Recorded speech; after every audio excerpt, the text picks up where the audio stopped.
Welcome back to the Draft Network's 2022 NFL Draft coverage here at the Draft House in Las Vegas, Nevada. We have the TDN scouting staff here in the TDN draft room, and we got the draft board up on one wall. We got the team boards up on the other wall. We got nice color-coded visualization for team value, for picks, for values that we've given the players. There's a lot of information that we've had a chance to review over the last 24 hours or so since the end of night one, and we're getting ready, of course, for rounds 2 and 3. One of my favorite sayings, the middle rounds of the money rounds. So this is where you get to see some teams really make some headway with their draft selections on day 2. So I guess I'd love to go around the table as we get started here and just kind of ask you guys, what are you most looking forward to today after everything that we had a chance to process yesterday? I think for me, it's going to be the running back and really where that running back run starts, right? I mean, we didn't see a single running back go off the board in day one. And look at our board. We have some running backs pretty highly graded. I mean, I think about Isaiah Spiller, Kenneth Walker, Breece Hall, even Brian Robinson. These are quality backs. And it's going to be interesting to see which teams they go with, because I think a lot of the fit with these guys matters, and so I'm very fascinated to see where that run starts. Yeah, those are 4 of our top 5 available backs, the 5th being Rachaad White from Arizona State, and I think all 5 of those guys are reasonable day 2 options for teams. It's just where the run starts, like you say. Keith? Yep, for me, it's the quarterbacks, right? Because, I mean, from the very beginning of this whole draft process, this has been an up and down thing. Like, at first it was Kenny Pickett, then it was Malik Willis, then it was both of those guys that go in the first round. And then yesterday we seen Malik Willis didn't even go in the first round, right? And for me, predictively, I thought 3 quarterbacks were going to go. So to see the NFL be disciplined and stay true to their grades and not overdraft a quarterback, seeing what teams, especially those first 10 picks, because I think you have the Seahawks, you have the Titans who possibly might be in the quarterback situation, to see which teams decide to go for a quarterback at that position would be, I think it's going to be very interesting. Well, I'm excited to welcome 10 new teams to the party today, right? We maybe. Maybe. Well, yeah, you never know. Well, we should. 10 teams that didn't pick yesterday are scheduled to pick today. And so we'll get a chance to talk about some teams that just weren't part of the conversation yesterday. We got the Rams and the Dolphins, the Browns. Yeah, the list goes on. And so it was fascinating to see both sides of that yesterday, where teams traded out of the first round, but that means somebody traded in. And so it'll be fun to see who they're getting on day 2. Before Dre goes, I do want to ask you. Yes, a punter. We got them all up here. Yeah. You look like you stopped after 3 because you didn't want to get one incorrect, right? Like, we got this great visualization of all Raiders, the the teams. Colts, you can see the cards, the Niners, pick players, Arizona, the NFC West. Welcome to the NFL. Right, right. We got one player last night in the NFC West. Dre, what are you looking forward to? I think the thing that I'm most looking forward to is where my QB2 goes, and that's Desmond Ridder. I think the thing about the quarterbacks going in the second round is that they have a chance to go to a great structure and not necessarily go to a bad team, because they'll be picked probably the top half of round 2. So really interested in seeing that, and in particular where Desmond goes. Damien? I'm looking forward to defensive backs. We have, and that's combined all around safeties and corners. There's some good quality corners, as you can see the draft board there, and some quality safeties as well on this day 2 range. Jaquan Brisker and And you think about, some of the guys that are at the cornerback position, teams, see the cornerback run started kind of late yesterday.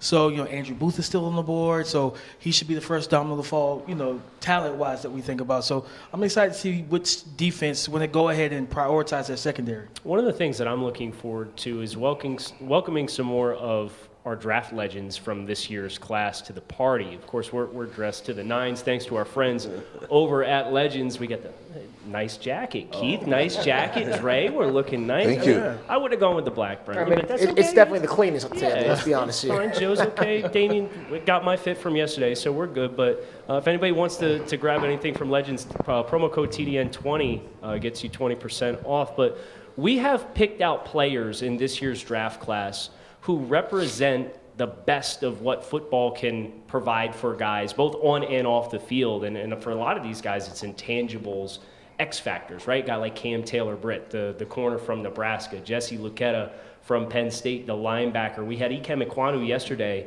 was the only one of our 7 draft legends from this year's class that we are recognizing for their stories and their path and their excellence in this draft process to come off the board. So I'm excited to see where those guys go with it, because a lot of those guys, we've gotten to know them very well and know them personally. So you're even more interested because you've gotten to know the person underneath the helmet as well as who they are on the football field. So that for me is something that I'm very excited for. Yeah, I mean, I think there's a solid chance we see all of our draft legends off the board by the end of today, right? I mean, you think about Cam Taylor-Britt, Jesse Luketa, and some of the other names. Malik. I think Malik. Yeah, I mean, right. Malik should have went yesterday, for gosh sake. And so I think there's a very high possibility that all of our draft legends come off the board today, as they should. So let's talk about what happened last night. Yeah. We talked about moving forward. Let's look back as we're getting ready for this thing to get started with Tampa Bay on the clock here at 33. As you've processed the last 20 hours or so, the thing that you're most excited about having seen materialize from last night? I'll go. Go ahead. The Carolina Panthers got a left tackle. I mean, come on now. I mean, we've been talking about this for a decade, and as you look at that football team and how it's coming together, they still have a major question at quarterback, but you feel like the remainder of team is in a really, really good spot, and they're not scheduled to pick today. But that doesn't mean we couldn't see them do something to get into the range to land one of these quarterbacks. Maybe they'll pull the trigger on a trade for Baker Mayfield or Jimmy Garoppolo. And so as that Panthers roster comes together and they finally check that box at left tackle, I'm anxious to see if they do something tonight to solve their problem at quarterback.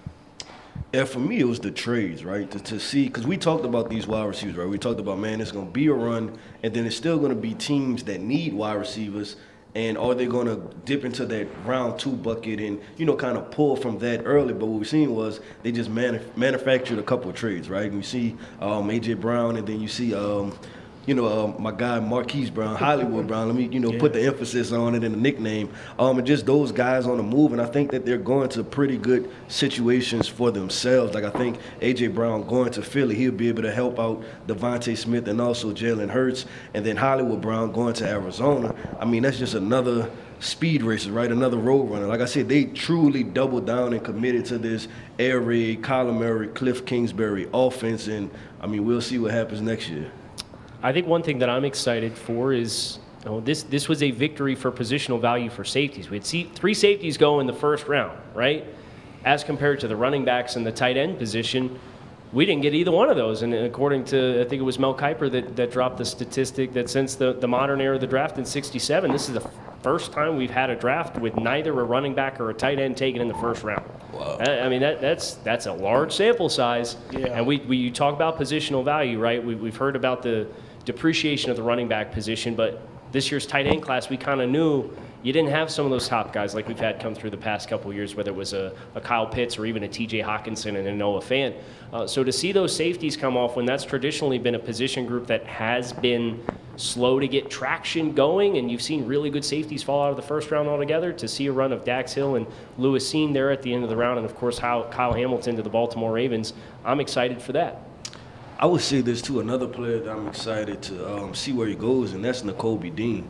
Because we talked about this Georgia defense, and we've seen plenty of them come off the board yesterday. Even his teammate Lewis Sign going with the 32nd pick, right? And we thought that'd be a good landing spot for Nakobe Dean, but he's still on the board. And obviously, we know that the film is the film, right? He's a very productive player, instinctual. He might be one of the more instinctual players in this draft, but it's a matter of when do teams feel comfortable with drafting Nakobe due to his size, right? So I think somewhere in that top 5 picks, I'm expecting him to go off the board because he is a very talented football player. The guy just makes plays.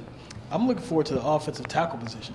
We saw a run yesterday with the top tackles coming off the board and fairly early. Penning went up with 19, and the well dried up pretty quickly yesterday. And there are teams in this second round that still need tackles. You think about Bernard Raymond and some of these other guys that are there. I want to see who's the next guy coming off the board, and when does that next run start to kind of dry that well up, per se. I would say that's interesting, too, because yesterday we seen the NFL stay pretty disciplined to, I guess you can even say our board, right, and how we have everybody ranked as far as the quarterbacks, the running backs, and the tight ends. But offensive tackle being such a premium position, we always highlighted on the board, right, that it's a big drop-off from those top 3-4 tackles to the next tier. And I want to see if they're going to dive into that 3rd, 4th round earlier and really pull those guys up, because it's a such heavily coveted position. Right. So let's ring the bell.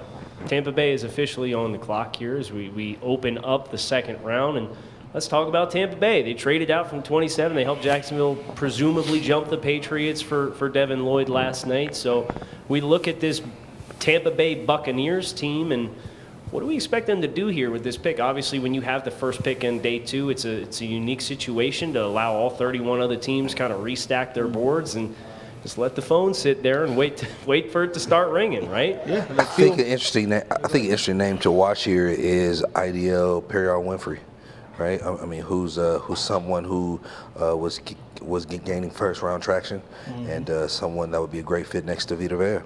I think it's definitely going to be in the trenches, whether it's offensive line, defensive line. Perrion Winfrey Dre, it's a great name, also a draft legend, so shout out Winfrey.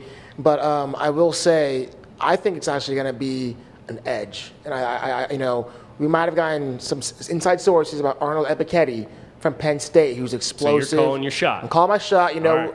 For the listeners and the viewers, the scouts here, we have a second round mock draft competition. And so your boy, I have Arnold Ebiketie coming up at 33, and he's a name I thought we could have seen in the first round. Right? You think about his explosiveness, his length, his ability to bend. I think he'd be a great addition to the Tampa Bay defensive line. So Brentley has called a shot, and I did check the board. And Tampa Bay, I'm going to let you put that card up if that's the case. Right? Where are we at? Yeah, I did my recon. It's right there. More of those, please. Right. So, you should be calling shots on the bottom couple rows then. What other teams have we got? Los Angeles? All right, we're good. All right, so who else? We've had Perrion Winfrey come to the table. We've had Arnold Ebiketie come to the table. Brentley also mentioned trenches in general. Anybody else kind of have a gauge here?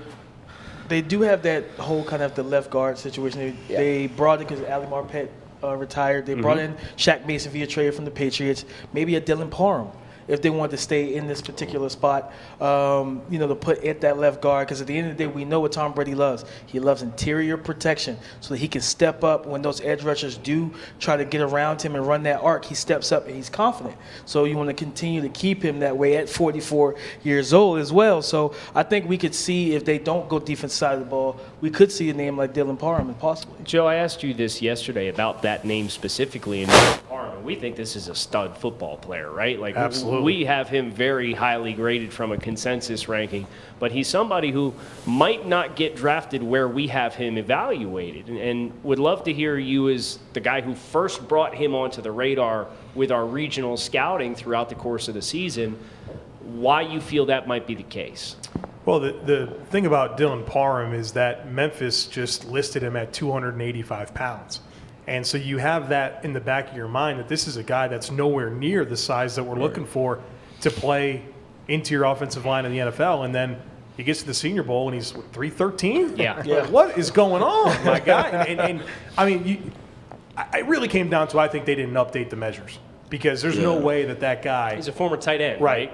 he was a tight end and linebacker in high school. He goes to Memphis to play tight end, quickly switches over to offensive line, and he added the weight. And I think he's had the weight because there's no way that he would be able to test like he did at the Combine, perform like he did at the Senior Bowl at a weight that he's never been at. And so that cooled us initially, but once we kind of felt more comfortable about his ability to retain weight, we saw a starting caliber player who we both agree the comp is Shaq Mason. Well, who did they just trade for to bring in to play guard? Shaq Mason. So I don't know if he'll be the pick right here, but... Well, I do have the pick, okay. So you'll need to excuse me. And this is a selection that did come in the trenches, so we can notch that up as a win for us. But this is an interesting player. It's not one of the names that we have mentioned to this point in time. It's Houston defensive lineman Logan Hall as the choice. And Keith, I hear a wow from you. Yes. So Logan Hall, 6'6", 283 pounds, 32 3/4 on the arms, verified 4.88 into 40. What's the audible reaction from you for the wow, Keith? Man, because I know how much teams coveted the Senior Bowl, and because that's your really in-person, you get to see them actually play the game of football against other high-caliber football players, and watching him, I just don't think he showed as well, right? And we talked about Tampa Bay having this pick. I thought before they would have made this selection, they would have tried to get out of this selection, even if it means just getting a 5th-round pick or something, because I thought that you could have got this guy way later overall. So that was the wow, right? It was just like I wasn't expecting this. You have a lot of talented edge rushers on here. I would have even went David Ojabo, right, and let him sit for a year, recover that Achilles, and then move on from there because we know Ojabo has a very high upside as an edge rusher. I'm fascinated to see where they play him. What do they see him as, right? Because that's the other part. Yeah, because I thought he would be best in an odd front where he can be a 5-tech. Because I don't think he's a traditional wide 9 where you're really rushing off the edge. That's really what Tampa does too. And so, if you're looking at him as an interior defensive lineman as a potential replacement for Sue, maybe I can see this. But this is to me is a surprise pick. I think that this is someone they certainly see playing more of an ideal role. Yeah. I don't think he has enough swivel and enough athleticism and looseness out on the edge to be there. But he is an intriguing pick if you move him inside, playing next to Vita, maybe get him some single coverage there. And I think he has some pass rush upside on the inside. If he can play with better pad level. I'm going to cut you off here because the second round is off to quite the start. We do have a trade. Here we go. We do have a trade. I'm sure you guys heard the notifications blowing up here on the command center. But Minnesota has traded out with the Green Bay Packers. Wow. Up to 34 from 53, and they also included 59.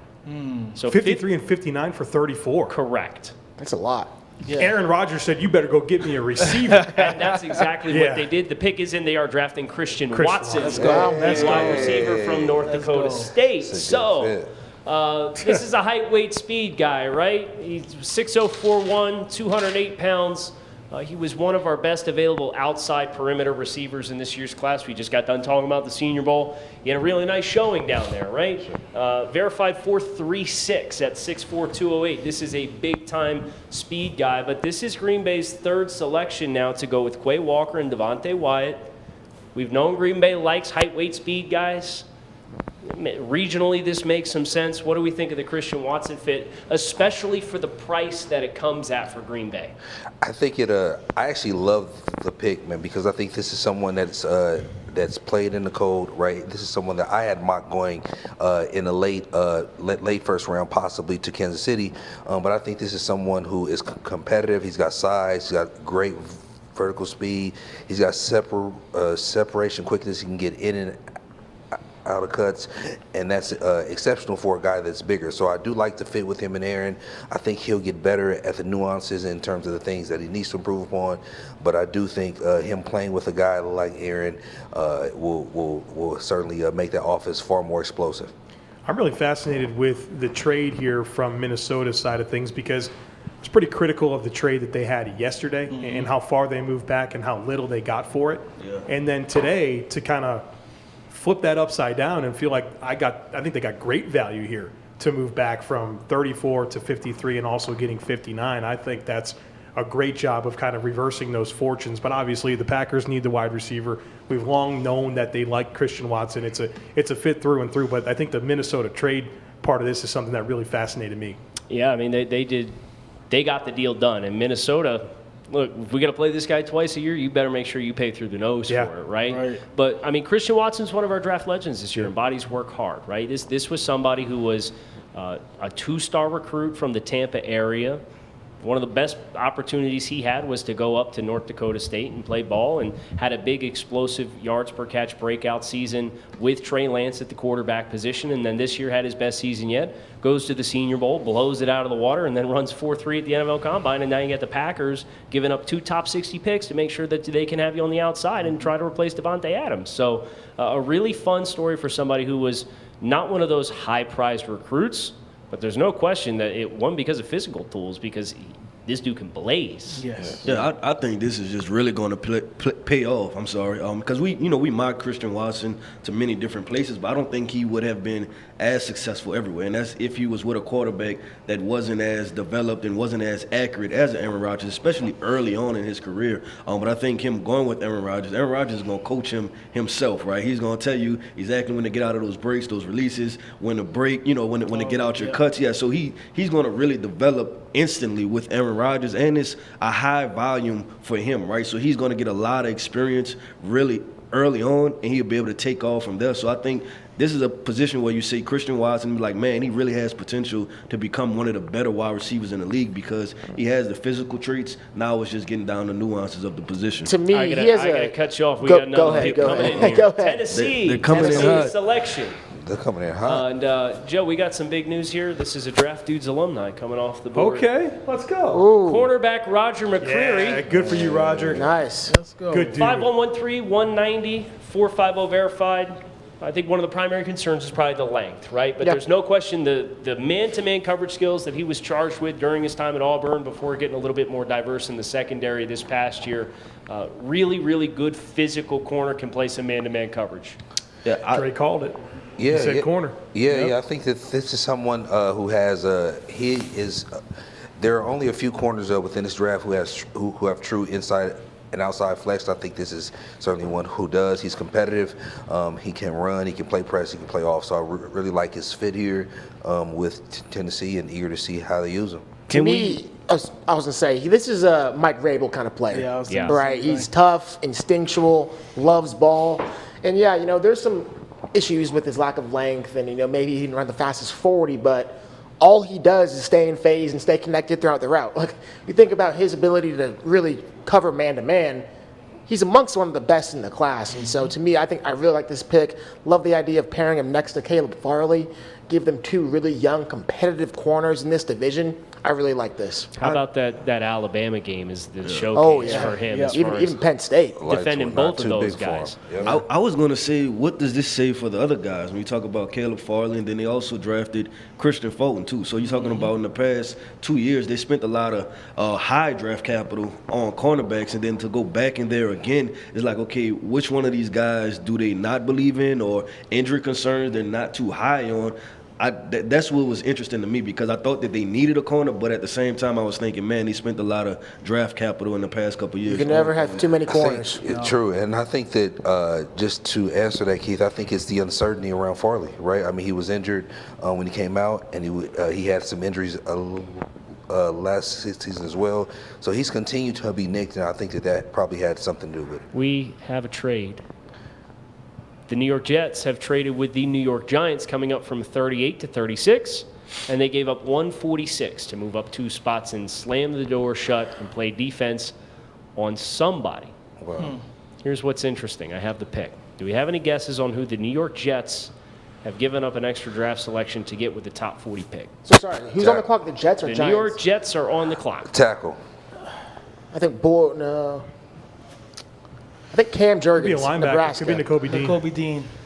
And if we were playing Red Hot Lava, you guys would be ice cold, because it's running back Breece Hall. The selection. Breece Hall. Let me just say, earlier today, I had told our lovely producer, Chris Schubert, that if Breece Hall gets selected by the Jets, he's going to be a Pro Bowl running back. And I truly believe that because you think about Mike LaFleur's offense, right? It's the Kyle Shanahan type of offense. It's the wide zone, outside zone offense. That's exactly what Breece Hall was meant to do. He's a one-cut, downhill runner with outstanding speed, and he's big enough to run through the arm tackles. I'm really high on Breece Hall. I think this is an outstanding pick. You already have Michael Carter, who can kind of be that third down back, and he can be a weapon in the receiving game. And again, this is about building around your quarterback, Zach Wilson. You want talent around him. Well, now look at you. You got Garrett Wilson in the first round. You got Breece Hall in the second round. I love it. How do you feel like he complements Michael Carter, who came on strong as a rookie? Do you feel like that's a good complementary pair of backs? I do, and I think it kind of speaks to maybe they didn't see Michael Carter as that game-changing back, which I don't think any of us would say he is. With Breece Hall, I think Breece Hall does have that upside because he's so explosive, such a big play threat. I don't think Michael Carter's that. I think he's more of that change of pace, kind of gets you 5, gets you 7, can do some things out of the backfield in the receiving game.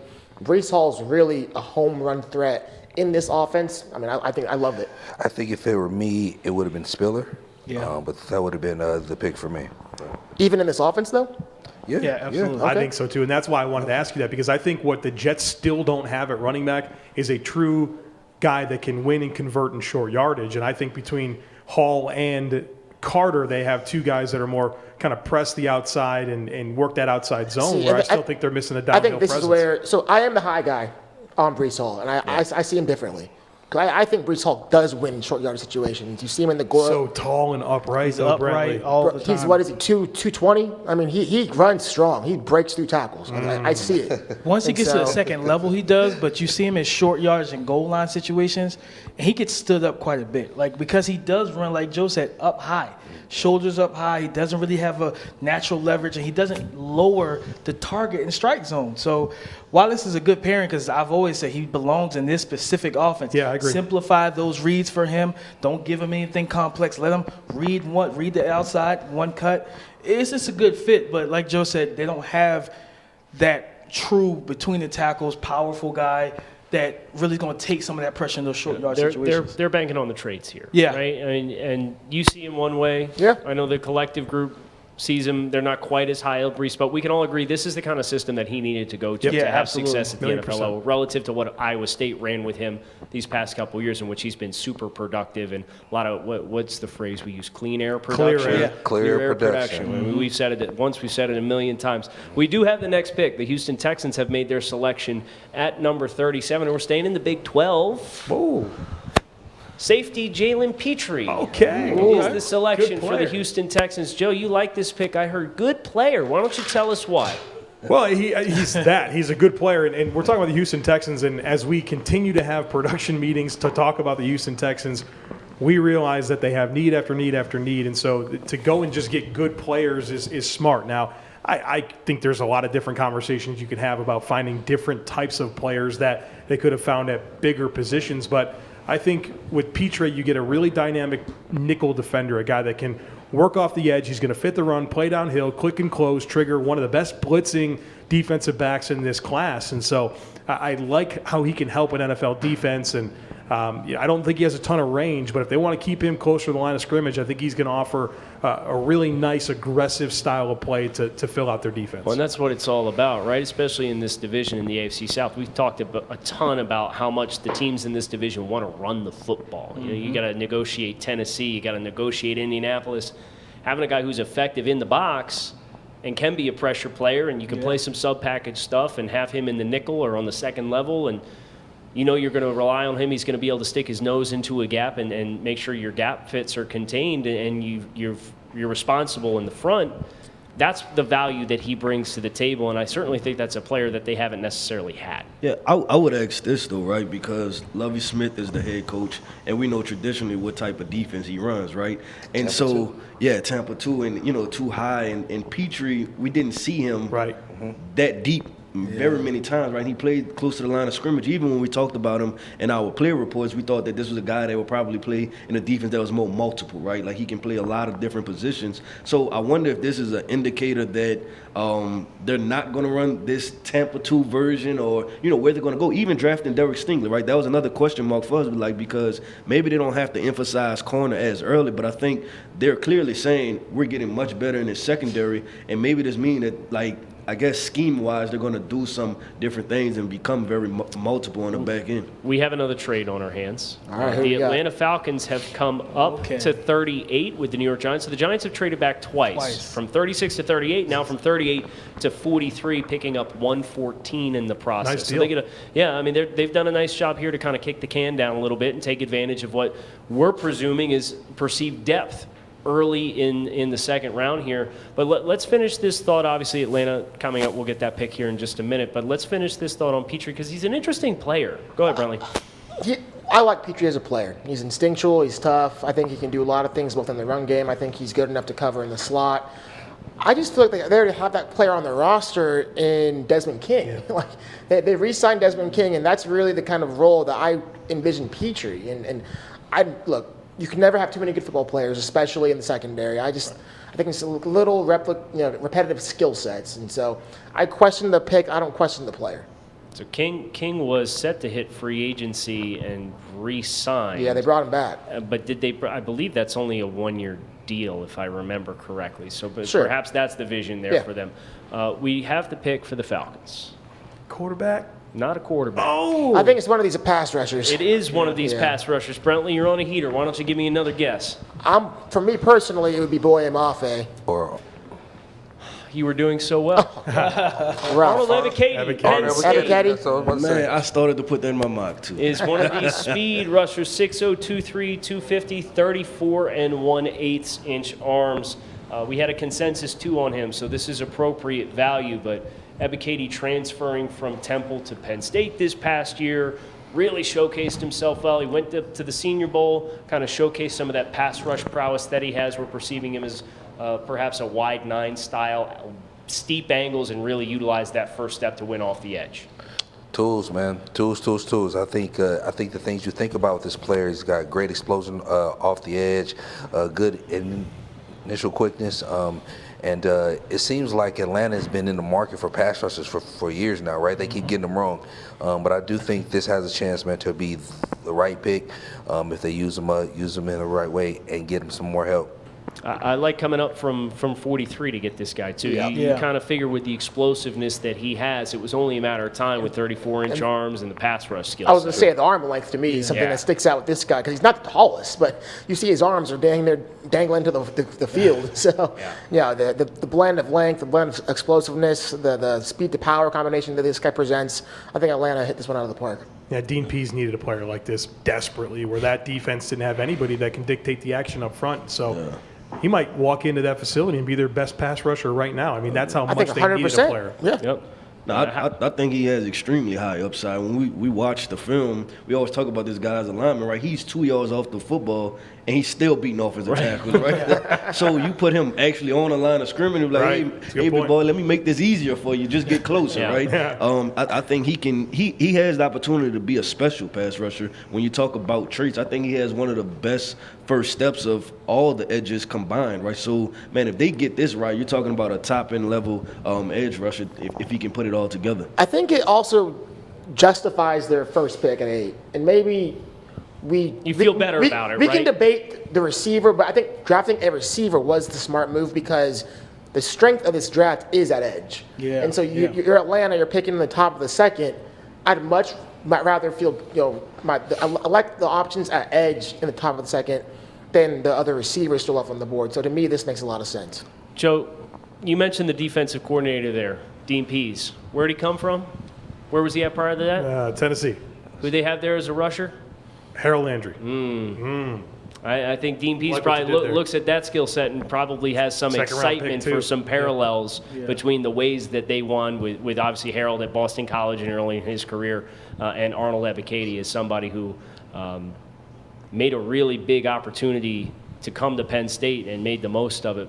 Go ahead, Dre. The thing about that, though, is Harold Landry was also playing with a monster named Jeff Simmons. So you certainly would like to get some help on the inside for. They do have Grady Jarrett though. He was one of the more. Yeah. Little different style, but still a penetration style. He's a Pro Bowler. And they've been looking for someone to pair with him for quite some time now. So this is a big moment for TDN. Paige DeMacos' Chicago Bears are on the clock. So Great pick Ooh, already. you know- Love the selection. Exactly what they need. But you know what I just thought about, though? I'm not sure how Paige is feeling right now because didn't she just tell us she wanted Christian Watson? And the then Packers. I believe Packers gave up she 2 twos to go up and get him. Yeah.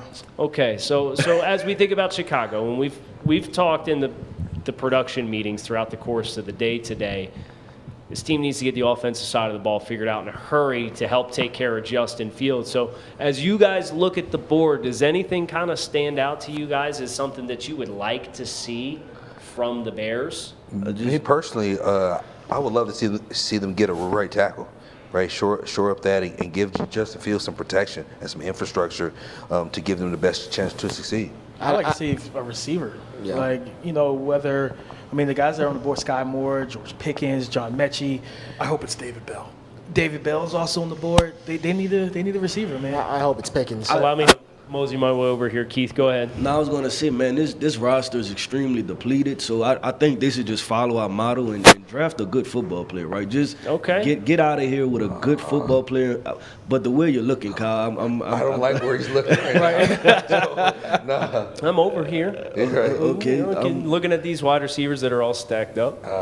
And we'll go ahead and file them away for later because they ain't touch one. Oh, no. Yeah, we came over. They drafted Kyler Gordon, the corner. He's a good player. From the He's a Washington good player. Huskies program. Good So, player. Keith, they did take your advice, even though they didn't get somebody that was going to directly help Justin Fields. They did draft a good football player. Brentley's shaking his head, though. Brentley, go ahead. It's a good football player, but if we're going to get on the Jets for taking Sauce, Look at me. Why no, you looking just at me? the team. The team in general. The team in general. No, he is talking to you. The team in general. If we're going to, condemn the Jets for taking Sauce at 4 because they didn't help their quarterback, I think this is asinine. I mean, you got to go either offensive line or receiver. Justin Fields is literally no help on offense. He's going to fail. And this is your first pick in the draft. Your Ryan Poles. This is your first draft pick as a new GM. Help your quarterback. And I get it. Kyle Gordon is a good player. Like this is nothing to do with Kyle Gordon. He's a guy who probably should have went yesterday, right? First round. And is a great fit for the Eberflus 100%. system. I have no issues with the player. But how do you not help your young quarterback? Well, I would say this, right? Just as far as as far as the actual game of football, being able to help your defense does help your quarterback, right? And this is someone that is a great player that some people had highly rated. Some people think he has the higher upside than Trent McDuffie does. So I like the pick. I do think it is a draft where they can still address the offensive line maybe a little bit later. They have a second pick, I believe, in this round. Yeah, they got another one coming. Right. So I think that they'll certainly address the offensive line. But I would say they watched Detroit move up and get Jameson Williams. They just watched Green Bay take Christian Watson. Like, you have Jalen Johnson, but who else is in that secondary? Like, you kind of have to play to win your division. So I get what you're saying because I definitely would prefer a receiver, but they have to add to the secondary as well, which they've kind of lost some bodies over the years, and this defense is just not the same way it was years ago. I think we're in an interesting spot, right, when we talk about best player available and you talk about positional needs. So I would ask y'all, at receiver, what guy would you want to pound the table for that you're like, you know what, I feel like this is the pick for the Bears, right? Like, who comes to mind for y'all? Skyy Moore, probably. I mean, at this stage. I would have with George Pickens, just in terms of who they currently have on their roster. Okay. Think of Darnell Mooney, and he's more of the speed guy. I think George Pickens could be that X. the intermediate X. I think that would have been a good fit. At the end of the day, we're going to see these receivers come off the board, and then we're going to be left with not a lot of talent. Yeah. Pretty soon here. The real issue that I have with George going to Chicago is that Chicago is a team that plays in the cold weather. George Pickens has a lot of injuries, right? And some skill guys can't run in the cold. They're always nicked up because it's real challenging to play outside in the cold. Yeah. So I don't think George would be a great fit playing outside in Chicago. That's interesting. So I like Skyy Moore. That's a regional type player for them, and he's really creative and explosive with the ball in his hands. I get you one complementary skill sets, Brentley, to your point, talking about George Pickens and why he would make sense to complement Darnell Mooney, but they're certainly taking a calculated risk here to bypass anybody on the offensive side of the ball. But they must trust their intel that they're going to get back around here with this next pick, courtesy of the Khalil Mack trade, and have somebody that they like at their disposal if that's the route they choose to go. Or maybe they like their receivers, which I have a hard time believing. We'll find out. So Seattle is on the clock. Joe, you talked about welcoming some teams to the party. Seattle was on the clock, but we have not seen this division invite a lot to the party thus far. They drafted Charles Cross. Right. So Seattle's back. They're back. Quarterback time? Yep. We think so? Absolutely. Malik, Desmond Ritter, they're all there. None of the quarterbacks have went yet. Pick of the litter. They like Willis, but I would prefer Desmond Ritter. But They got back-to-back picks, right? Yes. They do. Okay, so this could be the Seattle segment here. It may be Malik Willis, right? Because Russell Has to be Malik, Russell right? Wilson was a smaller quarterback, had a big arm, was mobile, and we know coaches. Coaches are confident, right? Sometimes we'll say they're a little bit arrogant in their approach, and Pete Carroll may feel like, you know what, I did it once, I could do it again. Right. Yeah, and then they drafted that left tackle, and now they're like, you know what, let me get my quarterback and kind of move this thing forward, because I don't think Pete Carroll is trying to I guess, continue his career under the notion that Russell Wilson carried him, right? He want to be known as the guy that built that team and that he made Russell Wilson into the quarterback. So if I was Pete Carroll, I'm like, you know what, give me Malik in the second round. This is good value, and let's see what happens. I'll say if they have any chance of competing in what's arguably the best division in football, they need a quarterback. Yeah. Right? So Drew Lock ain't going to do it. No. Or the West Virginia kid. Geno Smith. Geno. Yeah. No, yeah. I don't think So they're gonna see his let's take advantage of a double dip opportunity here because they have 40 and 41. Everybody give me two names. I'll tell you what I personally did for my mock, and I went Malik and then David Ojabo.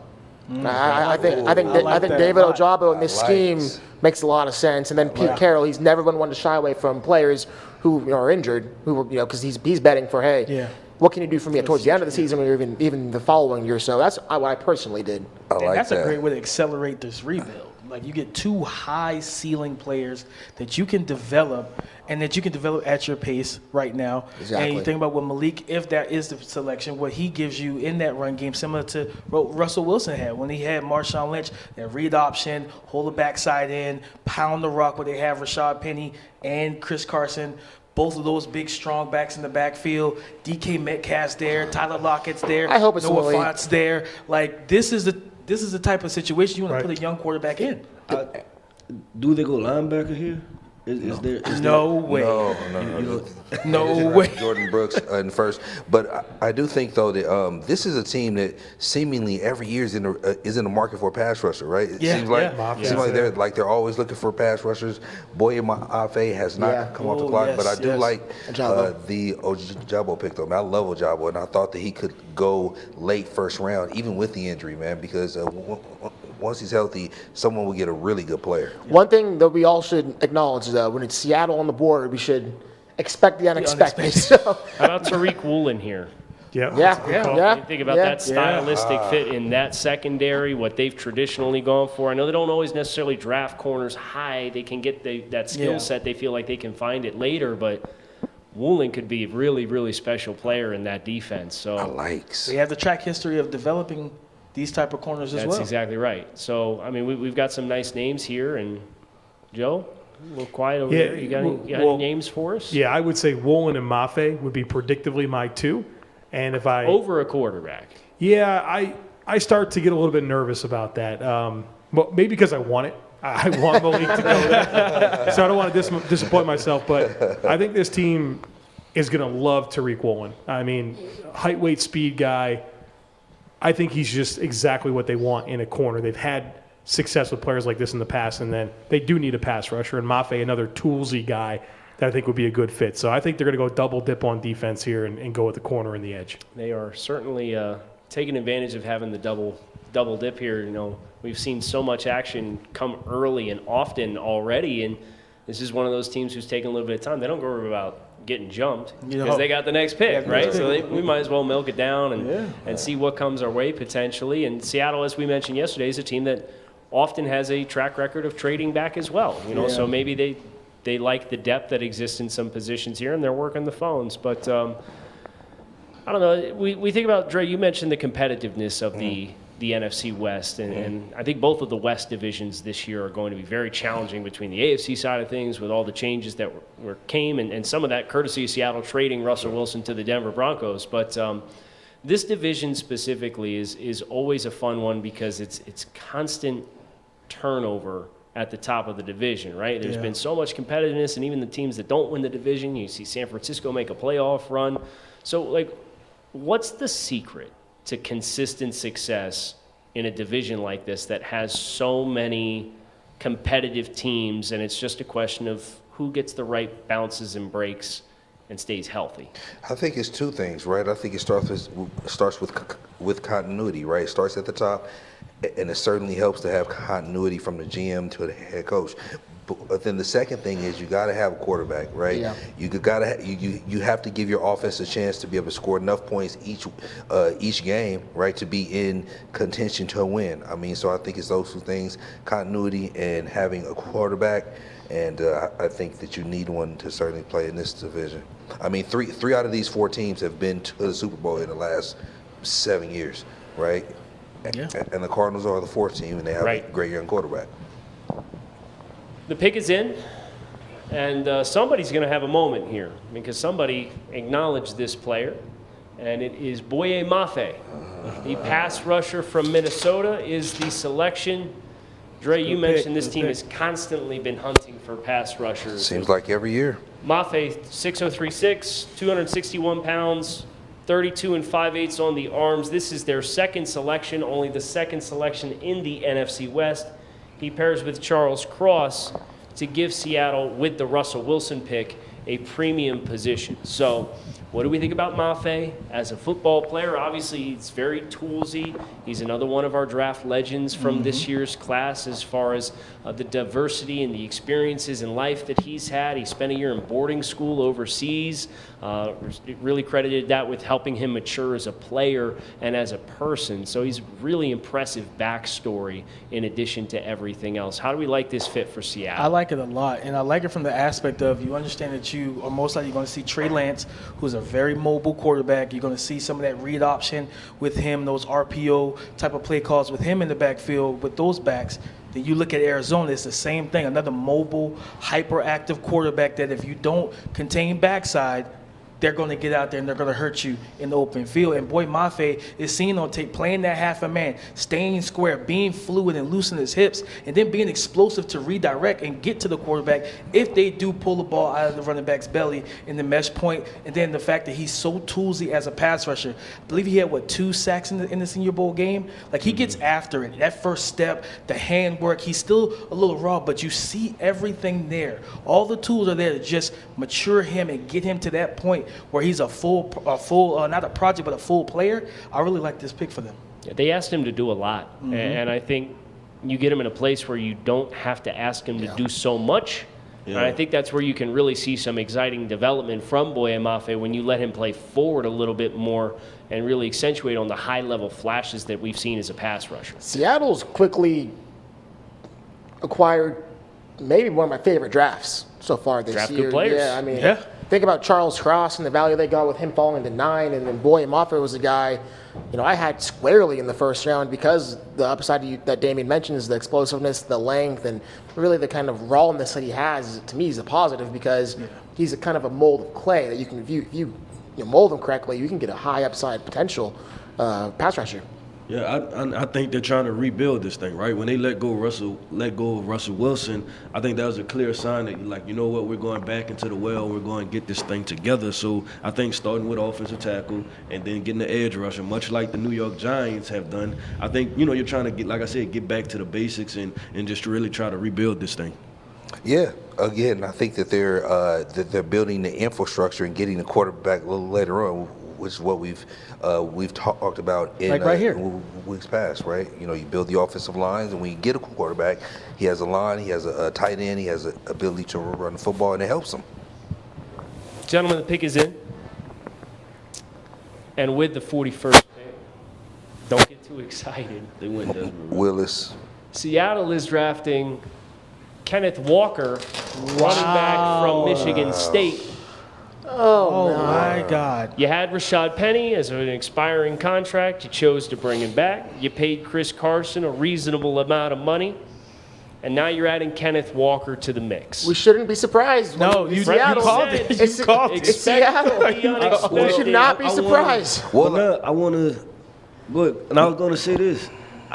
We just left off on this moment, right? I said they're getting back to the basics. Back to the basics, yeah. So Pound the rock. pound the rock, beast mode. And this is a physical runner. And that's what Pete Carroll, I think that's what he's trying to do. Go The ahead. interesting about that is Charles Cross's strength is not run blocking, though. No, I so, agree. So I just think they looked at it like, let's get some protection, right? Like we need to fix this somehow, some way. Sure. So, like, the thing that I take away from all of this is they spent so much time in the pre-draft process with Willis, right? He said that they were one of the top 3 teams, right, that he spent the most time with, and they didn't take them, right? So They just made me eat crap. I just got done complimenting them. Right. You know, Yeah, I want to know how you feel now. Yeah. How do you feel now? John Snyder, what the heck, man? You made me look stupid. I just you don't draft a running back when you don't have a quarterback. Right. Like running back is supposed to be that kind of cherry on the top, really to kind of get you over the hump. Talk to him, Brentley. Right. So this doesn't make any sense to me. No. You have 2 running backs that are more than capable already on the roster. You trade your star quarterback with Russell Wilson. You want to be able to build the team. How is this smart team building? Maybe if you know you're going to get Baker Mayfield. Okay, that's fair. That's fair. That's While fair. that's fair. That's fair. That is fair. I look at the receiver position, like DK Metcalf is going to be due a contract soon. Tyler Lockett. At the end of the day, these guys got to be happy too, man. Like you want to keep these are premier pass catchers in this offense. And right now, looking at Drew Lock, I don't see how they can be happy. No disrespect to Drew, but he hasn't proven anything. He's had talent around him. I just don't see how these guys are going to be happy with this pick in particular. Trey, go ahead. Yeah, contrary to what Brentley said, I think that what they're doing is they're building the team first, right? You're building the offensive line. You're building to be able to run the football. So when they do get a quarterback at some point, they should be able to just stick him in and seamlessly have a better transition, in my opinion. So Chris Carson and Rashad Penny are expiring contracts after this season. So as you're trying to process this from a long-term view and scope, that I'm sure had a lot to do with this decision. Oh, yeah.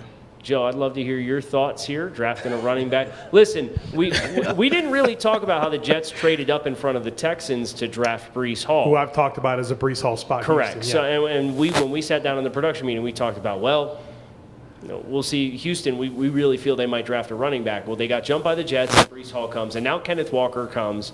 And are we going to see continued momentum with backs this early in the round? Do you feel like?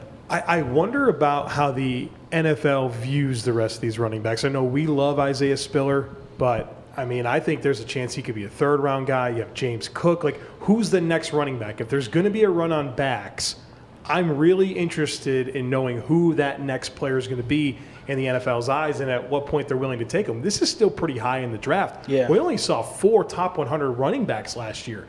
And so I'm just kind of interested in if that actually does happen and what teams, what players, obviously, because I am concerned that the valuation side of things doesn't match the opportunity for a run here. We do have a trade on our hands. Minnesota is coming up to 42 with Indianapolis. The terms of that trade not made apparent to us just yet. But Minnesota's been very busy trading up and down thus far on the first 2 days of the 2022 NFL Draft. You're looking at the board. Could this be a quarterback? You know, when we had the move with New Orleans in round 1 yesterday, we thought, are they jumping Minnesota for a quarterback after Minnesota showed some interest in Justin Fields last year? Yeah. So I have read that they did have some interest too in Willis, but I'm curious if they would go Travis Jones here, right? I mean, because they've needed interior defensive line help. It may be a little bit early for him, but he's certainly a great player. Talk about your guy Travis Jones, Joe. I mean, that's a guy you've pounded the table for. I love Travis Jones, and I'd really love him in that defense. I know he profiles really well as like a nose and a 3-4, but I like him as just a 1 tech and a 4-3 because that's going to give him a little bit more opportunity to penetrate and show the explosiveness that we saw at the Senior Bowl and that he tested and played with at UConn, because this isn't just a guy that's going to sit and occupy space and eat blocks. Like, he can do that, but I want to unleash him a little bit, and so I'd love to see him in a place like this. What's the motto, gentlemen? Draft good Traits. players. Draft good players and traits. I think both of those things are applicable here. There is one player on the board who, according to our valuation, is clearly a good player relative to the rest of the field. Minnesota has traded up to draft Clemson cornerback Andrew Booth, who is our last remaining first-round consensus prospect grade that we gave out throughout this year's process. This is a player who fell.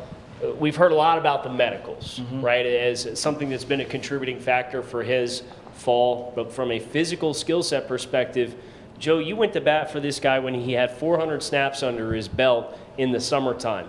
Let's have this moment for you to take a moment and recap this path for Andrew Booth. He was a first-round talent then. He's a first-round talent right now. The only question was a long list of medical concerns. And, you know, to Minnesota's credit, they were patient.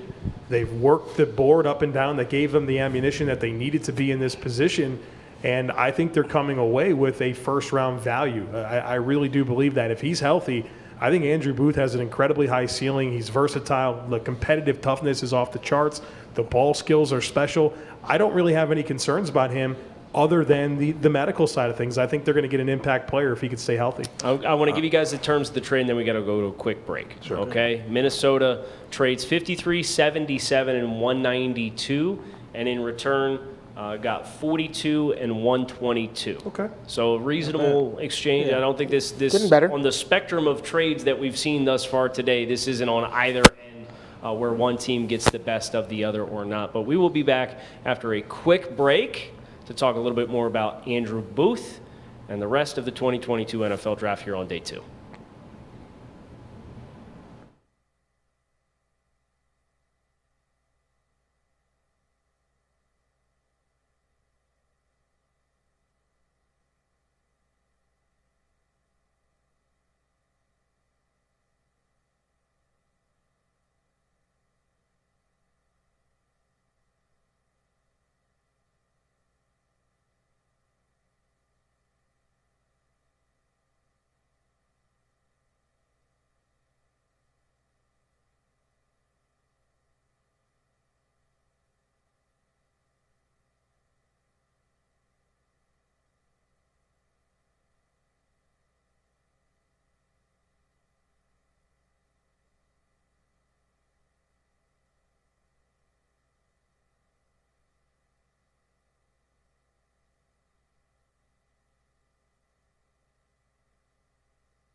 We are back here at the TDN Draft House in Las Vegas, Nevada. Kyle Krabs with the rest of the TDN scouting staff team. And I'm up here at the board because when we went to break, we did have a pick that came in for the New York Giants at number 43 overall. And I thought the Kenneth Walker pick was going to move the needle and surprise a little bit. But I think this one might just outdo it. Joe Schoen and the New York Giants have elected to draft a wide receiver, and we've heard the Kadarius Toney rumors and whispers and murmurs, and turns out the Giants want a very similar kind of player because they are drafting Wan'Dale Robinson from Kentucky. I knew it. With this selection at number 43 overall. I'm not surprised. You know what this is? This is who is a comp? Who's a comp for Wan'Dale Robinson? Isaiah McKenzie. Brian Dable wanted as Isaiah McKenzie. That's exactly who this player is, and that's really important for that offense to have some of the horizontal spacing that they want. He's going to get him going in jet sweeps. They're going to get him going on some over routes. And this is just a type of player that thrives when Brian Dable gives that player more opportunity. And so I think that they felt like this is the type of player that they needed for this offense. And they got that player that had some flashes in Buffalo with Dable to be obviously a prominent piece of this offense as a top 45 pick. I would say this too. I think this is for sure we're moving on for Kadarius Toney because we just drafted your replacement, bro. And you talk about skill sets. They both those kind of jittery, quick twitch, make you miss an open field. And Wan'Dale Robinson, I don't think he ran a great 40, right? But 4.44. Well, that's good. Yeah, it's good. But he's a same as Isaiah McKenzie. But he's a tiny player. He's my height. This is some. I'm sorry. Go ahead. This is someone that you have a built-in package for, right? This isn't an every down player, right? And that's what concerns me about them drafting him so early. There are guys that are still on the board that can give you more in the vertical passing game right now. This is a package guy, right? This is not, in my opinion, someone that plays in your base offense, and I think there are guys on the board that you're right that are. Well, I would say. Go ahead, Keith. No, I would say that, and I think I was a lot higher on him, even in grading, right? I think I was much more aggressive and bullish on this guy because I think he's just a playmaker. That's how I view him. Obviously, he has the short arms, the short limbs, but I mean, if you're going to put this guy in the slot and then really manufacture touches for him, he's a true playmaker with the football in his hands. Yeah, and to Dre's point about him being a package player, and you can see the valuation that we do have here for him with this yellow sticker tag on his player card.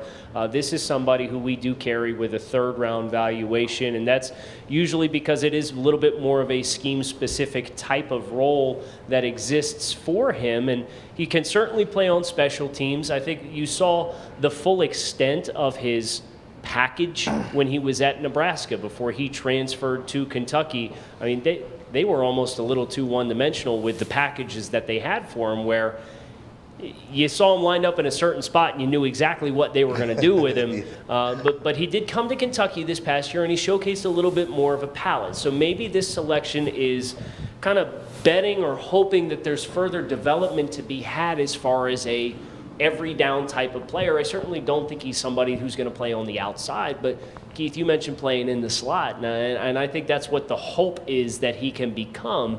It's just a question of, with the other receivers that were on the board, he must have really blown them away in the interviews. And Joe, like you said, there's some parallels to a player that this head coach had at his last stop that really forced him to make this move this early.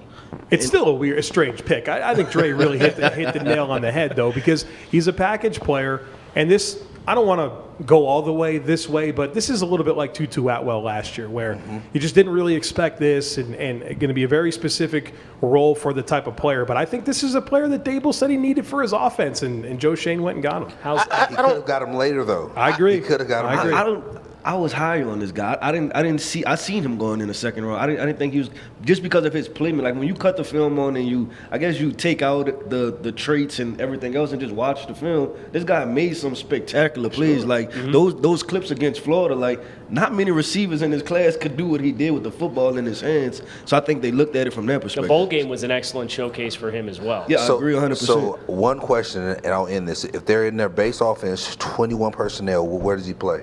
I don't think they won't be a base 21. Yeah, they're a It'll be 10 base personnel 11. offense. I watched Brian. It'll be base 10. Yeah. Yeah. The Buffalo Bills the Right. last 2 years have It been ain't one of 21 the, ever. have been one of Yeah. the highest incidents of 10 personnel in Right. the entire NFL the last 2 seasons. We do have to move on. Okay. Oh man, We gotta move on. Because we got to trade, and it's a very unique one, and I want to hear you guys' thoughts. Okay. The Texans have traded up to 44. Wow. They gave 68, 108, and 124 to get up to 44. So I think Houston got a pretty good price to come up here to number 44 overall, but they have, with this selection, we now have a run on wide receivers that's unfolding before our eyes. John Metchie, wide receiver go. from Back to back, my Alabama, guys. Let's go. is the choice for the Houston Texans, their target in a trade up. 5'1", 187 pounds, 30 5/8 on the arm. Obviously, we do not have any times for him. He did get injured at the end of the season, cost him some time. But it sounds like he's somebody who will be ready for the start of the season. It appears as though the rehab is going well. So we talked about how Houston wide receiver was a spot when we were in our pre-production meetings entering into day 2. Let's talk about how he complements what they have in Nico Collins. Obviously, Brandon Cooks got the contract. Let's talk about how Metchie fits amongst this wide receiver room. He's a separator. He's probably one of the better route runners in this class. He has really great stop and start. You go back to, we talked about how great of a man corner Roger McCreary is. When Jameson Williams was ejected from that game, McCreary had to face off with Metchie, and Metchie basically won the game for him with that whip route. You see him in those opportunities, and he's not a slot guy, but you can place him at that Z role and just allow him to be that underneath threat for Davis Mills, win quick on those quick slants, quick in breakers. I really like this pick from the aspect of Nico Collins is your big power forward-esque type of receiver. Brandon Cooks is that three-point shooter. He's gonna get you the long ball, and you just need that guy to be that slasher. And I think that John Metchie can fill that role. I like the idea of adding a receiver for Davis Mills. Because, again, you want to build around a young quarterback. You want to see what he has, and adding another receiver in John Metchie can accomplish that. Mm-hmm. Me personally, I would have went another direction. At receiver, I would have went probably with Skyy Moore, who I think is just a more explosive and a well-rounded player. But I don't mind John Metchie here because, as you mentioned, I do think he complements some of the guys they currently have.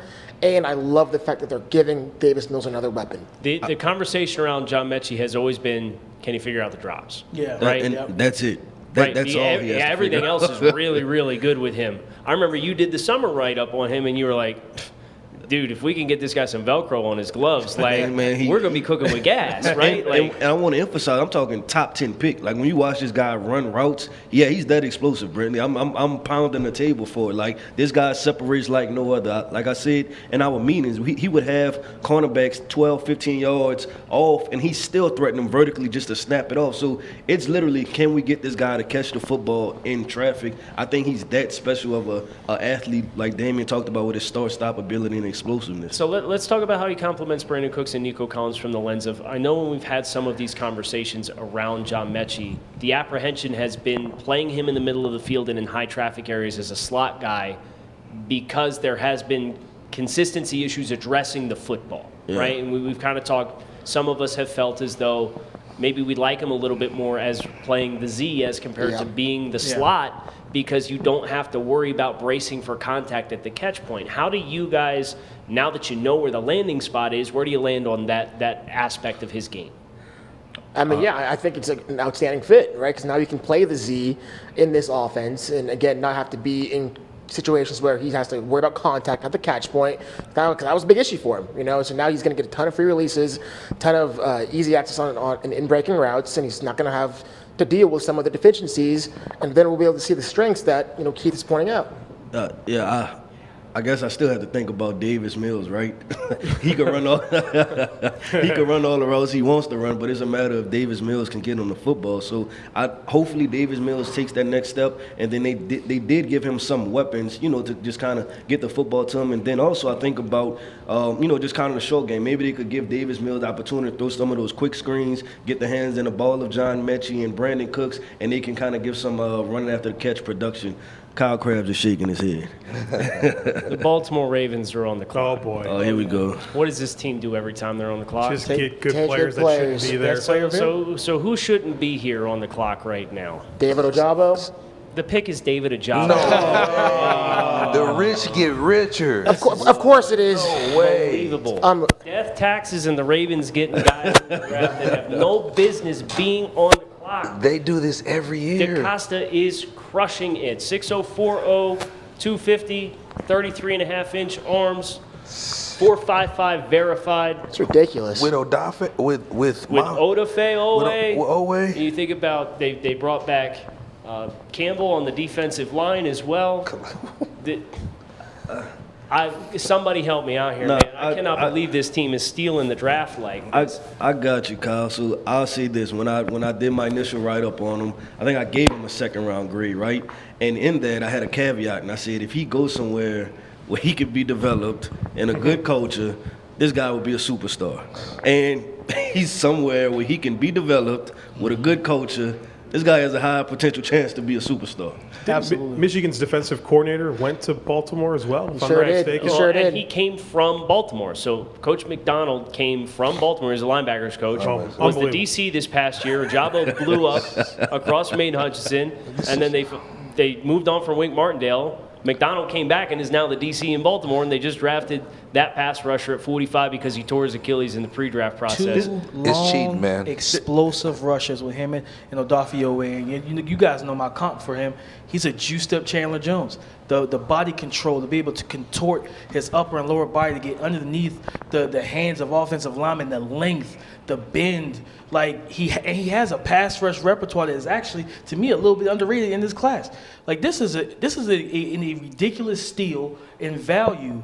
And I talked about it yesterday when they passed on Jermaine Johnson. Now they have two rushers to go get Joe Burrow, to go get Kenny Pickett, and to go get Deshaun Watson. I mean, another thing about Ojabo is, I don't think we've mentioned, is I actually think he's underrated in the run game. And I know, there could be some improvements made, but he's not just a one-dimensional player who's just a high upside, high traits kind of guy. He's a slasher. He's a well-rounded football player whose arrow is just shooting up. And so Odafe Owe, David Ojabo, he's not going to be rushed to come back. Right? You think about the Baltimore Ravens. This is the team that's going to be playing late in January potentially, right? And so he might have an opportunity to help out year one. Don't leave him unblocked on the backside. No, right? please don't. When he's back to 100%, and that might not be till 2023, but you know what? Draft good players, and that's exactly. I want to know. Eric DaCosta and I got to go out to lunch sometime. He drafted Kyle Hamilton, he drafted Tyler Linderbaum, and he drafted David Ojabo. They're all from my region, and they're all really, really good football players, and they are just knocking this out of the park. But I'm really excited for this next guy who just got drafted by the Detroit Lions. The pick is in. Brentley, who are you hoping for? Malik. It is not Malik Willis. They're staying on the defensive side of the ball. Brisker. And they are going to be drafting Josh Pascal, the defensive lineman from Kentucky. If you guys are not familiar with Pascal and his story, he's a cancer survivor. He went through 12 months of treatments, and he had a big-time glow-up this past year at Kentucky. You talk about heavy hands. This guy might have the heaviest set of hands of these hybrid defenders that are maybe a base end, maybe a 4.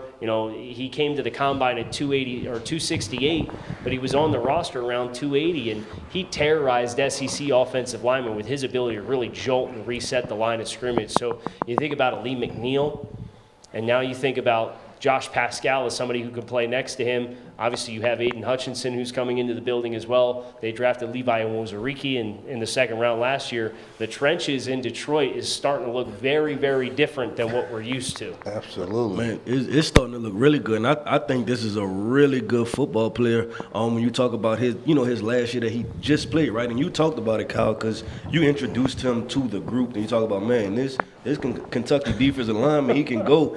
And then I remember watching him for myself, and I called you, and I'm like, Kyle, what was wrong with this guy? He's really good. Why weren't more people talking about him? And so I think, man, you'll be able to kick him inside, and he has some outside ability too. But now that Detroit Lions defensive line is very multiple, and they can send attacks at you in waves, right? They can continually talk about their rotation. It seems like something that's going to, that's a 4-quarter type situation. So, man, that's a really good pickup for the Detroit Lions. Yeah, the platoon looks really good. Let's talk about some of our best available players here. As we do kind of look at what the board looks like as we get close to the 50th overall pick.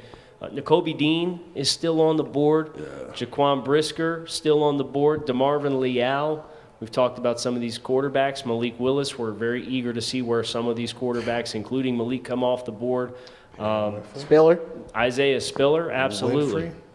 Perrion Winfrey still on the board as well. Have we had a linebacker come off yet today? This round? Yeah. I don't think so. Not today. And Washington, who is on the clock at 47, does have their pick in, and they also did not pick a linebacker. And they also did not pick a quarterback. They stayed in the trenches, and I might have to take an L on this one, gentlemen, because this was a player who I was collectively the low man on the group for. And I know this was a player who, when this season started, we got really excited about because of his jump in play. What are the rumors going around Washington right now about a former high pick who might not be with this team long term? Daron Payne. Yeah. Where's he from? Alabama. Fidarian Mathis. The pick is Fidarian Mathis for the Washington football team. And Mathis is somebody who's been a long-time player for Alabama. Joe, talk to us about 6'0", 310, 34.5-inch arms. Big jump in production this year. Yeah, so he's a run stuffer, and so I guess my concern is if they look at him as a Daron Payne replacement, they're not getting the same level of pass rush at all. But I do think he's a guy that's going to, win in the A gaps, be stout against the run, tough to move. He's going to occupy blocks, allow the second level to get downhill, which is, they got a young player in Jamin Davis that they want to give his best opportunity to succeed in, a very uneven rookie campaign. And so I think they want to make sure he's covered up and give him a chance to be able to play downhill. But I guess my concern here with Phi Mathis is I just don't see any pass rush ability whatsoever. And so we're still talking about high picks. There's other nose tackles that I like more than Phi. Travis Jones is still around. We even like John Ridgeway. And maybe that's a weird name to invoke, but we thought of Phi as more of a third, fourth round pick in that John Ridgeway type range. So I definitely don't love the pick, but you can see the vision here in Washington, and I guess they're just going to pick every Alabama defensive lineman ever. I like Mathis, but to take him over Travis Jones, who I think can do everything he can do in the run game, but Travis Jones has real pass rush upside, in my opinion, at nose tackle and at one technique that Phi Mathis simply doesn't have. And so I like the player, but I definitely question this pick. So we now have Chicago back on the clock at 48. We gave him a little bit of a hard time for choosing not to draft a wide receiver. Or a tackle. Or a tackle. Yeah. There's still a couple options on both fronts that is still on the board, including Skyy Moore, who's been a name that we've invoked a couple of times. David Bell from Purdue. Joe, I believe you were the one that mentioned him when Chicago was last on the board. I have no idea what the NFL thinks of him, but, man, he gets open and catches the football. There's no doubt about it. The concern there is the speed, right? Yeah. Because he didn't time particularly well. He played in the Big Ten where you don't get too many weather, teams that play a lot of press coverage, right? You think about Iowa and their zone secondary, and you think about Ohio State and how much they run cover 3. So that's some of the question that exists with David Bell is his ability to separate consistently against man-to-man coverage on the outside with his speed profile. So let's talk about David Bell a little bit. What did you guys see in David Bell? Do you think he'd be the right kind of complement to what they have in Darnell Mooney? Oh, yeah. I think about, for a young quarterback, what do you need? You need a guy that can get open, that can catch the ball, and, make you right? Because, sometimes Justin Fields, he might have an inaccurate throw. David Bell has outstanding body control, ball skills, and, where John Metchie struggles, David Bell excels. He can catch the ball in traffic, down the field, and over the middle. And I think he'd be an outstanding fit with the Bears if that's indeed what the route they go. I think that this is someone who can catch the ball in traffic, but he's going to always be in traffic, right? and that is my concern about the player. I think that there are far more receivers that are still on the board that are superior to him as a player. I think this is a bit rich for him if they were to go there. So let's talk about receivers. Because as we look at ones that have not been drafted, we do have David Bell and Skyy Moore, Calvin Austin, George Pickens, even guys like Khalil Shakir, Jalen Tolbert. Who else amongst that list of names jumps to you guys as somebody who might make sense to help complement what Justin Fields does best as a passer? I have to go George Pickens. And I know we just talked about him, and I agree with everything Dre says about the injuries and, just being in the cold weather. But you're at the position now where you need, you got to bet on something, right? Like, you need a dog. Like, you need somebody that can possibly elevate into a true number one wide receiver. So that's why I would have to go with George Pickens. Like, I like Skyy Moore. I like Calvin Austin. But it's like, when I hop off the bus, or if it's 3rd and 5, I need that one dude that I know I could throw the football to. And George Pickens not only has good athletic traits, but he has that mentality too. Yeah. I know you just talked about throwing the football up, right? Like, George Pickens is one of the better, hey, just throw the football up and I'm going to go get it. Yeah. Yep. Yeah. And he just has that attitude. So if I was the GM, you have to help Justin Fields out. I would go with George Pickens and say, you know what, let's figure it out and try to make something happen. Did they overlap agree. at all at Georgia? Justin Fields and George Pickens? I was thinking that. I don't think so. I don't- because, Might have missed them off by a year? By a year. They did. Yeah, they missed each other by a year. Yeah. So let's talk about the offensive line, because when we sat down and we looked at the roster, it was, okay, how can we best improve this roster? We pointed to the loss of James Daniels in free agency. He signed in Pittsburgh. Dre, the light bulb just came on. Yes. Y'all didn't see it on the broadcast, Yes. but that chair spun around Yes. at the rate of the Like the sun. Exorcist, Go ahead. So what big epiphany do we have on the board? They here? need a right tackle bad, and of course we need to. They need to continue to invest in protecting Justin Fields. I think that the right tackle here could be Daniel Faalele. It's a very exciting option when you consider the upside there. This is somebody who Michigan found on a recruiting trip to Australia, and he had a bunch of offers before he even played. Came to IMG, played a couple of seasons. We talked about him a little bit yesterday and trying to brainstorm some landing spots for him. But the pick is in. The look he gave. We just wasted a bunch of time talking about offensive players, gentlemen. This is ridiculous. It is another example of not setting up your quarterback, but drafting a good player, which was the theme that we kind of had the last time that they were on the clock. They're selecting Jaquan Brisker, the safety from Penn State here. Good player. Another good fit for Matt Eberflus, right? Yeah. But this is the concern of hiring a defensive coach with a second-year quarterback who's got no infrastructure around him.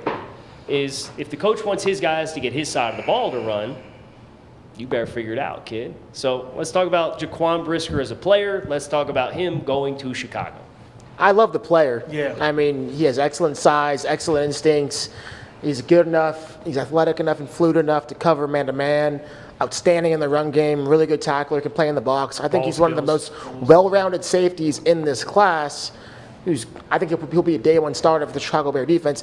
Look, Chicago might have got 2 day one starters in their secondary. So I'm not going to. From that point of view, I like it. Big picture, I think this is insane. You have your second-year quarterback you invested in, trading up last year, and I know it's a different regime, but you have him. You have him. And if you're not going to build around him, you're setting him up to fail. And I cannot get on board with either of these picks. Does this move speak to how they feel about the offensive tackle class at this particular moment, in our opinion? Well, it seems as though there was some enthusiasm in the building for Larry Borum in general. And, of course, they drafted Tevin Jenkins in the second round last year, and he struggled with a back injury. So you don't really know what you have. But, Joe, you've talked about this a million times. Developing quarterbacks surrounded by developing players. And I think that's the big question that's going to exist for Chicago is the foil of that side of the ball and the risk that they're taking in developing bad habits with Justin Fields because of the environment that he's playing with versus trying to get a balanced roster altogether. Well, then, if this was going to be the plan with the draft, then why wasn't a more concerted effort done in free agency to add veterans on offense? I'd love this if they went out and signed meaningful wide receivers and meaningful offensive linemen in free agency, and instead they didn't, right? They wanted to sign Larry Ogunjobi to a big deal. This has been the Bears' plan. They're telling us that their priority is defense, like it's been since the first time they've ever kicked off a ball in the history of the Chicago Bears organization. But I do struggle with that. I would love this if they really did attack the offense in free agency, but they didn't. Notable signings for Chicago this offseason on the offensive side of the ball include Byron Pringle, James O'Shaughnessy, Ryan Griffin, Patrick Lucas. and EQ St. Brown, unless you want to also include Trevor Siemian in the mix. Which Might as well at this point. Just replacement level players. Man, this is frustrating because, we always talk about the formula of building a team up, and then being able to slide the quarterback in and give them some type of protection and help. And the Chicago Bears are just simply not doing that. They're just completely ignoring it. And we know that Justin Fields is a talented football player, right? But y'all are, willingly not helping this kid. You're not helping him win. So when you go into next season, what makes you think that it's going to be that much better, right? When you improved nothing around him. And I think that's the frustrating part because we evaluate these players. We know exactly what the NFL looked like, what college football looked like, and who Justin Fields was as a player and his upside. And guess what, Chicago? Y'all did draft a really good quarterback. So as excited as y'all were, y'all may not ever see that because they are choosing not to surround Justin Fields with true weapons. And it's surprising considering where the GM came from.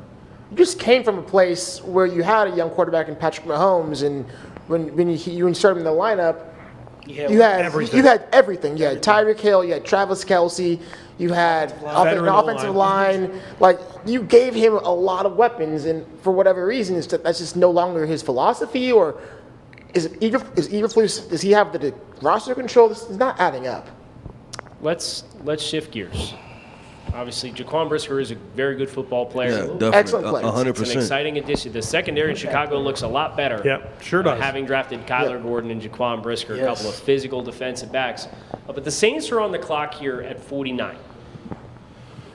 We thought this might be a potential quarterback spot. They told us otherwise with their maneuvers in the first round to trade up for a wide receiver, and then draft an offensive tackle. But I guess my question for the group would be, at this juncture, with the skills of the quarterbacks that are still available, does it change your mind at all about the perception that this might be a quarterback spot? I'm not expecting it to be. I'm really not. I think so. What player would they take that would help make this team more ready to win in the playoffs? Well, I feel like the Saints always kind of prioritize the trenches, and so we've talked about some interior defensive linemen like Travis Jones, like Perrion Winfrey. I feel like those are a couple players with David Onyemata, expiring free agent. And I feel like overall that interior defensive line depth can be improved, and so that's kind of what I'm thinking here with this pick. Yeah, and I wouldn't be surprised if they doubled down on wide receiver either, because that receiver core, it was not just one receiver. They need multiple wide receivers. So, man, they killed it yesterday in the draft, and if you want to continue to see, if Jameis Winston is the guy, then go ahead and give him 2 rookie wide receivers, and maybe this time you go and get a slot guy, right? You let Chris Olave play the Z. You have Michael Thomas out there, and then now you go get a slot guy. This may be a position to maybe get a guy like a Calvin Austin, like a tricky type wide receiver. And we know that the New Orleans Saints, historically, they've done a really good job with those type of players, right? Those tricky, just kind of, gadget type guys. Yeah. So this could be a spot for one of those type of football players. Could be a corner, maybe. I know that for a while they've been trying to find a long-term option across from Marcus Lattimore, that they can trust. And then they've kind of struggled with that, kind of putting different veterans there that just didn't work out. So maybe they go corner in this position to continue to build that up. Yeah. Damien, the pick is in. Mm-hmm. And I'm going to ask you to put that microphone down and put this card on the board, my friend. DP. New Orleans is drafting Alontae Taylor from Tennessee. Joe, nice player. Nice player. Oh, I got you. Don't worry. Go ahead and hang that thing up there for the Saints. Joe, nice player. Yeah. You obviously did the regional scouting for him. Let's go ahead and talk about Alontae Taylor's football player and how we can complement Marshawn Lattimore. I love Alontae Taylor. Physical player, willing to tackle, willing to play up in the face of guys at the line of scrimmage. A really good athlete, a guy that has outstanding ball skills, a receiver background there. And, he brings a little bit more length than Paulson Adebo, who got an opportunity to play across from Marshawn Lattimore last year. And I think that they might get a little bit better version of what they thought they were getting in Adebo, and maybe Adebo has a little bit of appeal to play inside a little bit. I know that they use Chauncey Gardner-Johnson in that role a little bit, but I think what they have here is a lot of versatility in the secondary, and I know some people even think Alontae Taylor has a future at safety, and so they lost some of those players as well, and so I think they're just kind of giving themselves a lot of different options in the defensive backfield, and Alontae Taylor falls right in line and can do a lot of different things. You know, the thing that that concerns me about this pick is that his inability to be to play man well, right? I mean, he's not necessarily a man coverage guy, and unless they plan to employ a ton of zone or move him to safety, I have concerns about this pick where it is. But I do think he's a good player. You just have to put him in the right scheme, predominantly a zone scheme, or plan on moving to the back end. The evolution of the secondary in New Orleans is pretty interesting, right? They let Marcus Williams walk in free agency, and that was a financial decision, but they do get a chance to bring in a couple of safeties, including Marcus May, who's a diverse type player, and now Alontae Taylor, who's super physical. I think that's one of the things you really like about him is you feel confident in his ability to play in traffic and tackle. Yes. So how he ultimately finds his final destination, Joe, I'm glad you had mentioned Paulson Adebo. You get a chance to kind of let that competition play out. But when you're in this division with the Tampa Bay Buccaneers and you're looking to stay ahead of some of the advantages that you have, and Tampa trying to figure out how to solve the riddle that is playing you when you've played them so well with the receivers that they have, a guy like Alontae Taylor might be a nice X factor for them. Maybe not necessarily this year, but year 2, year 3, again, trying to maintain that year-over-year success despite the cap hardships that they have to negotiate each offseason. Absolutely. So we have Kansas City on the clock at pick number 50. This was a team who went after the defensive side of the ball the last time they were on the clock. They went after the defensive side of the ball twice. Got themselves a couple of good football players in the first round. This is a part of the Tyreek Hill trade package. They drafted Trent McDuffie and George Karlaftis with their first 2 selections. We were kind of curious about, 6 wide receivers came off the board before your pick at 29. What was that decision-making process like? Was there anybody you might have considered? They have a couple reasonable options here if they want to go wide receiver. And I know we keep hammering wide receiver over the head as far as like an availability for a lot of these teams, but it's a testament to what the top of this year's wide receiver class looked like with all of the talent that exists there.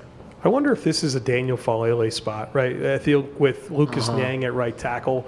But, I mean, they could have the biggest pair of tackles Orlando in the world. Brown Jr. and Daniel Falele. Right, and I mean, like, because they did prioritize Orlando Brown Jr., it gives me some belief that they would be comfortable with a skill set like Daniel Falele. And so I think that would be really interesting, especially to complement some of the young offensive linemen that they added last year in Trey Smith and Creed Humphrey. I'll tell you the pick. Let me stop you right there because they're no longer on the clock. Oh, wow. The pick has been traded. New England has come up to 50. Nakobe? Skyy Moore. Give Who knows? Who's a third? Who's a Yeah, who knows? Right. Careful, Cam Jurgens maybe? I saw the smoke coming out of Keith's ears. I said, we're cooking up a joke. So New England traded up from 54 to 50 and exchanged pick 158. So this is a pretty reasonable expense for New England to come up. Kansas City picks up an extra day 3 selection in the process. So as you guys kind of survey, we've had Nakobe Dean's name mentioned. Keith mentioned Cam Jurgens. There's a lot of linebackers, though. Like Leo Chenal would fit that. Chad Muma. Chad Muma's a good call. Tyndall. This is the Patriots. How about Tariq Woolen? Yeah, I was going to say corner. Length, right? Sure. I mean, They desperately. Joejuan Williams, they drafted him. Exactly right. They drafted a guy who had 38-inch arms and Joejuan Williams in the second round because of the length and the traits. And they have a big hole there. They desperately need cornerback help. And that secondary in general, it's continuing to get older. McCourty is another year older. He's still in a critical spot for them. Malcolm Butler's back. Malcolm Butler they brought back, and we know that Father Time has not been super kind to him as he's aged as a corner. And they lost J.C. Jackson in free agency. Yeah. So corner, the name popped to me because I'm looking up there at the board. And you could see that lone outside corner that's left in that tier that kind of stands out relative to the rest of the position group, and that is Tariq Woolen in that spot. I think it would be a great fit, but I also come back to they really need help at wide receiver. And they really, really do. If you want Mac Jones to take the next step, you got to get him some more help on the outside. Kyle's giving me a look. It's receiver. It is a receiver. Yeah. Skyy Moore. Any guesses? Skyy Moore. Keep guessing. George Pickens. Keep guessing. Calvin Austin. Keep guessing. Shaquille. David Bell. Keep going down David- the Kyle field. Phillips. Slade Bolden. Jalen Tolbert. Kyle Phillips. Tyquan Thornton from Baylor. Oh, my Wow. The selection here Wow. Speed. for the New I England just- Patriots. I just gave him, I think, a third or fourth when you put in my last group of guys. It's a little, you little like- rich. I felt it's a little rich as well. But Dre, you mentioned this was somebody that you liked. Talk about Somewhat. what you liked when you saw him, because I think that's a really important layer here for somebody Sure. who you might be surprised was a top 50 pick. Sure. So I did him late, right? I did him last week, actually, and I was surprised that there were some things about him that you actually like. He's clearly explosive and dynamic. Those are things that pop out about the player. He has some drops though. He has some hand issues. I don't think he's as polished of a route runner, and for this team to have missed on as many wide receivers as they have, to get someone that's Risky. risky with some great questions. I mean, it's falling along with the consistency of where they failed within the Head last 2 years. scratching. I'm not sure if they know what rounds we're in. Go ahead. Let me say something nice here, because Go ahead, to Joe. see the vision here for what I've been preaching about what I think this Patriots offense needs is a true field stretcher, because Mac Jones is a limited quarterback in terms of arm talent and mobility. And so their spacing is always going to be congested. He gets the ball out quick, and he doesn't have the type of arm that can access the entire field. Now, one throw that he made well at Alabama Was the the 9. vertical 9 route, right? And what can Tyquan Thornton do? Get behind the secondary. So, while I don't think this is the right range for He's him, high cut and 182 pounds. but I'm asking him to run in a straight line and improve. He's got to get off and press im- coverage on the and- outside. and improve my offensive spacing. So look, I'm trying to see the vision here, and I think it's that. I agree with you, and this is a guy that was in my region, and much like Dre, I was impressed with him as a vertical threat, but I was impressed with him as that, right? Like, and this is the Patriots, somewhat like the Packers. Like, y'all need a real wide receiver. Like, this should be your number 3 guy, or maybe a complimentary piece. Yeah. But you don't draft him in the second round to be like, you know what? I'm solving the trade wide up, receiver. too. Yeah, trade He's essentially, Valdez Scantling. Like, that's the role you would want him in when he was with the Packers. The issue is they don't have a Devontae Adams, right? They don't have a number 1 receiver who can run the full all route tree. You can be Mac Jones' kind of trusted, reliable target. This is not him. No. This is absolutely not him. He's a designated deep threat right now. Yeah. With his current skill set, and this is a team that has not been able to develop receivers Ever. I think that they've had a very interesting draft thus far, That's a good way I to think put that's that. a great way to put it. to say the least. The Philadelphia Eagles pick is in at 51.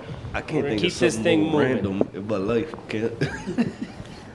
With pick 51, the Philadelphia Eagles have selected potentially the heir to Jason Kelce. They're drafting Cam Jurgens, the center from Nebraska. You think about his tools, his skill set, his raw athleticism, and it really pops. He's the giant brand version of Tyler Linderbaum, if you will. He's really raw, and he's really undisciplined at times, but he is absolutely somebody that you think will thrive with 1 year to learn underneath Jason Kelce. You're not going to press him to play. I think this pick also tells you quite a bit about their plan for Landon Dickerson, who they drafted in the second round last year as well. He's going to play guard, and Jurgens is going to be your center long term, because I don't see that same long-term flexibility and positional flexibility with Cam Jurgens. We're going to throw this card on the board, and we're going to take a quick break, and then we're going to come back. We're going to talk about the continuing second round of the 2022 NFL Draft here at the TDN Draft House in Las Vegas.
welcome back to our 2022 NFL Draft coverage, the Draft Network, here at the Draft House in Las Vegas.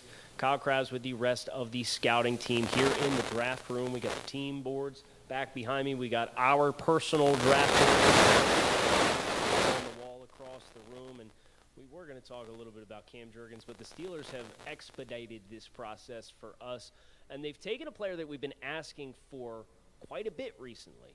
With pick 52, Pittsburgh has drafted Georgia wide receiver George Pickens.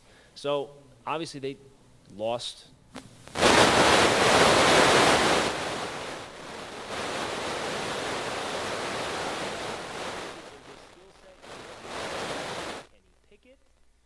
Joe, I'm going to start with you. Obviously, let's look at this from the lens of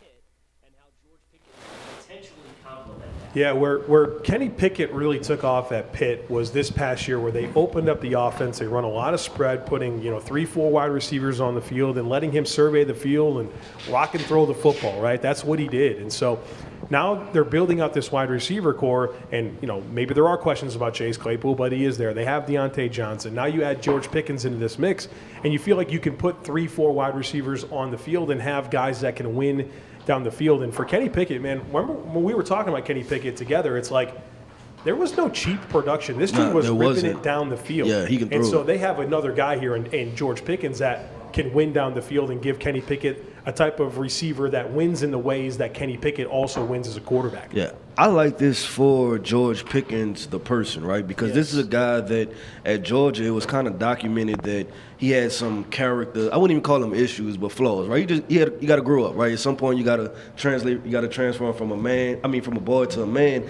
and then him just going under Mike Tomlin. Mike Tomlin has a history of dealing with those type of guys and getting them to groom as men. So we know George Pickens, the football player, and his potential, and then now he gets to go to a Steelers organization that has a lot of stability, and you have a good head coach that can kind of, pull you on the side, whether it's post game or, and he seems like a guy that really galvanizes the locker room, but also individually his players. So I think for George Pickens, he's like, you know what, man, I fell to the second round, but guess what? At least I get to go to a good spot. A good spot, because has there been a Steelers draft pick at receiver that has not been good? Yeah, this team is outstanding. You gotta trust this team them, is outstanding at drafting receivers. So honestly, I think George Pickens is going to greatly outplay his draft slot because of the team he went to. Again, Steelers never miss on mid-round receivers. Let's keep the line moving, because Indianapolis has made their pick at 53, and they have also drafted a vertical receiver with size. Cincinnati's Alec Pierce is the choice for the Indianapolis Colts. We've talked about Matt Ryan now coming into the fray. Alec Pierce, how does he fit amongst those pass catchers? What was my comp for Alec Pierce? Michael Pittman.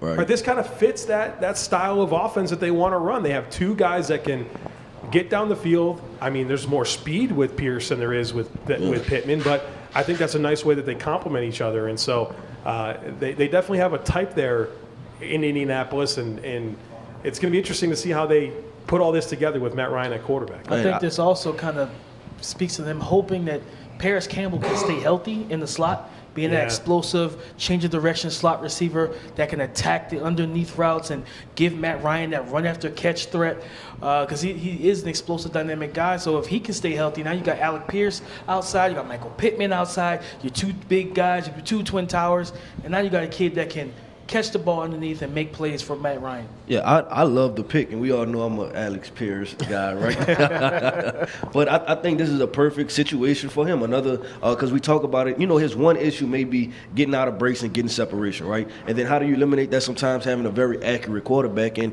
Matt Ryan has showed that, guess what? If you're 6'3", 200-plus pounds and run a 4.3, I could get you the football, a la Julio Jones. Not saying that he is Julio Jones, but he knows how to get the best out of those receivers that have high physical attributes. So I love the pick. What we got, Kyle? I was going to say, we got to keep the line moving here, because we have another selection. Okay. It is another wide receiver. Wow. If you remember, here's the run. Finally, we're getting the run. Finally. If you remember, Kansas City was on the clock, traded back to 54. Tyquan Thornton is drafted by the Patriots. Kansas City probably gets the guy they would have picked all along because they're drafting Skyy Moore, wide receiver from Western Michigan. We love this kid. We had him rated very highly. Skyy Moore was our 43rd ranked player in this year's draft across our consensus rankings. Let's talk about him trying to fill certain roles that Tyreek Hill has filled in that offense, because you're not going to replace Tyreek Hill. So let's talk about how Skyy Moore can fill some of those roles that he has historically filled for the Chiefs. For me, it's the speed one, obviously. I mean, Skyy Moore is a 4.3 guy, able to get vertical and really cause some stress for the DBs.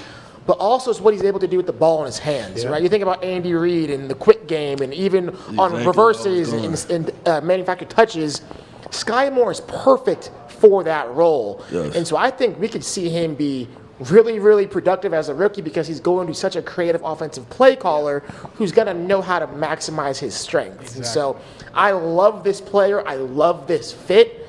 This might be one of my favorite picks of the second round so far. This was a player that had been mocked in some mock drafts at the end of round one. To the Chiefs. To Kansas City, right? So for them to not only get other players at more traditional premium positions, right? I mean, they took a corner at 21, they took a pass rusher at 30, and then you get on the board at 50, and then you trade back and still get the guy that you probably would have taken in the first place. Brett Veach is doing a really nice job thus far in the 2022 NFL Draft. But we have a new addition to the party. The NFC West. Somebody other than Seattle has made a pick. Believe it.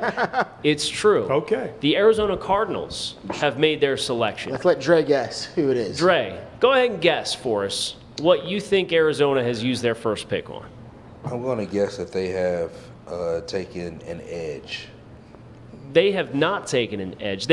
I think they're filling out a 7-on-7 team. Oh, wait a minute. They're taking a tight end. Trey McBride from Colorado State, the first tight end off the board.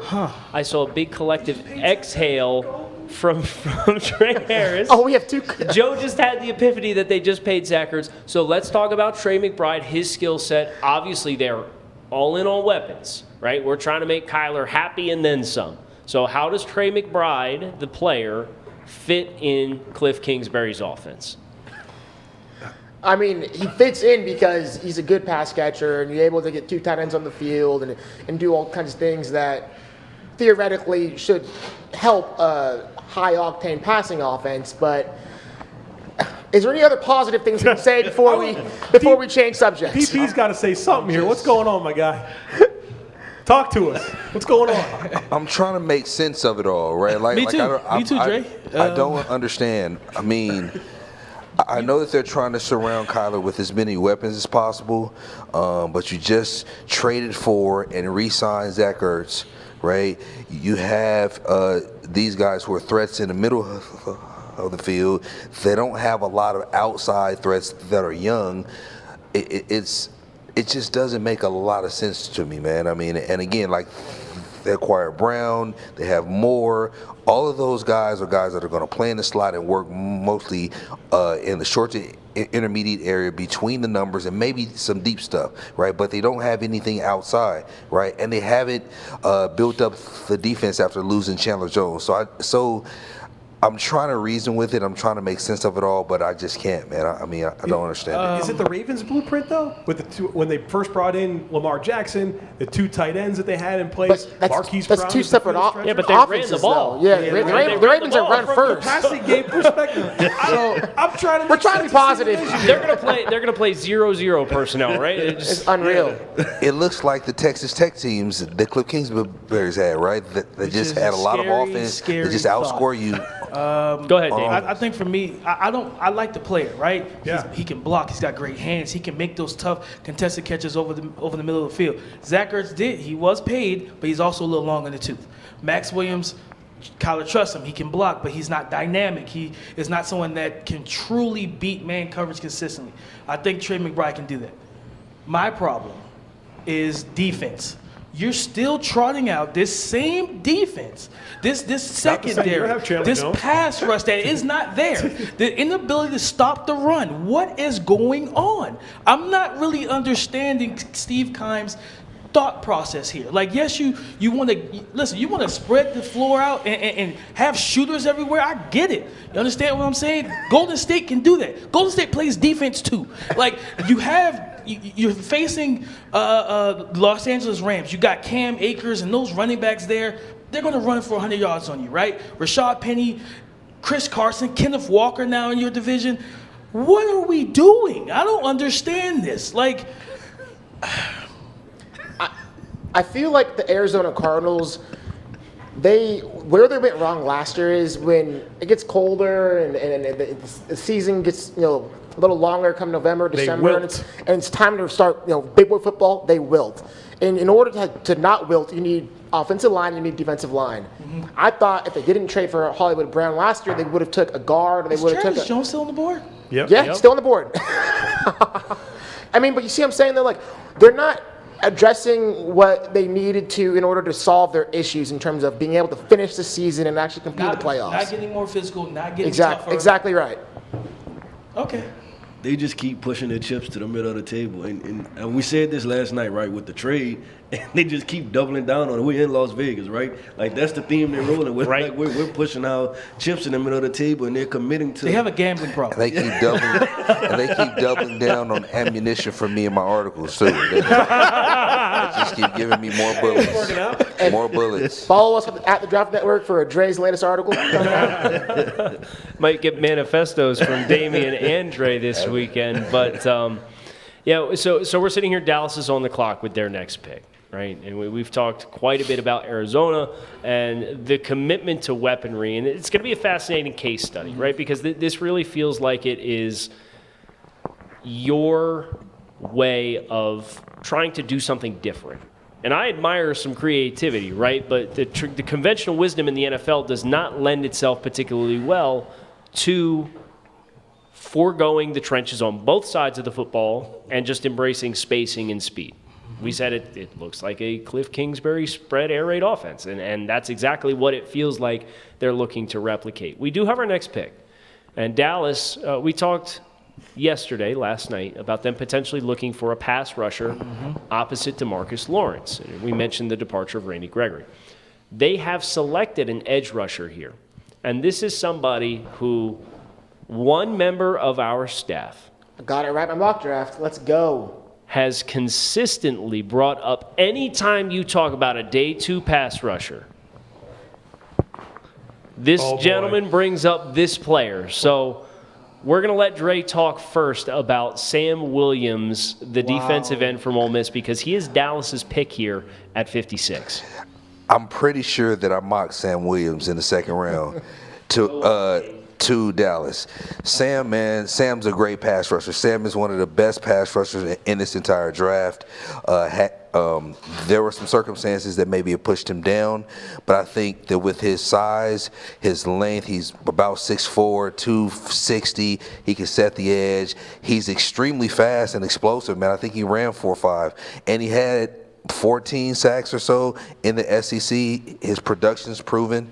I've been championing this guy as a great pass rusher for a long time, man. I mean, he wasn't really talked about much, but man, this is a starter on their defense for sure. I love this pick because I also am a Sam Williams guy from his talent standpoint. The explosiveness, the ability to convert speed to power, ability to crash the edge in the run game. And now you have him opposite of DeMarcus Lawrence. And then you know that they're going to still use Micah Parsons to get after the quarterback as well. That's 3 explosive guys with length, with versatility.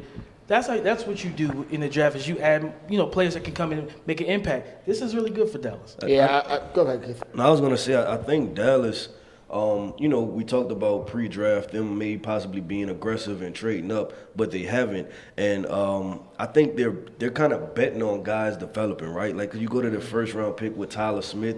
We agree that we like Tyler Smith, but Tyler Smith still has to develop. It's going to take a year or two for you really to see the best of Tyler Smith. And I think the same for Sam Williams. We've seen flashes, but it wasn't consistency, right? Like, this guy played multiple positions, and it wasn't really a dominant season from him. So I think he's another guy that is a developmental case, and that seems to just be the thing that the Dallas Cowboys are going with. And I'm not sure how I feel about their draft overall up until this point, right? It's kind of meh to me at this point. I really like this pick. I mean, we knew Jerry Jones wanted to re-sign Randy Gregory. Obviously, he spurned him for the Broncos. They needed another edge rusher opposite DeMarcus Lawrence to allow Micah Parsons to play more in that second level and not have to rush the passer as much as he did last year. I think Sam Williams has about as high of an upside as any pass rusher in this class, given his athletic traits, and so I love it. We have a new development. Tampa Bay has traded up to 57 with the Buffalo Bills. Buffalo moving out of this spot. And Joe, are you surprised to see that Buffalo ultimately chose to drop down here? No, Brandon Beane talked yesterday that his initial thought was that he would trade back out of the first round yesterday, and he wound up trading up a couple of spots to get Kyer Elam. And so I'm thinking he wanted to get that fourth-round pick back and give himself a little ammunition to go get some targets maybe in the middle rounds. Well, he did get a pick. It won a fourth-rounder. 57 goes to Tampa Bay for 60 and 180. So it's a day 3 selection, and the pick is in. And when New England drafted Cole Strange yesterday, we talked about how a team like Tampa doesn't mind some small school kids on the offensive line with some positional versatility that they could potentially develop. And that's what they've gone after here, because the pick is in, and at pick 57, Tampa Bay has drafted Luke Goedeke, the offensive lineman from Central Michigan. And I don't think anybody expected this to be the first Central Michigan offensive lineman off the board. No. Joe, I don't know. I think I did say that. I think I thought he was better than Raymond, to be honest with you. Right tackle for them. I think he kicks inside the guard. I don't think he has a length to play outside in the NFL. Only played the position for a couple of years, and I think that's why I was so impressed with his tape, was because this is a player that I thought understood angles and body positioning and hand fits at a clip that you don't expect for a guy that's new to the position. And so one of the best offensive line coaches in the NFL in Tampa, and Coach Goodwin. And I think that they give themselves an opportunity to look at that left guard spot and have a guy that can compete with Aaron Stinney, who's kind of penciled in at the starter, and improve what we all perceive as one of the concerns on this football team. What I love most about Luke Goedeke, this guy looks to punish the people across from him. He plays extremely physical, brings the right kind of play temperament that I think is going to be outstanding next to Ryan Jensen. Yep. Right. I think that's kind of the mentality of this offensive line. I think he fits right in. So I really, really like this player team fit. I'm glad that he's drafted presumably to play inside. Yeah, right? No question. That was the question that I had when you watched him and you're evaluating him as an offensive tackle. Was I just didn't think he necessarily had the blend of length and movement skills to shine outside. But you take the demeanor that he plays with and you put that inside, and you put that inside with bumpers of a long arm guy potentially like Donovan Smith and Ryan Jensen, who came back in free agency and signed a new contract this offseason. You can kind of see what the ceiling is there for him to potentially end up being a rookie starter for Tampa Bay on the offensive line. Yeah, no question. I mean, Tampa, we knew they were going to address the trenches, and that's exactly what they did with both their picks. So. Logan Hall and Luke Goedeke as their first 2 selections, a couple of position versatile guys, and gives them some flexibility up front on both sides of the football. But we're now looking at the Atlanta Falcons on the clock. Joe, I got a reaction here. Could it be? Could it be a quarterback? I'll believe it when I see it. Don't do it to us, Joe. Malik Willis still on the board, huh? Yeah. Yes. They're all Everybody's still there. I'm praying for Isaiah Spiller. You know, they got to get a running back at this point in time, and you can't roll with Cardale Patterson again as you're essentially taking your full-time ball carrier. Mike Davis Hive is furious with you right now. Tell him to tweet me at Brentley12. Hit me up. Travis Jones, you think is in play? I mean, they went and got Ebiketie earlier, but I still think they need a couple more additions to that front 7. The linebackers are all still there as well. They lost Foye Alakun, and Deion Jones really struggled in that defense last year. Joe, you hit the nail on the head. I'm going to ask you to go get this card off the board and put it on the board. With pick 58, the a great Atlanta pick. Falcons have drafted a linebacker. They have drafted Troy Anderson, the Montana State do-it-all player is probably the best way to describe him.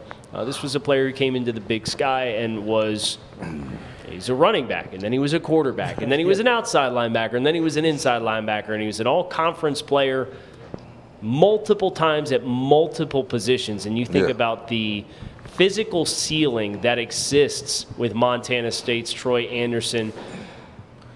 It's really a question of what the ceiling is as compared to, it all comes down to mental components as compared to physical components. Sure. I think this is great. Like, I'm in shock, right? Because a linebacker comes off the board and it's not Nakobe Dean. Right? Who, in what world did we Injuries. think that? That's what you think? It's injuries, it's size. Yeah. I said that he would drop. I said he was going to drop. But still, just watching the film, right? I think we agree that Troy Anderson has some development stuff he has to deal with, especially playing the run. But we know Nakobe Dean is a pretty instinctual guy. So it's like you passed up on Nakobe Dean, who I feel like is pretty much pro-ready, but he has some limitations as far as his size. And then you go with Troy Anderson, who has some developmental aspects of his game. He'd probably be more of a year 2 or year 3 guy. So I thought that was very interesting that they went linebacker and passed up on Nakobe Dean. Yeah, the thing about Troy though, man, Troy is someone who's got great size. I think he's 6'4", in the 230 range, 240 range, and he's played a lot of different roles. But the upside is there, right? The upside is tremendous. He's a great athlete. I think he ran better than people expected. He ran 4.4 flat. He ran 4.4 or something at the combine. So he's done much better in the post-draft process, or excuse me, the postseason process that people expected, right? There are some instincts concerns with him, but it's only because he's played in so many different roles. And this is someone that if you give the chance to play one position, allow him to grow, I think that you see that this is someone who can be a good starter, either in a 3-4 or a 4-3. There's a lot of different things that you can do with this player, so I like the pick. And when Dre says a lot of different roles, like he played quarterback and running back. Right. Yeah. Right. I think this is only 2 years removed from being on the offensive side of the ball, and so when you think about his athletic profile and the tape that he put on, it's really impressive for being so new to the position. And so, to Keith's point, he probably is 2 years away, but his potential is through the roof, because when we criticize his instincts in the running game, it's not like he's been playing linebacker for the past 10 years and they simply haven't developed. Yeah. I think his instincts can get better and will get better with playing time. Do the Falcons, with their roster currently constructed, do they have the benefit of waiting and That's what I was getting ready to say. betting on a guy? Like, we need good football players. He might be 2 years away, but he's going to play now. Look at the linebacker, right? Like, he's going to play right now. He's playing now because the only way you get better at playing football is playing football. Exactly. Right? He's going to have to get improved, deconstructing blocks, playing the run, being more instinctive. As an explosive athlete he is, we all have said this about athletic specimens. If you do not have it up here yet, you're not going to play at the speed that you test. So that's what my thing is. Deion Jones is someone that doesn't handle the run particularly well either. So now you have 2 guys in the middle of your defense that don't handle the run particularly well. It's just like Tampa Bay is going to run the ball, New Orleans is going to run the ball, Carolina's going to find a way to run the ball. You got to stop that. So it's just, like you said, the timing and everything. I feel like it's a little bit of a reach. Well, let's sync up some timing here as we get ready to transition to the next pick. Minnesota is on the clock at 59, and they have submitted their selection. Minnesota is drafting Ed Ingram, the offensive lineman from LSU, with their selection here at 59. Keith, I'm going to defer to you. Obviously, you have a lot of familiarity with the LSU program. Talk about what Ed brings to the table for the Vikings. Yeah, I like this pick, and I like this scheme, right? I think, they run the football with Dalvin Cook. This is a guy that can climb to the second level efficiently and effectively. He's a very smart player, and he has really good size. At his time at LSU, he's played tackle and both guards, so he has some versatility. And like I say, Minnesota, they just have the opportunity to just get better in the trenches. So I think this is a high floor player, right? Like, he may not be as athletic as some of the other guys, but you know exactly what you're getting. You're getting a pretty much a role grader, somebody that can move, climb to the second level, and when you have a starting level caliber guard. I was like impressed it. by his pass blocking, right? You watch him play, and he's built like this road grader, but I thought he was a better pass blocker than he was Agreed. run blocker. Nah, and then we cut on the Florida film, right? Like, and he probably should have got the MVP. Like him on those pulls, right? He led the way for Ty Davis Price to break that rushing record. But man, I think he was an impressive football player, and I'm pretty sure he put on a performance in interviews and meetings, just knowing the guy personally. So I think this is a really good pick for the Minnesota Vikings. Yeah, it's a shame the Florida defensive coaching staff stole that MVP from him for couldn't figure out how to handle off that power outside run. But as we get ready to get back on the clock with Buffalo, back on the clock again after trading out of pick 57, sliding back a couple picks. Joe, you mentioned replacing that selection that they gave up to move up and go get Kaiir Elam. As we survey the board here for the Buffalo Bills, is there any valued positions that stand out to you? Well, I think the Bills are at the point now where they're going to start looking at replacing potential players they're going to lose, whether that's linebacker Tremaine Edmonds, safety Jordan Poyer, Roger Saffold at guard, wanting to bolster the running back room where outside of Devin Singletary, there's nothing that they trust. So maybe this is an Isaiah Spiller spot. Maybe this is a James Cook spot. So I think there's going to be some forward thinking with this selection. So you've mentioned the Isaiah Spiller potential selection here, and I want to ask you, they have consistently swung the bat on day two on running backs in the last couple of years. What differences exist with the scheme shift that you feel like is going to lead to a different result? I love that question. So under Brian Dable, I think the Bills had an identity crisis with running the football. They were so multiple with running the football. Sometimes they were gaps, sometimes they were zone. They never had an identity. Under the direction of Ken Dorsey as the OC, but with the influence of Aaron Kromer on this rushing offense and Joe Brady, I think you're going to see a consistency with some wide zone rushing. And I think that's going to allow the Bills to be more consistent with just their continuity and consistency with how they're going to attack defenses. And so I think that would set up a running back to succeed at a higher rate than Moss and Singletary. Well, I'm glad you set the table for us to not talk about Buffalo. They just traded back again. Bean's mad about having to give up that 4, man, I'm telling you. So Buffalo trades back from 60 to 63 and picks up 209 in the process. Okay. So Right. and they must like a bunch of players stacked together on the board. What's funny is I think Ed Ingram and Troy Anderson were both targets, and I wonder if Bean got sniped moving back a few spots. It's like, all right, well, let's keep going. So. Who's the team? The Cincinnati Bengals are now on the clock, moving up from 63. So, Brentley, I'm glad you asked. What pops here to you when you look at the board here in the Bengals? So we already had Trey McBride go. I think tight end is another position they might want to look at. You think about Greg Dulcich. I love that. You think about Isaiah Likely. Those names to me really pop. Rucker. Rucker is a guy I'm really fond of too. I would not be shocked to see him there as well. Then maybe corner. Maybe Cam Taylor Britt. Cam Taylor Britt is a guy who I think could make a lot of sense. You think about Eli Apple. He's an expiring contract next year. You have Chidobe Awuzie. He was okay last year for them, but again, they're going to lose Eli Apple. I think Cam Taylor Britt can come in, kind of really step in and fill that role as a rookie. I think those are two positions I think they might look to target. I would go Tariq Woolen. That's the route I would go. You got a freak athlete, and then the Bengals they're at the point to where they can kind of gamble on these type of guys because they have some foundational pieces together. So I agree with you, Brendan. Like, let's go corner, and then let's take a gamble on one of the most athletic guys in this draft. I like that because, as I mentioned, Eli Apple is there as a starter. And we can all joke about him all we want, but he's there as a returning starter. Yeah. So they could be drafting Tariq Woolen for next year when they're set to lose him on an expiring And he would just contract. use him as a matchup piece in spots during his rookie year as well. Brantley, don't let him lead you astray. The pick is Cam Taylor Britt for the Cincinnati I try to go with you, but It's all good, Brantley, why don't you go up there and grab Cam? Cincinnati's over here on the left-hand side. got to make sure that Baltimore's up there in the top spot, so they're not on the top shelf. Let's talk about Cam. Cam's one of our draft legends from this year, with our partnership with Legends, spotlighting some of the best stories for players. And Cam, lead by example, right? This is a guy who eats, sleeps, breathes the Nebraska program, and we got a chance to know Cam very, very well.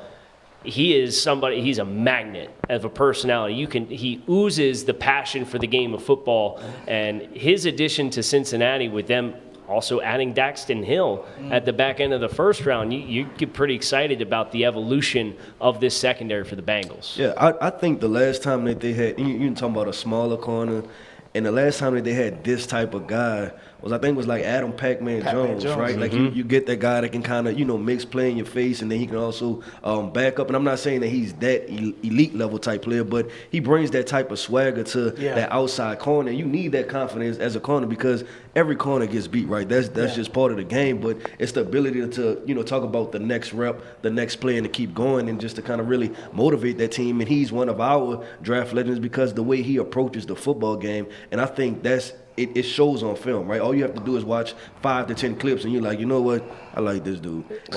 Watch him smack Ohio State's running back down in the red zone. You want one play. For me, that was the wow play for him, was sticking Travion Henderson down in the red zone. And what is something you always talk about, Kyle? You always talk about corners who tackle, right? And this guy tackles. So he's on the defensive side of the ball. They're still trying to, I guess, build the identity. Offensive side, they have the identity. Joe Burrow, Jamar Chase. They're trying to get that identity. And I think he's a culture builder on that side of the football. And remember when we for the Talent Factor podcast, when we sat down with Leon O'Neal, he talked about how him and Cam Taylor-Britt at the Senior Bowl room together.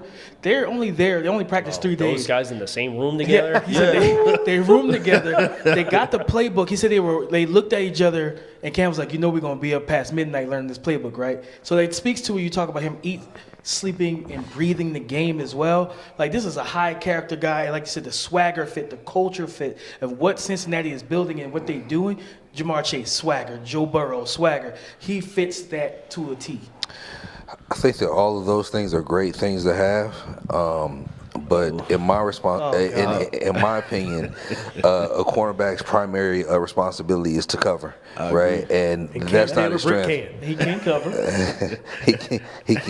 he can cover to a degree. But no. I think that this is he certainly has a few strengths. I thought that they could use him some as safety, play him inside some because he is physical and can hit. I just don't think the man coverage was a strength. And I had a few guys that were ranked higher than him in terms of man coverage, but he's a solid player, though. Yeah, if you're going to play him in man, I think you need to let him play in the face of guys and try to develop as a proficient and a real high-efficiency step player at the line of scrimmage with his feet, make sure his feet are really clean. Because you saw transitional quickness was the big question for him in space. Yeah. When he was isolated and he was played off the body and then had to flip and carry, that's where you saw him give up some separation, and that even showed up down at the Senior Bowl. But if we thought Dre was going to be a wet blanket on the Cam Taylor-Britt love, San Francisco has selected Drake Jackson at pick 61, getting a pass rusher into the fray. And we've heard Dre talk about Drake Jackson a lot, but the rest of the world does not have an appreciation for Dre's analysis for Drake Jackson, the football player. So, Dre, tell us what he can and can't do as a player as we talk about him being the pick for San Francisco. Well, San Francisco certainly, we knew that the edge was a need for them, but there's a few things about this pick that doesn't make a ton of sense. One, they're a 4-3 team, and he's not a guy that's strong enough to play in line, right? Strength is not a part of his game. And so this is someone who has shown some bend. I thought that he was a better fit and a best fit as a 3-4 outside linebacker where he can play out in space some, play over tight ends. But to play him in line as a 4-3 end and someone who hasn't proven that he could be a consistent player, especially when you play him in line. His weight's been up, his weight's been down. He's not strong. So I personally don't like the pick. But I think it's very rich for him here. So let's ask this question as a group, because you mentioned the weight and the fluctuation, and he played high and he played low. Do we think this player in this defense is somebody who's going to make more sense at 250 as a pass rush specialist? Are you going to try and make him what Solomon Thomas became for you, where you try and bulk the weight onto him? Let's find the role for him, because he's such an interesting player, and he obviously has length, and he has some really bright flashes as a pass rusher, but he's not somebody who's consistently been able to put it together, and we've seen him at all different sizes as a player. I think his best role is going to be that third rusher off the bench who comes in on passing down situations.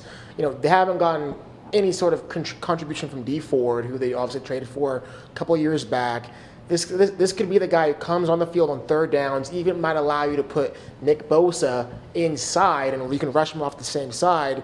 That's where I see him succeeding at the next level with the 49ers. But, Drake Jackson does have some redeeming qualities. He has a good first step. He can bend. He's pretty long. He's explosive. There's things to like about Drake Jackson as a pass rusher. But to Dre's point, he is not a well-rounded player, and so there is some development needed. But San Francisco does have one of the best defensive line coaches in the NFL, in Chris Cassari. So I think if anyone can coach him up, it's the Niners. And to your point, when you talk about his ability, that first step quickness, that bend, that's why I wouldn't add any weight to him. Yeah. I'll just use him as that DPR right now. Try to find that comfortable playing weight for him. The only thing when Dre talks about the weight fluctuation, it just raises the question of kind of discipline, right? Typically, when you see a guy fluctuate weight like that, it's like, okay, why can't you stick to one spot, one size, when you're playing the game of football? But for San Fran, having Nick Bosa on the other side, you bring him off the bench as a fresh leg rusher, that explosiveness in the fourth quarter when you want to get after the opposing passer, I think that's the best fit for him. But my question is, if he was so athletic and so forth, why wasn't he able to consistently get home, right? Even early on when he played lighter, this isn't someone who put a lot of consistency on tape in terms of getting home and getting to the quarterback. You know what this conversation sounds a lot like? The player that he was probably drafted to replace in Arden Key. Think about how physically skilled and talented and flashes Arden Key was at LSU. Yeah. Then he gets drafted. He had 6.5 sacks last year for San did. Francisco, and then left for Jacksonville in free agency. I think it speaks to the defensive line coach. He's really that good. Arden Key got drafted by the Raiders, couldn't do anything there. Goes to the Niners. He has 6 sacks in his first year with the Niners. And so I think Dre makes all the good points. I don't disagree with anything Dre is saying. I think, though, if I could have picked a landing spot for Drake Jackson, I think this would have been near the top of my list. The next pick is in.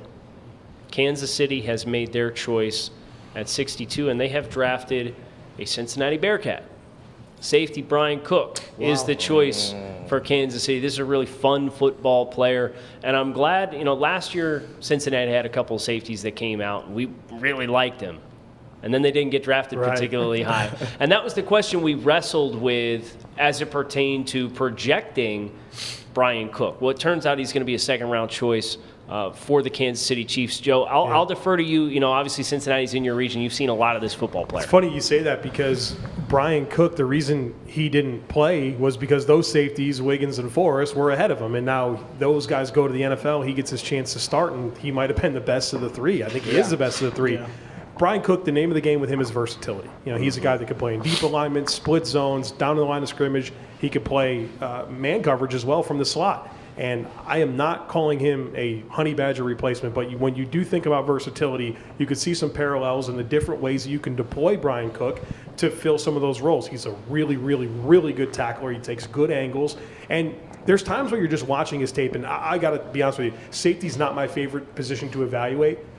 But for a guy like Brian Cook, he's just so boringly consistent where he's supposed to be, an assignment-driven player. He's not going to get you beat, right? Like he's not. What do they say? Safeties with kind of those processing issues, they're going to cost you big plays. That's never going to be an issue with Brian Cook, and he gives you versatility, athleticism, and physicality. I think he's a really good player. Yeah, I like it, and I like what Kansas City have done this offseason, right? I think they went through the season, watched the film, and then they really identified their problems. So they went and got Justin Reed. Then, in this draft, they got defensive linemen, and then, now they went and dressed safety again. So, they're extensively better on the back end in his secondary than what they were last year. And we talk about a division that's extremely competitive. They decided to build through the draft and be like, you know what, man, we have to get better, not just offensively, but defensively to become a more well-rounded team. So I just want to say, kudos to Kansas City Chiefs just for identifying their problems. You know what, we're going to go fix it. I love this pick. I think Brian Cook he's one of my favorite players in this draft. He's tough, instinctual. He's a good athlete. As Joe mentioned, he can wear a lot of hats. You can play him single high. You can play him down in the slot. You can play him in the box. And he can do everything well. Maybe he's not nothing spectacular, They can do everything well. And He's I a think good about the football player who he might be replacing, Daniel Sorensen, who Yeah. whenever they're beat, who's normally around that ball. That won't be Cook. It's Sorensen, so that's call. not going to be Brian Cook. And so I think this is a home run pick here. The other thing I would add to that as well is they have Juwan Thornhill. They brought in Justin Reed. Coming into the NFL, coming out of college, Juwan Thornhill played a lot of different positions. He played in the corner, second. started He played corner, corner. yeah. He's a high-level athlete as well, and that can give them some secondary flexibility and versatility where they can bring him down into the nickel, match him up outside, and allow him to, maybe he transitions into a corner. But this is a move that allows him to do some more things in the back end, which has been an issue for them for quite some time. And they drafted Trent McDuffie, right? Yep. So it's a clear, like, and we talked about this yesterday. I forgot what team we talked about, but it was like you either build the secondary or you build the trenches, when you're trying to solve this defensive problem. And they clearly took the approach, like, you know what, they looked at their board and like, man, we're going to build out this secondary to become a better defense overall. We have another selection. The Buffalo Bills have had enough of trading back. They have made their selection here with pick 63. They have drafted running back Isaiah.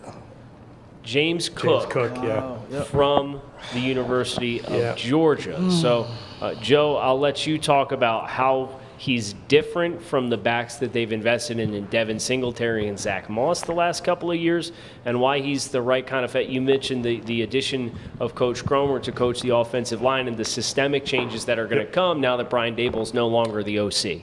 Well, and the Bills went after J.D. McKissick in free agency, and that didn't come to fruition, and Brandon Beane was pretty hot about that. He wanted a pass-catching back and a guy that can give them a player that can help Josh Allen out of the backfield as a receiving threat. And I think part of what the Bills have to do is to preserve Josh Allen, a player that's going to take hits and be a physical runner, is take things off of him. And I think one thing that you can do to help take away some of the hits that Josh Allen faces is by giving him more players to throw the football to out of the backfield. And Cook gives you a ton of versatility. He can line up as a true receiver and win down the field. And so the pass catching ability, he's got speed in ways that they don't have with Devin Singletary and Zach Moss. And he's a really nice fit to some of those outside zone runs. And so I think this is stylistically another clue towards the style of offense that we can anticipate under Ken Dorsey, who's taken over from Brian Daboll. And when you talk about helping Josh Allen, and I look at this pick, from a running standpoint, I don't think it helps Josh Allen. Correct. Yeah. And that's That's a good thing when you have a quarterback of the caliber of a Josh Allen. Right, but I'm talking about more so in the short to intermediate, right? Because we know that we've seen it with Cam Newton. Those hits add up. Absolutely. Running that quarterback power and all that stuff, it's good when it's working until that shoulder gets busted up. I want to get an Isaiah Spiller, a guy that can run between the tackles, run those third and twos, and really churn out those heavy, tough yards. And then also, I'm just saying, you got a dangerous quarterback that can throw the ball. Let's get a running back that can just drain the clock when you have a lead, right? You think about the way that Kansas City was set up. They didn't stop the run well. You have an Isaiah Spiller in that situation.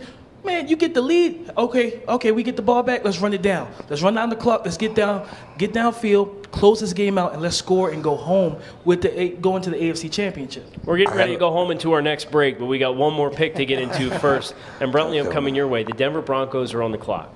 And one of the big departures that they had throughout the course of the past 12 months was Von Miller, right? They have picked a speed rusher. Yeah. Who can bend off the edge and has an explosive first step. Oklahoma's Nick Bonito. And I'm coming to you because you went to bat for this guy nonstop. Yeah. So I want to give you the chance to talk about Nick Bonito, his fit within Denver's defense, and how you like the valuation here at the end of round 2.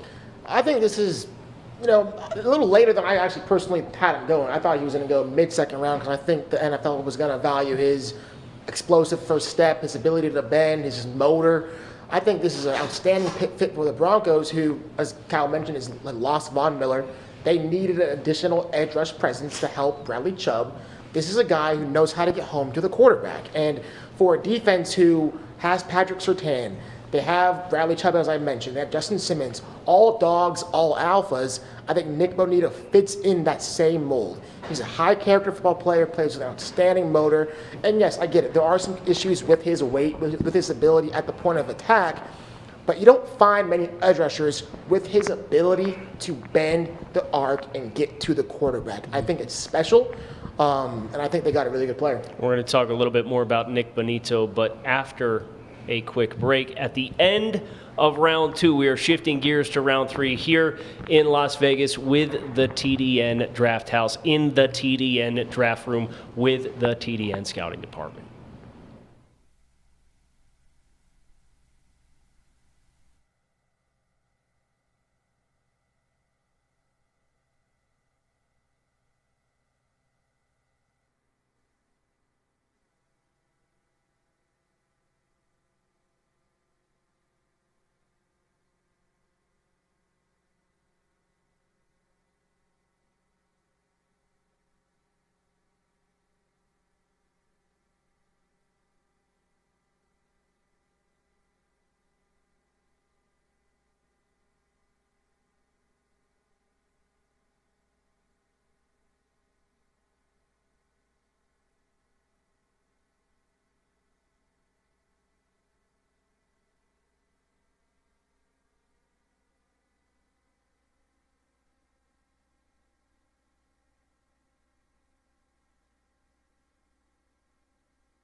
Welcome back to the Draft Network's 2022 NFL Draft coverage here at the Draft House in Las Vegas. We are here in the draft room, our scouting staff, and the third round is underway with a couple of picks.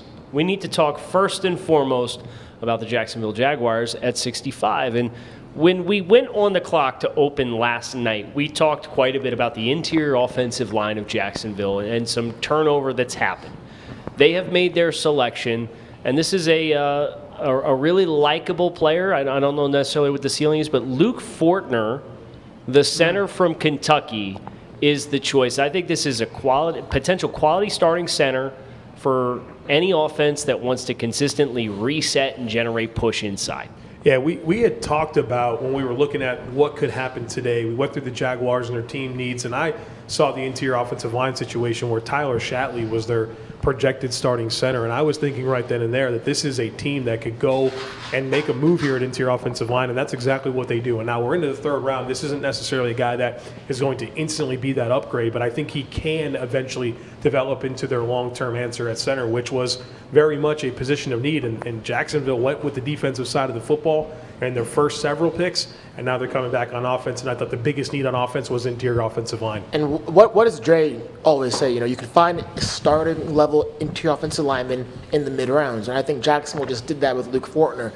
He's a very high IQ center, really good hands. You know, is he the most powerful, stout center in the world? No, but he's athletic. He can get into space, plays with really good play temperament, and he really kind of plays at the whistle. So I think he's a guy who you put as the anchor of your offensive line in front of Trevor Lawrence. You feel really, really good about his projection as an NFL starting center. Yeah, I don't necessarily know that he has like a trump card trait, but he feels like he's above average at just about everything, right? So you feel good about having a sturdy but unspectacular player to play in that spot, especially if he has the IQ, Brentley, that you credit. And that was the same thing that I had saw when I was scouting that Kentucky offensive line that has several prospects in this year's class. But we have another pick. Minnesota has made a selection, and you'll have to excuse me while I have a moment on this one, because we sat down and we went through who we thought the top 100 players were going to be in this year's class. And this was a player that I had to go to bat for.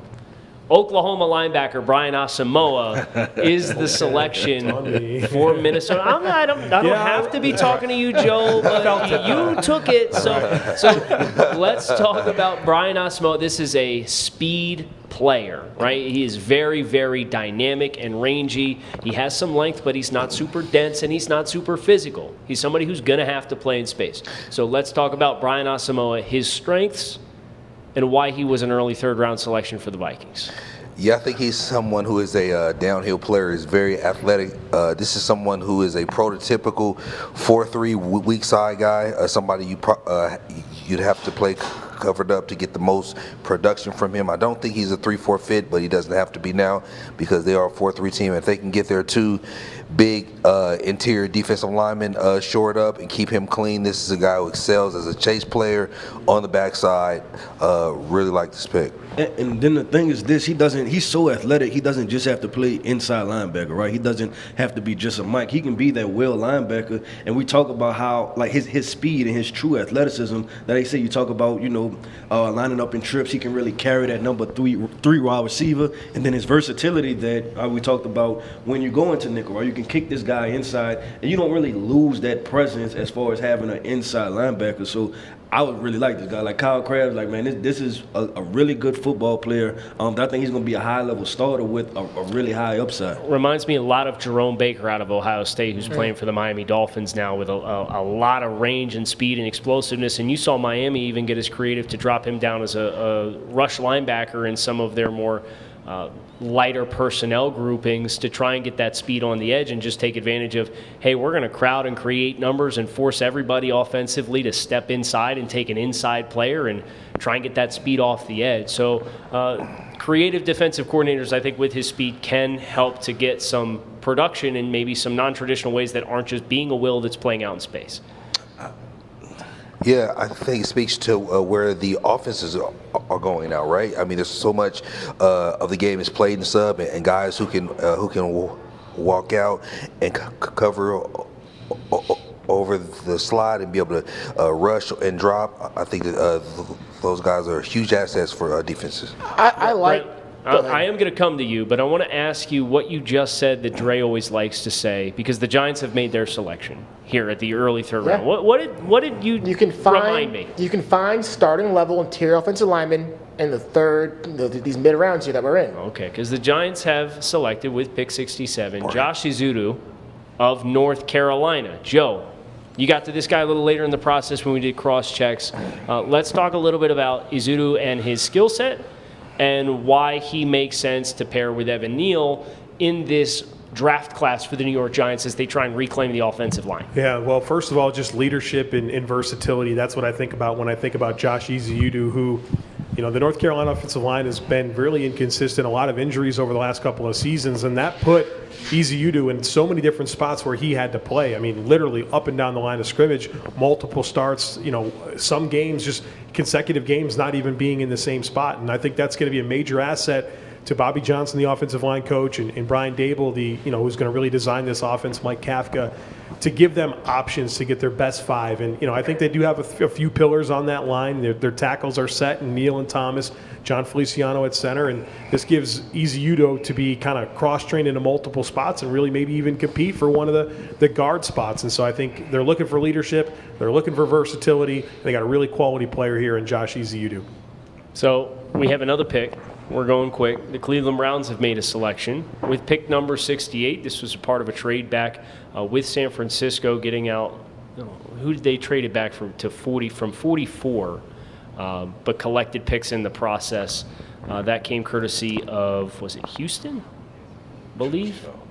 The selection is a cornerback, which I think is interesting considering the success that you had with Greg Newsome.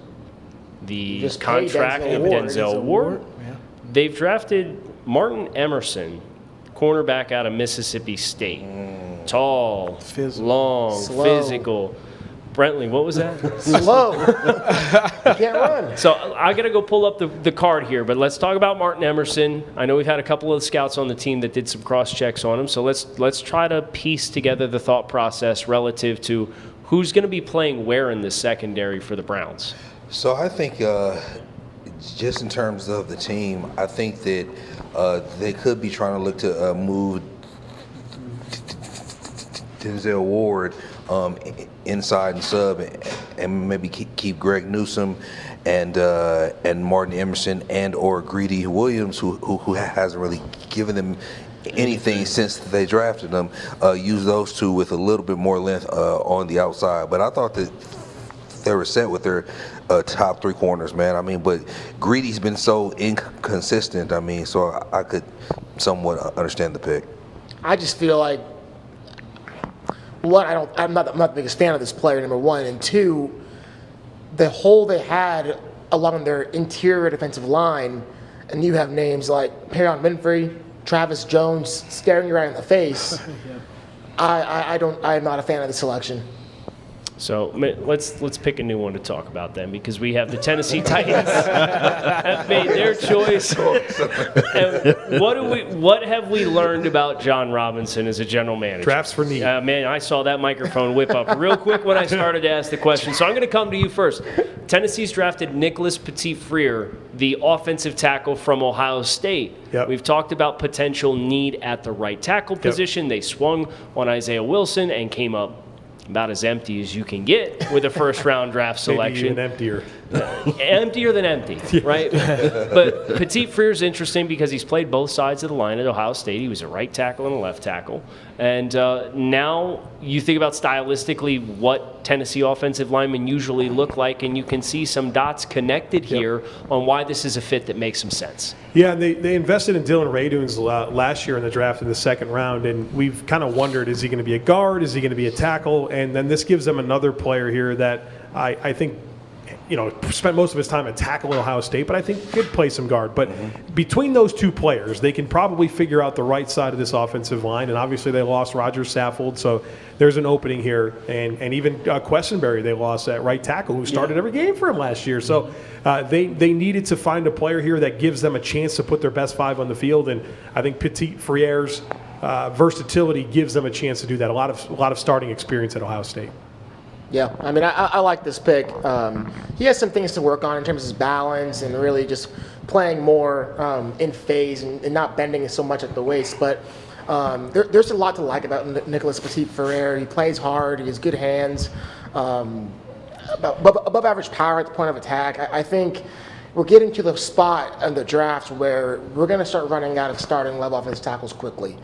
And so for John Robinson and Mike Rabel, they knew they had to walk out of this draft today, really, with an option at right tackle to allow Radens to kick inside. And so to me, this makes a lot of sense. Yeah, he's just a little streaky of a player, right? You know, he'll look really, really good, and then he'll concede some pressure, and then it snowballs on him a little bit. So I think Tennessee and their ability to run the ball can kind of help him with that to help keep opposing defenses off balance with how well they run the football. This is another selection, Jacksonville on the clock at 70, and I can't wait to hear what we think of this selection, because in the first round, somebody remind me what they did at the end of the first round. Traded back up for Devin Lloyd. I almost said Navarro Bowman. Well, you got the Trent Baalke connection on the mind. Right.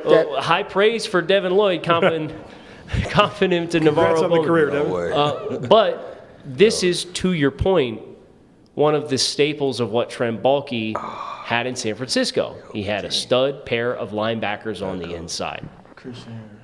Chad Muma, Wyoming, the selection. So you take Devin Lloyd and Chad Muma and you put these two guys on the inside of this defense, and you have some really fascinating complements of skills that you can get into. Yes. So let's talk about Chad Muma, who we had graded as one of our second-round valuations at the linebacker position, still on the board here at 70. So this is a plus value from our consensus rankings as well. I like Chad Muma a lot. High football IQ. Yeah. We saw him down in the Senior Bowl. He will play, as the Sam, Will, and the Mike, but when he took over at Mike in practice, you kind of saw that natural control of the defense, getting guys lined up. He has really clean feet when he has to scrape sideline to sideline or outside runs to track and meet the ball carrier before they're able to get too far upfield. I just really like his ability. And then in space, they would drop him off in coverage where he's so comfortable and fluid in that realm as well. You pairing him and Devin Lloyd, man,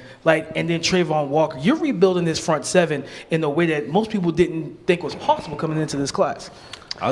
Go ahead, Dre. No, I was going to say, I think a theme for these guys is versatility, right? Like, they're not drafting guys that can only play one position. Like, they're drafting guys that can align in multiple positions. And honestly, I don't think I've ever said this, but I'm getting excited about the Jaguars' defense, right? Just the potential as far as just being able to mix and match and move people and put them in different positions. So I think this is really exciting because, like you said, it's not just the two linebackers they drafted in this draft, but it's the outside linebackers that they previously had. And then when you add Trayvon Walker to that mix, you have now 5 guys that on any given snap, they can align in multiple positions, which will really throw an offensive coordinator off. Let's talk more about that. Let's talk about positional versatility and defensive personnel groupings and the value that versatility can bring. Would love to hear us talk quickly while we're waiting for our next pick. Chicago is on the clock. To talk about why that let's go more into why that versatility matters. I'll go from this standpoint because we're talking about game planning now and we're talking about tendencies. Offensive coordinators, when they're attacking defenses, they usually, circle out that guy, right? And they know that, when we run this formation out, we're going to get this player in this isolated situation. But when you have versatile defenders, it's not necessarily that guy, right? You don't really know who's going to be sticking that number 2 or that number 3 receiver as far as in the linebacking core. So you don't know who you can take advantage of. So I think that's why it matters, because when you're talking about a team that's trying to win with scheme as they build this thing out, it's key to have versatile football players. Additionally, I just think the NFL is becoming increasingly about matchups, right? Yeah. And I think being able to have players who can excel in certain situations, right, where it becomes, hey, say the Jaguars are playing the Titans, who have a hole at left guard. Let's kick Trayvon Walker inside and let him wreak havoc inside. Right. Or, they're playing the Bills, who probably do 10 personnel. Having 2 linebackers can excel in space in Chad Muma and Devin Lloyd. Yeah. To me, that's where this versatility really comes into play. We have a wide receiver for the Chicago Bears. The pick is in. Come on. Jalen Tolbert. David Bell. Oh, Tolbert's a players still on board. I like Tolbert. I think David Bell. Velus Jones, Tennessee, Senior Bowl participant, got some speed, right? So if you want to look at the good side here, and then we'll talk about the valuation of Velus Jones as a player. This is a blazing fast football player that you pair with Darnell Mooney, and you think about Justin Fields' ability to stretch the field vertically and extend plays with his legs. I think that's where you can start this conversation, get excited about what he brings to the table. Punt return ability as well. They lost Jakeem Grant in free agency, so he can certainly fill that role, I think, right away, but also give them, like Kyle said, a field stretcher. And I think there's some untapped potential with Velus Jones, which is it's kind of hard to say because he's like an older prospect, a much older prospect than some of the other receivers. But he really wasn't asked to do much at Tennessee, right? And very limited route tree. And so I'm curious if there's just more there, because I think at the Senior Bowl we started to see a little bit more. I agree. And I 100%. remember, like, we're watching the Senior Bowl, and I was the regional scout. I did the write-up. I told you all about Velus Jones, and everyone's watching Velus Jones shine at the Senior Bowl, and they're looking back at me like, "Oh, you didn't tell me he could do all this stuff." It's like, yeah, because he ran 2 routes at Tennessee. So I think there's a lot more here with Velus Jones, and hopefully he could be a nice answer for Justin Fields. I think the aspect that people forget or is not talked about as much with guys who can get vertical and really stretch the field is that it helps your offense out so much more, right? It opens up your run game, and this offense has struggled, right, to say the least, right? And so it helps your offense more. It helps your ability to run the football because the running backs are now seeing boxes that are lighter because of the fear of somebody that can take the top off, right? And so he brings that. And I think it's going to overall help the entire offense. I think this pick is a risky pick, but it has one that can pay off in big ways, right? I mean, Velus Jones is one of the most explosive, dynamic players in this class at the position, who just has limited opportunities in his college career. I mean, I think he started at USC, had to transfer. But when you're in the SEC and you put up the stats he did last year, both as a receiver and a punt returner and kick returner, it speaks to his athletic ability, right? And I think that's translatable to the next level. It's just a matter of, can he put it together from a route running standpoint and just overall kind of completing his game. But if he does, I mean, he's going to be a significantly better player than where he's drafted. We have another selection. The Seattle Seahawks are on the clock. And what have they told us about their philosophy with their drafting to this point? They're going back to the well. They're going back to where it started. But what was the one question that we had with the philosophy and how the players aligned with one another? Well, they drafted Charles Cross, who is a predominantly pass-blocking offensive tackle, and then they come around and draft Kenneth Walker, who is a pound the rock in between the tackles type of running back. So little conflicting ideologies with those two picks. Well, there's no additional clarity because instead of one air raid rooted offensive tackle, we now have 2 air raid rooted offensive tackles. Abraham Lucas from Washington State, 2 offensive tackles for Seattle. They've had enough of the Tom Cable type approach to trying to develop offensive linemen, right? But the big question now is Mike Leach now coaches at Mississippi State, which is where Charles Cross came from, and he used to coach at Washington State, which is where Abraham Lucas is from. So let's try to piece it together, use the jigsaw puzzle if we can. Make it make sense. I find this interesting, right, because of the things that you just said. So Charles Cross, his best attribute is his ability to pass protect, right? And then you get Abraham Lucas, who plays in the air raid.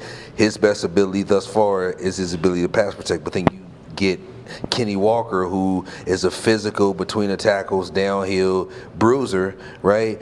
I mean, it just doesn't make a lot of sense. I mean, in terms of the identity of the offense, right? And we're here now, and still they have not dressed the quarterback. Make it make sense. I mean, Charles Cross, Abraham Lucas, both air raid offensive tackles who excel in pass blocking. Kenneth Walker had all the top backs, probably brought the least amount in the passing game. Correct. Right. So this makes zero sense from a stylistic standpoint. And, I don't even know what to say. Okay. And then you have Drew Lock, who, by the way, is a down the field type of passer, right? And so in some sorts, this is. So I can tell you're a little flustered. We're going to move on. Okay. We're going to talk about the Indianapolis Colts, who have made their selection. And when we entered into this draft, we talked quite a bit about how we perceived that pass-catching targets was a big area of need for Indianapolis, and they drafted Alec Pierce in the second round, and they're now on the clock, and they're drafting a tight end. Jelani Woods from Virginia is the choice. A collective oohs and ahs across the table here. This was the star of the Shrine Bowl this year, right? He shows up and big height, weight, speed guy. He's got a fascinating story as far as his evolution from Oklahoma State to Virginia and the evolution of him as a player from, I believe he was originally a quarterback in high school. High school quarterback. Go ahead, Joe. I'll let you talk a little bit about Jelani Woods. He went to Oklahoma State to play quarterback, and it didn't take long for him to make that transition to tight end. So good for him. He got ahead of the Tyree Jackson, Logan Thomas curve. He went ahead and got that done his freshman year at Oklahoma State, and he spends 3 years there as a blocking tight end, really an afterthought in the passing game. And then he goes to Virginia, which it's a little bit weird to say, but Virginia is this wide open spread, explosive passing offense. And Jelani Woods was an extremely productive tight end for them this past year, where you saw the pass catching ability really take off. And if you want to see the best of Jelani Woods, pop on the Illinois tape. I mean, this guy was making some crazy plays.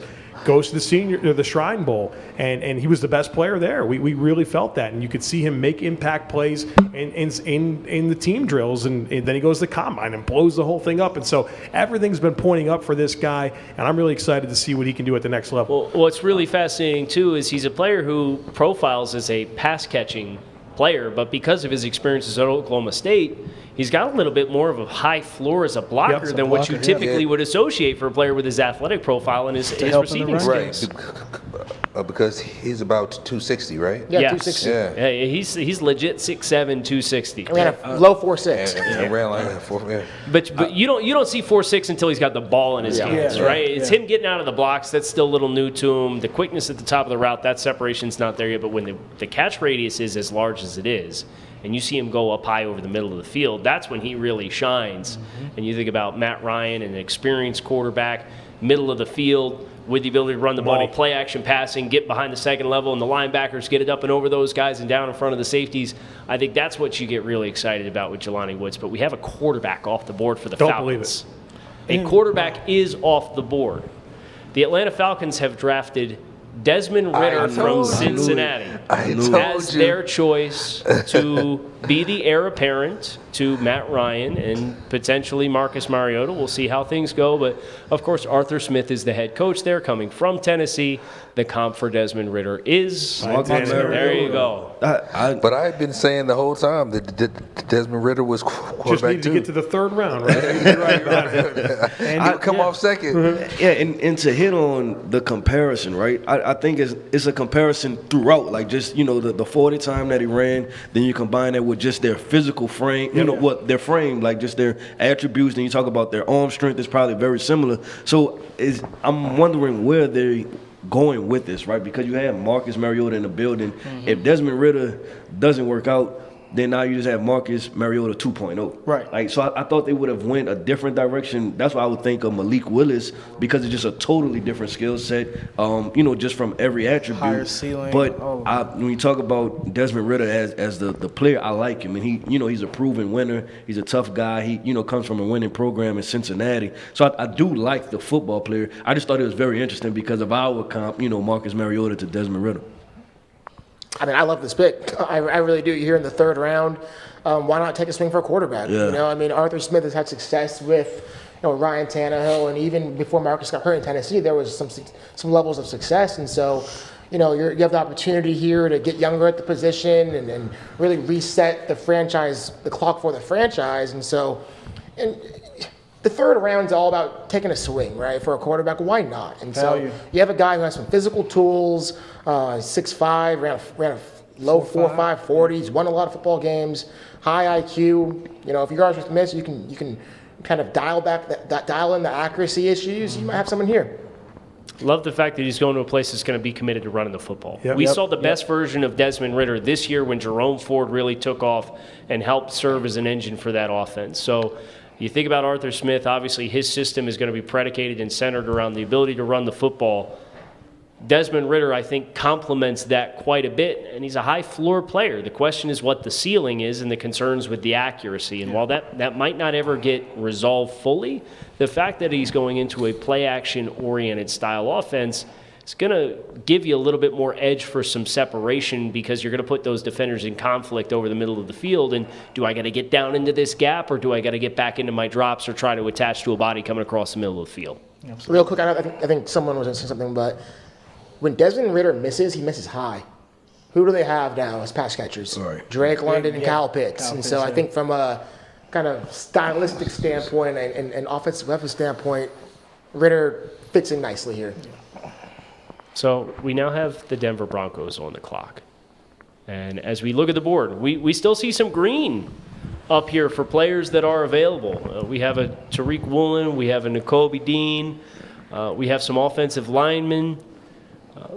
Who do we look at here that we're surprised is still on the board, aside of probably the likes of a Malik Willis, and we finally just had another quarterback that came, and Nakobe Dean, who we've mentioned has both size and injury questions as of this point in time? Honestly, for me, Travis Jones clearly, but what about DeMarvin Leal? Have we mentioned his name all day? No. And I think DeMarvin Leal, his upside is through the roof, and I get it. There's some concerns with his anchor at the point of attack against the run.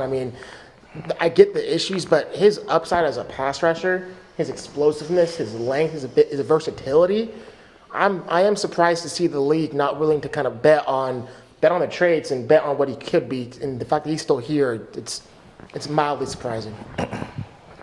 We have a trade on our hands. The Denver Broncos have moved out and traded with the Houston Texans, who have come up, and with that selection, they traded 162 in addition to 80 to come up to 75. Have drafted a linebacker from the SEC, but not the one who we have as our most highly graded linebacker. Christian Harris from Alabama is our choice for the Houston Texans here at 75. So Harris has all the physical skills needed to be an impact player. Let's talk about his path through the Alabama program, what he's been asked to do, and what levels of confidence we have in him filling various roles at the NFL level. I think the first thing that comes to mind about this pick is culture fit, right? If you think about the culture he's coming from with Nick Saban, who's also a disciple of the Patriot system. Of course, he coached done a bill for quite some time. They want to bring guys in their building that fit their culture, fit their system. And I think they picked John Metchie prior to this pick.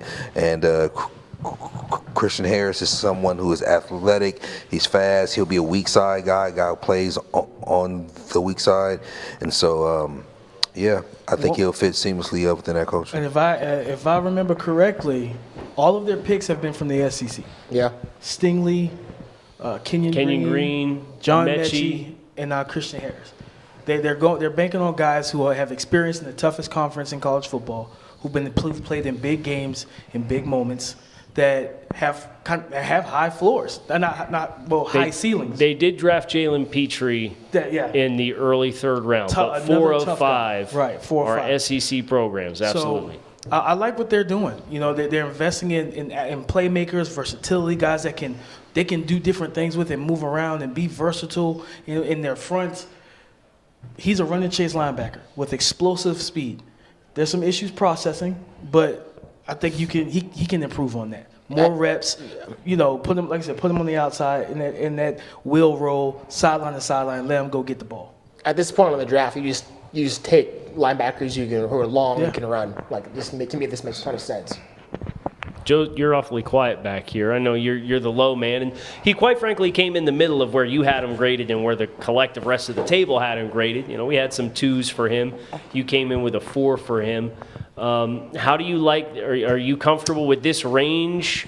For him as a player. I think that is what I think. What I was thinking a lot about is the Houston depth chart, which will put your mind spinning when you take a look at that for too long. And I was thinking about the linebackers. I was really honestly trying to visualize the depth chart, looking at it earlier, and Camus Kruger-Hill and Jalen Reeves-Maven and Christian Kirksey, and it felt like this is like just another guy into that mix, and I feel like they have just so much of the same types of players in this group. And, I guess it goes to the Tampa 2 4-3 defense that we're expecting, not expecting. We know that Lovie Smith is going to run, where they want those guys that can run and cover. And I think that all of those players are like that. And so I'm interested to see how they align them and, who gets the reps, because I see a lot of similarity in the skill sets. And I wonder, there's not a lot of diversity there. And it's a fascinating situation there in this Houston linebacking core. We have another pick. The Baltimore Ravens Oh, boy. are on the clock. So let's take a look. Tariq Woolen, Travis Jones. This is the tradition. About every 20 picks or so, Baltimore comes on and we look at the board. So I'd like you all to take your best guess. Travis Jones. I'm gonna just go with the highest rated player in the Kobe Dean, right? Just go ahead and put the icing on the cake and just draft the Kobe Dean. I think they might go with, I think it's about to Marvin Leal. I think it's Travis Jones. Joe, go ahead and take Travis Jones off the board there. Jordan Davis at 14. I get the better player now. Whoa, Joe. I trust everybody heard that. My guy put the microphone down and walked away, but the mics are still hot, man. Man. Mic drop. Travis Jones is the selection at 76. Baltimore's on the top left there, big guy. There you go. Man. And this is a player who played in UConn and didn't have a lot around him, and yet still managed to be a very disruptive type player despite the fact that he's a nose tackle and an A-gap defender. And then he goes to the Senior Bowl and kills dudes in one-on-ones. And he's just railroading you into the backfield. Nobody can anchor against this guy. Joe, you said he's the better player. I'll say it. Travis Jones is a better prospect than Jordan Davis, and they got him 2 rounds later. Tell me why. Because he can impact the quarterback. Jordan Davis, you said it. You said it earlier, and I've been waiting for this moment. Don't put when me you under talked that about bus, Drake Joe. Jackson, you said if he's that athletic, why can't he affect the quarterback? I extend the same question about Jordan Davis. If he's that athletic, why can he not affect the quarterbacks? And don't tell me it's because he didn't play on third down. He had plenty of chances to rush the passer in that Georgia defense, and he never got home. Travis Jones can do that in ways that Jordan Davis never could. He plays with better leverage, better bend, he's explosive, and he's a guy that with multiple blockers on him at UConn still found a way to make plays behind the line of scrimmage. And then you saw him unleashed at the Senior Bowl, and this dude dominated everybody that got in front of him, including first-rounders like Zion Johnson. I think this is the steal of the draft. I had him in my first round, I think, in my predictive mock. Joe mentioned him. He's outstanding run defender. He's wide. He's long. Just a massive human being, and he's explosive. I mean, at the combine, he ran, I think, a low 5'4", 940. Like, this is a freak athlete coming out of UConn. And so, for the Ravens to get him, halfway through the third round, and you look up the board, they got Kyle Hamilton, Tyler Linderbaum, David Ojabo, And now Travis Jones. Travis Jones. All 4 of those players were in my top 32. Well, This is unreal. I'm glad you mentioned that because we usually don't hammer our rankings, Sure. right? We try to have more context and understand different teams have different criteria that they choose to look at players through. So, sitting here saying, well, he was our 65th ranked player Sure. and they drafted him at 18, it's not good. You try to find the picture, and that's what we've tried to do with our conversations. But Kyle Hamilton was our first ranked player. Baltimore got him at 14. No, just wait. Tyler Linderbaum was our 13th ranked player. They got him at 25. David Ojabo was our 24th ranked player. We don't adjust player grades for injuries, and they got him at 45. Travis Jones was our 51st ranked player. They got him at 76. They're getting incredible value at every single stop along the draft board here on day 2 and in day 1.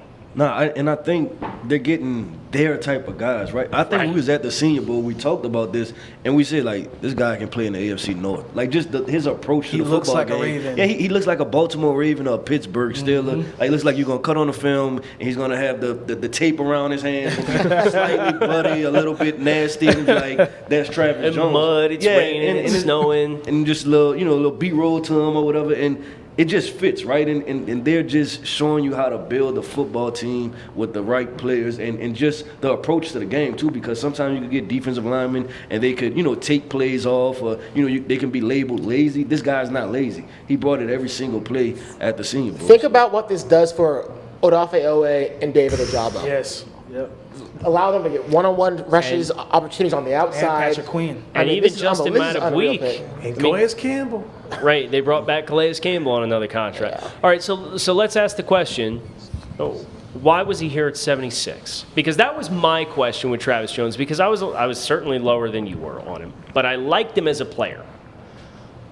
why the question that I had was on the passing downs, there's potential here, but is he ideally somebody who's going to play in that role for your defense? So now that we know the answer to that question, Joe, as the guy who's sitting here pounding the table for Travis Jones, I'll ask you that question. What do you see the role in a best case scenario and a usage perspective looking like for Travis Jones in this defense? We talk about that. Like, how does a guy affect the quarterback? Can you play him on long and late downs? Well, this isn't the NFL anymore where it's run, pass. They throw the ball on first down, second down, third down. They go for it on fourth down more than they ever have. So you have to have guys that can rush the passer when you have your base personnel on the field. And I feel comfortable with it. He's not a player that is going to hurt you. Maybe you're not going to like prioritize him in your NASCAR packages and when it's long and late and you want your real athletic guys that can just really affect the quarterback. But when they do run the football on first or pass the football on 1st and 10 or they do pass it in situations where it's 3rd and 1, he can still get after the quarterback. And so, yeah, at his core, he's going to be an A-gap defender that thrives against the run. But this is a player that I have no doubt can give you value on passing downs because you don't have to hide him. Well, the Indianapolis Colts have made their picks, so we're going to move on. So that just means everybody's going to have to tune in to the post-draft recap. We like Travis Jones. We'll do a bunch of stuff tomorrow on day 3. Make sure we come back, check it out. So I digress. Indianapolis has made their pick. We talked about pass catchers. What's the other glaring need for the Indianapolis Colts at this point in time? Offensive tackle. Well, who's the most obvious pick based on what they have traditionally gone after with offensive tackles? Bernhard Raimann is the selection for the Indianapolis Colts at 77. Let's talk about that athletic profile. He was a tight end not that long ago. He's only played the offensive tackle position for a couple years, 2 seasons worth, and you can see that physical evolution that he has made where he's added more mass to his body. So let's talk about Raimann. I'm going to go get the card. Let's talk about how he fits with the Colts. I think that for me, when I turn on the tape and see this player play, I think the first thing you think of is he's a very good athlete. He can redirect his feet. He's good in his pass set. He has good length. So the physical skill set and foundation of being a good athlete is there. He needs to get stronger, man. He definitely needs to add more strength and mass to his frame. I think he needs to continue to hone his technique, his hand placement, but this is somebody who just needs to get stronger, man. And players always can get stronger, especially when you're a full-time athlete. So I love this pick, thinking about here in the 3rd round, getting a tackle with these type of traits. I mean, he has long arms. Dre mentioned he has a really good feet. He's able to mirror in pass protection, has really good range in the run game. And he's going to a team in the Colts, which I've been saying they needed a tackle for 2 years since Anthony Costanzo's retired. They do have a serviceable guy right now, I think, in Matt Pryor. So if you didn't want to play Raimann early, you might have an opportunity to let him sit and develop, because I do think his best football is a few years away. But for me, the value is outstanding. I mean, people are talking about him in the 1st round, not me, but just generally. But to get him in the 3rd round, I think is really, really good value. Yeah, that's the question that I want to ask, because I quite frankly look at all 3 of their picks to this point. At 53, it was Alec Pierce, and then Jelani Woods at 73, and now Bernhard Raimann at 77. Don't these all kind of feel like their best football is probably in year 2 as compared to being plug-and-play starters for this team? I mean, that's the observation that I have, and you can see the vision that exists and the parallels, what they've traditionally valued at these positions versus what they got. But I just don't know that I look at any of these players and I say, man, they got an upgrade, an obvious upgrade at this position from day one. I think you might have said the same things about Braden Smith when they took him, or Mark Lewinsky when they took him, or Darius Leonard when they took him, or the safeties, Kari Willis, Julian Blackman. Kyle, we talk football every single day of our lives for don't hours put those words in my mouth about Kari Willis. I'm not saying anything about just Kari Willis. That's not where I'm steering this at all. What I'm trying to say is you've heard me compliment the Indianapolis Colts coaching staff and their ability to develop talent over and over and over and over again. And so I like that they're willing to bring players in that aren't close to their ceiling and trust that their program is a proven way for guys to develop. And I'm pretty comfortable with this crop of players. And I didn't say that I wasn't either. I'm just making the observation that, man, there's some untapped potential here. I just don't know what the immediate dividend is going to be for them. That's all. Yeah.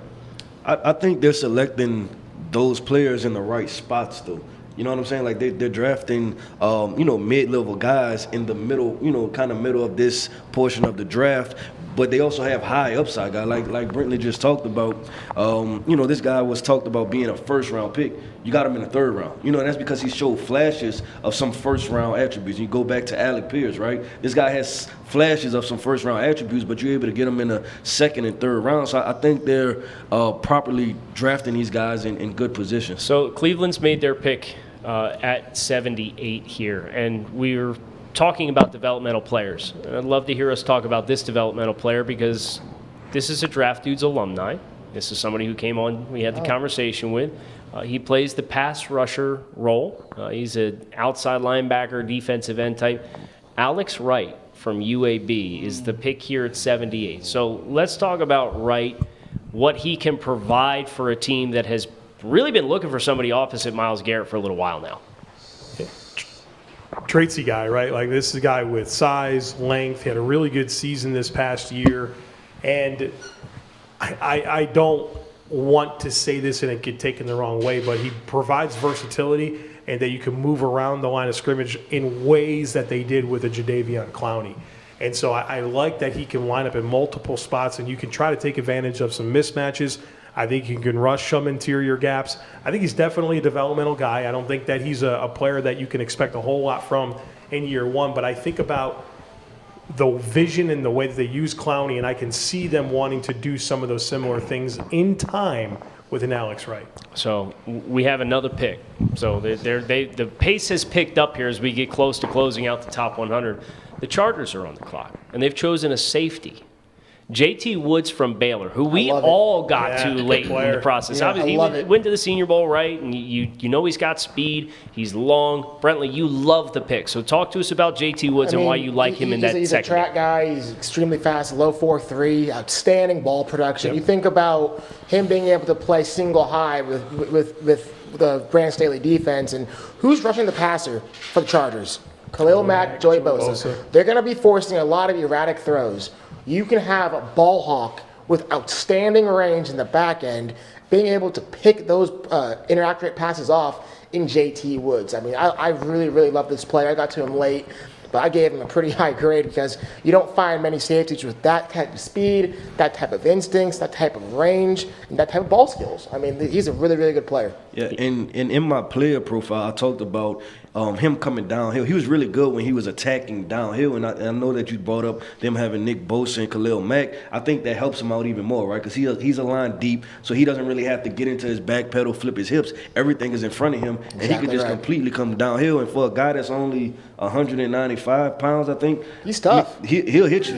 He'll hit you and try to hurt you. So I think it's a really good position to find that guy, and I think he's in a really good scheme because you're playing with a Derwin James, so you're not asking him to be like, we talk about number one receivers. We're not asking you to be the number one safety. You're the number two guy, but I think this is a really good two guy. So we have another pick, and then we're going to throw this to break. But this quickly became a brand guy for everybody here at the Senior Bowl. The Denver Broncos have selected with pick number 80, Greg Dulcich, the tight end from UCLA. He was one of the biggest winners from that week in Mobile. Let's talk about Dulcich and his skill set in the passing game and somebody who can win after the catch and what he could potentially bring to Russell Wilson and this Denver Broncos offense. So they traded away Fant in the Russell Wilson trade, but they get the tight end who some people think is the number one tight end or the number two tight end in this entire class. He's got soft hands. He's got great production. He's good he's really good after the catch, man. I mean, and for a guy who can play some a guy who can play in line, can play some H, this is a player you can move around in multiple places, so I like the pick for them. Absolutely love his ability to play in line and potentially take some of those snaps. Albert Okwuegbunam still there. He's a big time height, weight, speed guy. Dulcich guy who can play with his hand in the dirt. We'll see if we have time to talk more about Greg Dulcich and the Denver Broncos. I have a feeling we probably won't as we get close to the end of the third round here. But we're going to take a quick break from our action and coverage here at the TDN Draft House in Las Vegas.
We are back here in the TDN draft room, inside the TDN draft house in Las Vegas for our 2022 NFL draft coverage. And sure enough, we stepped away and we just got hit with about 4 picks on the break, which is good because it gets us closer and closer to the much-awaited moment when the Miami Dolphins make their first selection here at 102. Right. Yeah. But I digress. The New York Giants made their selection at 81 and chose to invest in a player who, I'm going to come to you first because you know this player pretty well. He's from your program. Cordell Flott, cornerback, LSU, the choice for the Giants at 81. We got an ooh, we got a wow. The gears are still spinning in your head. Let's go ahead and talk about Cordell Flott, the defensive back, the cornerback from LSU, and let's try to talk about why he would make sense for the New York Giants. So obviously I have a lot of history. You watch this guy for many practices, many years. So Cordell Flott, he is a quick twitch corner. He has the ability to play man to man. He can play nickel. He can play outside, in my opinion. I just thought this is interesting. I'm trying to finish it out 'cause honestly, it was unexpected. And you talk about his complete career at LSU, he had some injuries, and then obviously when you factor in the weight, right? I think this is a guy that 160, 165 pounds. So you're talking about a really light football player, and you're trying to get him to hold up, playing the nickel. But I wonder if they drafted him and expected him to play on the outside, on the boundary, because that would probably help him out a whole lot more, right? He wouldn't be involved as many run fits. So I think he has somewhat of an athletic profile. We talk about the 3rd round, and I'm trying to bring up some other corners that are left on the board. Tariq Woolen. Yeah, that's hard to. Yeah, that's hard to. About as different of a player as you could think of than Cordell Flott, though. Yeah, I would. So I've watched this guy so much, right, just over the past couple of years. So, and we didn't get a chance to talk about him collectively as a group. So I know my opinion. I've been watching him since junior year in high school. I would love to get y'all's opinion on this guy, because I think that'll kind of give a better, well-rounded answer on who he is. Let's offer that. We'll go quickly around the table because Atlanta has made their selection. Okay. Philadelphia's made their selection. Pittsburgh's made their selection. But let's quickly talk about Cordell Flott. Anybody who has any opinions that they want to share, go ahead. Yeah, so I saw him and I watched him, was able to do him last week, and I gave him a draft grade. I gave him, I think, a 4th or 5th. I thought he had length. I thought this was somebody who had played inside mostly, but he had some reps outside. And I think that they definitely see him there, and he had the flexibility to do both. And for a guy that was thin and frail, he'll come up and smack you. Like he was not afraid of contact. So I thought this was a guy who would do well being able to cover the 9 ball. He has some upside. He'll hit you. He played inside and out, so I gave him a draftable grade. Shifting gears to Atlanta.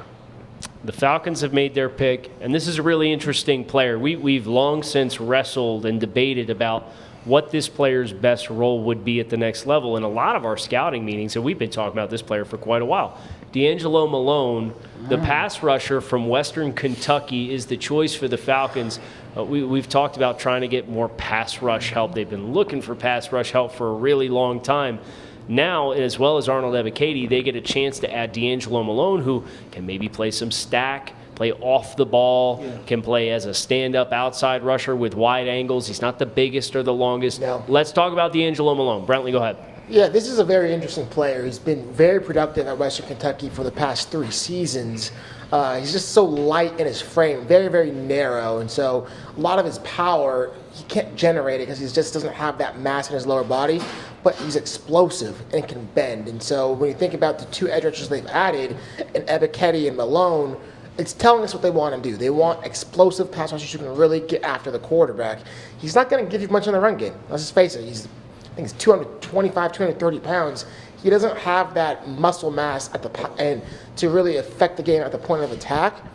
But he's a guy who plays hard. He's outstanding motor, and he has really good first step and quickness. And so I like him as a player. I think this is extremely rich, but I think DMP is telling us what he wants in his edge rushers. Malone was valued as a consensus 4th round grade from us, so fairly perhaps a little early, I think, compared to the consensus, but he is a polarizing player because it requires a certain vision to make the most out of his skill set. But there's also size concerns with our next choice, but we've been waiting much longer to hear this individual's name.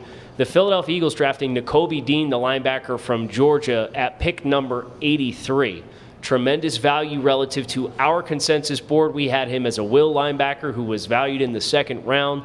Obviously, the questions and concerns that do exist there are around the pectoral injury that kind of popped up late in the process for him, and then the size and his protection playing in front or playing behind a very stout Georgia defensive line. But guess what? Yeah. Jordan Davis is your nose tackle. Who's he playing behind? Congratulations. I'm going to go get the car. Let's talk about Nakobe Dean. Yeah, and they have Javon Hargrave and Fletcher Cox and good run-stopping defensive ends. So I do think that this is a nice spot for him. And we've been critical of Philadelphia over the last several years for not prioritizing the linebacker position. And I know that a third-round pick in a linebacker isn't necessarily an indicator that they've finally done something to help their linebackers. But I do think that we all can recognize that Nakobe Dean is a better player than where he was drafted. And so maybe this is just kind of a way for them to luck into finding an impact player at the position because he slid, they pulled the trigger, and if Nakobe Dean can realize his ceiling in the NFL, I think they can have an impact starter. Okay, we got to move here. Okay, DeMarvin Leal's the pick at 84 for the Pittsburgh Steelers. We talked about not hearing his name a whole lot. I do want to get to DeMarvin Leal, but we also have some bigger news on the horizon that I want a chance to get into. So let's acknowledge DeMarvin Leal quickly, and then we'll talk about New England at 85 before we get to what I really want to hear this table talk about. Yeah, I actually had DeMarvin Leal going to the Steelers in my mock draft in the second round. So to be able to get him this late in the third, I think is a steal. You think about what they have on the defensive line and Cam Hayward, Stephon Tuitt, and those types of players. DeMarvin Leal just gives them more youth, more explosiveness up front to continue to get after the quarterback and really help and make life easier for TJ Watt. Another guy and another good culture. Yeah. The New England Patriots drafted Marcus Jones, cornerback from Houston. That's a great. Got a punt return. Go ahead and talk about it, Joe, real quick. Yeah, so I mean, he's the best return guy in the class, right? And they Gunnar Olszewski, he's not part of the mix anymore. So immediately from day one, he's going to be an impact return guy that can be a matchup-specific player in the slot. He's tiny, he's small. But if this guy did have prototype size with the skill set that he has, he's a first-round corner. The problem is he's nowhere near the measurables necessary to be a guy that can play every single scheme for you. We have a trade on our hands. Las Vegas has traded this pick at 86 to the Tennessee Titans, who have drafted Malik Willis. Let's go. Quarterback from Let's go. Liberty. So QB3 is Malik Willis. Tennessee trades up to get him. And we had the conversation about, is the messaging with what Tennessee has done to this point in this draft communicating that they might have felt as though they've hit their glass ceiling with the team that was in place? Right. So my question for you is, Malik Willis, he's one of our draft legends from this year's class. The physical skill set is apparent. It's not quite the same thing as working with Ryan Tannehill. Let's talk about Malik and what we think about his fit with Tennessee. Malik is going to a team that has an established offensive line. They want to run the ball. Now you give him Treylon Burks. He has Robert Woods there as well. He doesn't have to play right away, but when you think about his overall skill set, let's go back to the playoffs this year. Ryan Tannehill lost them that game against the Cincinnati Bengals. His first pass was an interception. His final pass was an interception. Malik Willis also gives you that dual threat ability to put the ball in the belly of that beast that is Derrick Henry when you want to pull him out or whichever running back they want to run with because they have multiple. And Malik Willis can then hurt you in the run game as well. He's a guy that makes this offense, when he hits his ceiling, this offense is going to be better. That offense and that team, the Tennessee Titans, literally hit their wall with Ryan Tannehill. This is the right pick. We thought it was going to be Desmond Ridder. I'm glad it's Malik Willis. He goes the same way Desmond Ridder went to the Atlanta Falcons, and it's a run-first team. Malik Willis goes to a run-first team as well. I love it. I have a very quick comment. I don't know that this is an upgrade over Ryan Tannehill, and that's just me. The great thing is that he does get to go to a team that has an awesome running game. I think takes pressure off him. But I don't know if this is an upgrade over Ryan Tannehill. I don't think it has to be right now. No, though. That's the appeal, right? Sure. But it's whenever the conversation was had with Malik, it was, man, he's got the physical tools that you see young quarterbacks come into the game and learn to play at the NFL level with, because they have those things that they can tap into. And that's always been the big mystery for Ryan Tannehill is, yeah, he's a former receiver, and sure, he's a straight line speed athlete player, but never really showed instincts in extended plays and pocket presence and creating explosive plays until he got to Tennessee, but much of that was based on the system. So I agree with you, Dre. If Tennessee rolls Malik Willis out in week 1, they're not going to have a better product than what they would have if they started Ryan Tannehill. But what does it look like in 2023? What does it look like in 2024? And they'll get a chance to find out. Yeah, and I think you have to put this in context, right?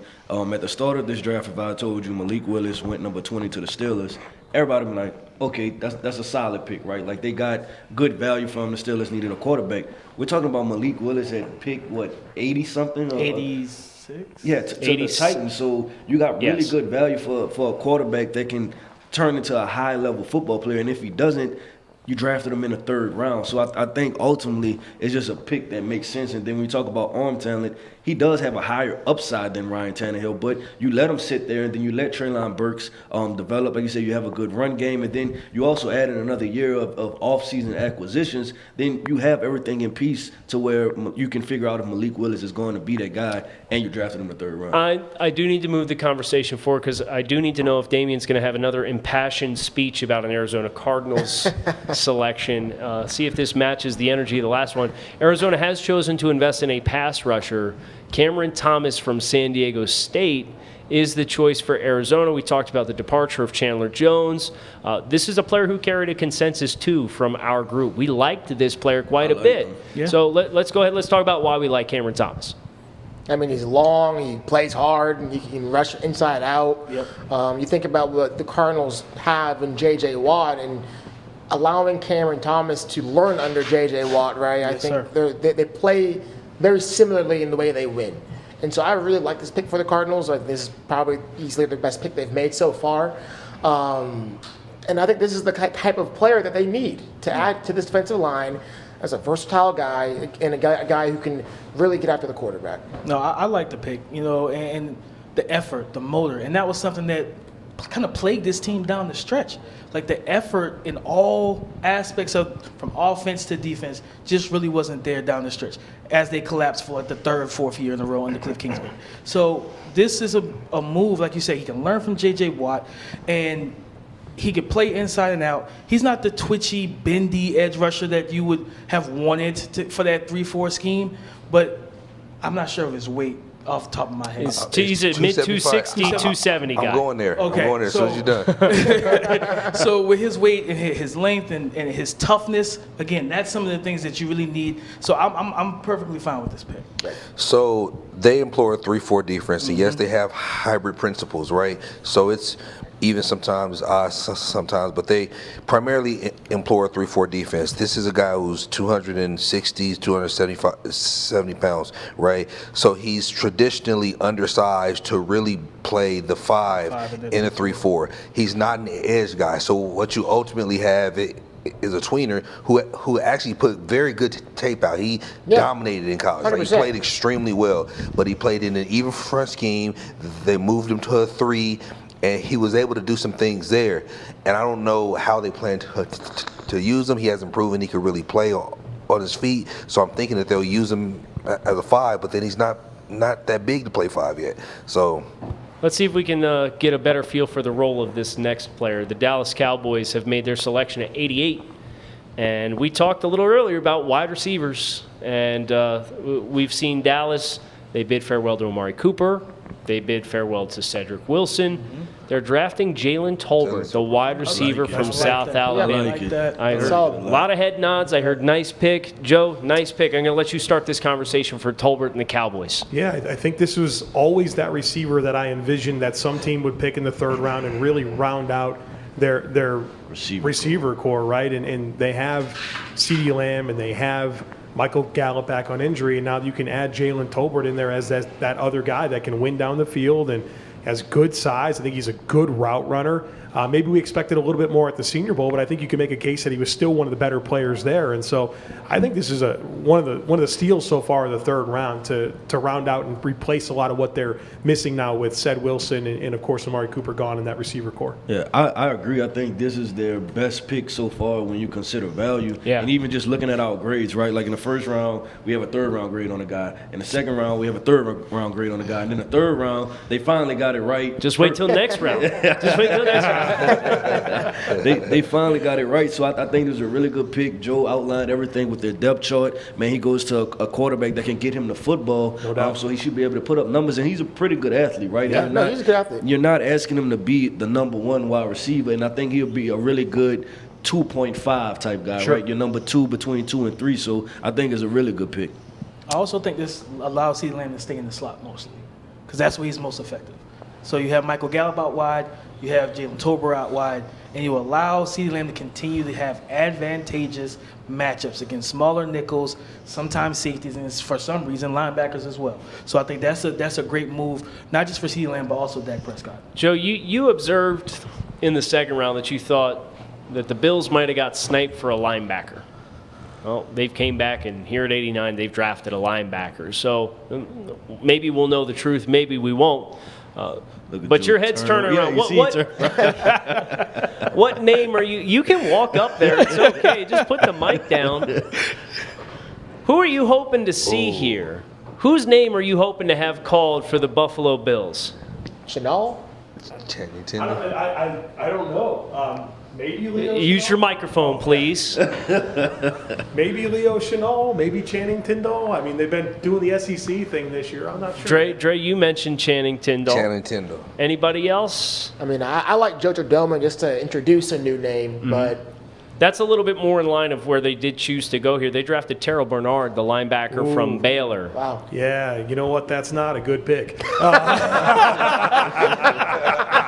Yeah, I'll call it like I see it. Bernard's, I'm not a fan of the player at all. You watch him at Baylor. He's undersized. He's not a guy that I think can play downhill very effectively. And I don't know the path to playing time for him. I mean, this is the third round. You've invested a long-term deal in Matt Milano. Tremaine Edmonds is the player you think about having to replace if you let him walk after the season. There's no way that this guy could come in and do any of those things. So I think you're talking about a major miss here by the Bills in the third round. I could say it because of who I am. It's not a good pick. Right. Okay, so what's the role? Is this a special teams player? I mean, they're a team that covets special teams, right? And they commit significant roster spots to special, and they pay special teams players. They do. Is and that they've what already this is? done that with so many different players. You're paying Tyler Medikevich and Tywan Jones. I mean, you have so many of these players. It's a third round. You can still get developmental starters. I don't see the path for Bernard. So let me ask you this. The board's here. Yeah. Who maybe would you have liked to have seen? Oh, man. How much time do we have here? I don't have the next pick in the queue, so Take your time. No, honestly, I mean, I expected them to take a linebacker. I really did, because I thought there was a chance. And I've said this. The Bills' roster keeps getting more expensive, and they haven't had to make those tough decisions where you're like, oh, my gosh, well, they can't keep everyone. They had to let this guy walk. And I thought Tremaine Edmonds could be that first one. That you say, well, you drafted him, you developed him, you got 5 years, you got a couple of Pro Bowlers, he's been a captain for you. But there's no way that you look at Terrell Bernard and you think that you have anything close to replacing what Tremaine Edmonds gives you. So, I mean, you watched him, man. He's in your reach. Am I missing here? What's the appeal? Okay, we could have a conversation. I agree with you. I think that he's limited athletically, right? I think that was evident on film. I thought For a small linebacker. Yeah, for a small line. Then that's why I agree with you. But I did think he was a good football player, just playing the game of football in the box. I thought that he was a high instincts guy, but I do agree that he was limited athletically. And I was going to ask you about Matt Milano because I know you're way more familiar than I am with him. So I didn't know how would he complement what Matt Milano is. Because if it's not a good fit, then it's a bad pick, right? Because I don't see the fit at all because Matt Milano signed for the next 3 seasons. Right. Like, he's your dude. You picked him in the 5th round. You developed him. He's a really good starting linebacker in the NFL. You're paying him over $10 million a season. And so this, like, okay, maybe he was the one that was going to walk and you were going to replace him with Bernard. I don't know. I don't see the starter appeal with Bernard in either spot. So that's the exception that you take, is that you wanted someone with starter appeal here? It's the 3rd round. Yeah, I'd like to see. Nah, you I think if you want to sell me, I get it. If you want to sell me on special teams, like, okay, it's the 5th round. All right, yeah, the depth linebacker that can play teams. I would say this, just with Joe explaining the dynamics of the linebacker room and, the Bills, then I would say then it doesn't fit. And I agree with Joe on that. And, him explaining Matt Milano, then Terrell Edmonds, knowing Terrell Bernard as a football player because, I did the deep, intensive dive on him. If that's the case, then it's not a great fit moving forward. All right. Well, the bad news is I'm not a psychologist, and this ain't group therapy, so we got to move on. The Raiders have a pick in at number 90, and the motto here at TDN is draft good players. Mm-hmm. And the Raiders drafted Dylan Parham, the guard from Memphis, Massive. at Good 90 overall. And this I'm was going to go something get we the talked card. about. Go ahead. This was something we talked Outstanding. about as a need for them was the O-line. When we were looking at the team's rosters and everything, and we brought up Dylan Parham in like the 2nd round. So this is a great value. This is kind of a steal for a position of need for a team that is in a really competitive division now.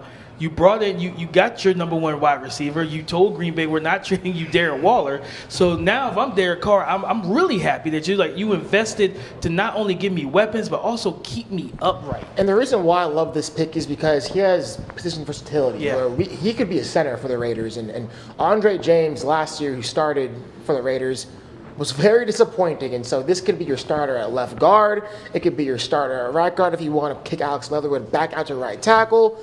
Or it could be a center. And so I think this is an outstanding pick. Here in the 3rd round, you get yourself a starting offensive lineman. I think this is a home run pick. The decision last year to move on from Rodney Hudson, Richie Incognito Jackson. at the end of the line, Gabe Jackson at the end of the line. You needed a starter. Yeah, and you got one. This is the first pick the Raiders made. It's a home at run. 90, It's a and home run. Wow, that's their first selection. You could have told me a team would have drafted Dylan Parham at 45, and I'd have been over the moon for that team. Yeah. They got him twice as late. It's a plus value. Great He's a pick. stylistic fit for what they have traditionally gone after. I understand it's a new regime. I understand there's turnover here. But guess what? The head coach is who? Josh McDaniels. Where'd he come from? New England. New England. Who was the comp for Dylan Parham? Oh, Shaq Mason. Mason. Okay, like you can connect the dots. Perfect. We have another pick. Tampa Bay with pick number 91 forks up. Rashad White, the running back from Miller. Arizona State, has come off the board. Let's talk about why you're surprised over Spiller. Obviously, the speed concern exists with Spiller, but let's talk about Rashad White and why he's somebody who makes sense within this Tampa Bay offense. It makes sense within the Tampa Bay offense because they already have Fournette, right? And Rashad White can be a real weapon in the receiving game for a quarterback who's known to use his backs as receivers. So I get it from that perspective. But to pass on Isaiah Spiller, who has legit 3-down value as running back here in the 3rd round, to me it doesn't make that much sense, although I do like Rashad White. I think he has good vision, he is elusive, he's fast, and again, he's really good in the receiving game. I just personally would have taken Spiller. I have Spiller. I'm with you. Spiller's a better, running back over him. He does have 3-down potential as well. You see him vision, footwork, elusiveness. We saw him at the Senior Bowl. One thing I wanted to see from him is run tougher, run harder between the tackles. And I saw that during the practices and in the game, being able to be patient and take what the defense was giving him. But, man, when they start going to one-on-ones and getting him matched up against those linebackers and those safeties in those drills, he was uncoverable. No one could cover him. And that's what Tom Brady has lacked in this offense. Yeah, Leonard Fournette stepped in, but that's not really his strength.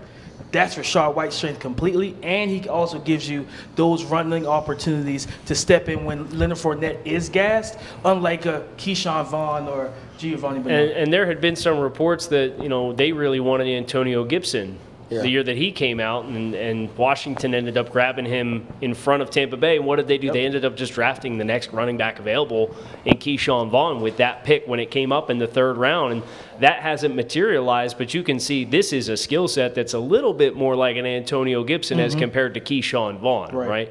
We have our next pick. Green Bay has made their selection at 92. Sean Rhyan, the offensive guard That's a really good pick. from UCLA, is the selection here. Consensus good pick. I know this was a player that we had graded as a 2nd-round valuation amongst our staff in a consensus setting. So let's talk about Obviously, they lost Billy Turner, right? We need to figure out where Elgton Jenkins is going to play this upcoming season. Let's talk about the fit and why we like this Rhyan fit so much with the Packers. Well, I think this is an indicator that Elgton Jenkins is going to play right tackle, right? Because you figure Josh Myers at center, and I thought that they had potentially 2 opportunities to upgrade their guard positions depending on what their plan was with Jenkins. And, Sean Rhyan, a college left tackle that we all project to play inside, could come in and be an answer potentially at that left guard spot. And I think he has day one starter ability if he's able to come in and learn the playbook and those types of things. But I like his power. I like his mobility. Not necessarily a guy that I think can frame blocks on the perimeter with consistency in the NFL, but you move him inside. He doesn't have a ton of length, but that's mitigated on the interior. But I think he's got good lat strength and the ability to create displacement in the run game. Sean Rhyan is someone who has played fairly well at left tackle.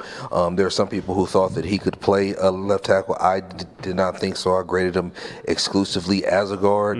He's short-armed. He has wrestling in his background, and you can certainly see that as an interior run blocker.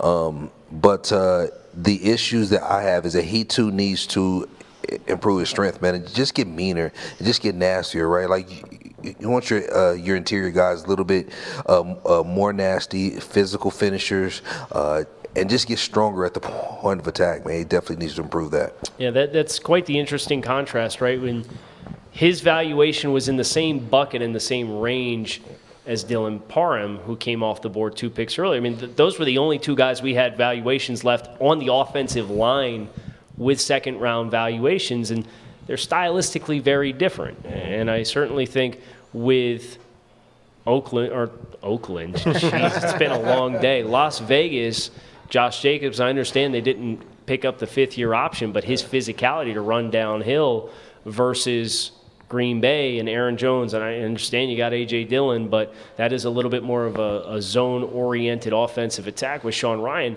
The fits respectively make sense. Makes complete sense. And I'm actually surprised both of them were available this late.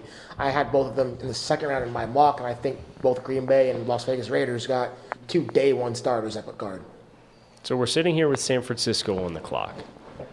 And to this point, San Francisco has made 1 selection, and it was Drake Jackson. And that's the only pick that this team has made. So as we reflect on San Francisco, what would we like to see here from the 49ers as they look to kind of parlay that playoff run and potentially try to extend themselves even further this upcoming season? For me, it's corner. I don't know what you were going to say. I think corner. I know they drafted Ambry Thomas last year and Dematador Lenoir last year, but they didn't play great, and I think here in the 3rd round it might be smart to take another dip and take another swing at corner. I was thinking receiver. I was thinking Calvin Austin. Yeah. Just another weapon. I think right now they're one-dimensional. Well, they got two guys, but just as at the receiver position, they're pretty much one-dimensional. So just another guy to have another option. So when you do make that transition to Trey Lance, he has all the weapons that he needs. He already has a good run game and philosophy. So just get him some more weapons. And Austin gives them an element in their receiving room that they don't have right now, and that's a long speed guy. Well, they came out and got a weapon, but we've officially jumped the shark here with this choice.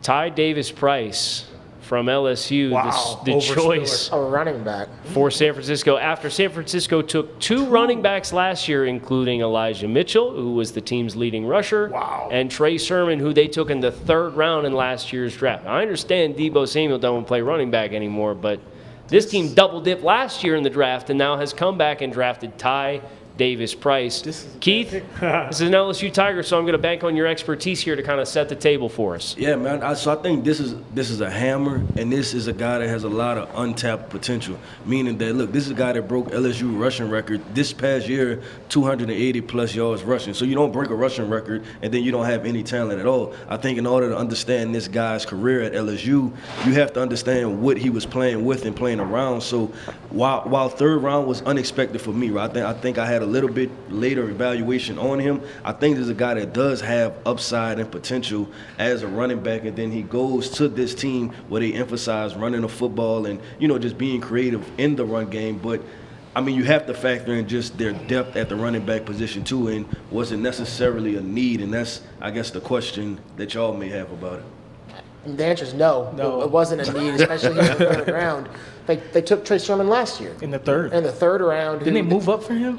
That might have, yeah, I think they did it, but they didn't even play him, and then they got Elijah Mitchell, Mitchell. the significantly better player in the sixth. So you would think if you're Shanahan and Lynch, hey, maybe I don't take a running back in Those the are third both round. big-bodied guys, too. Yeah. If the Niners wanted a running back, take Pierre Strong, can be the lightning to Elijah Mitchell's thunder. This makes no sense to me. Yeah, I mean, running back wasn't a need, and I've watched Price, and like I liked his potential. Like I said, it's just you have Debo, which we don't believe he's going to be traded. You have Brandon Ayuk, you have George Kittle. But dear God, go get some speed at the receiver position to really say, hey, you're going to have to cover us on all three levels. This is a bad pick. It's funny because the narrative is Shanahan can make any running back look good, yet he consistently drafts running backs high. Yes. I'm gonna have to cut you off. Go ahead. Because we have a trade. The Carolina Panthers have traded up to pick number 94 from the New England Patriots, sending 137 and a 2023 third-round pick. The Patriots replacing the pick that they traded for Devontae Parker. Sam Howell. And the Carolina Panthers are drafting Matt Corral, quarterback from Ole Miss here inside the end of the top 100. Of course, Matt Corral, one of our friends over at Panini, rated rookie.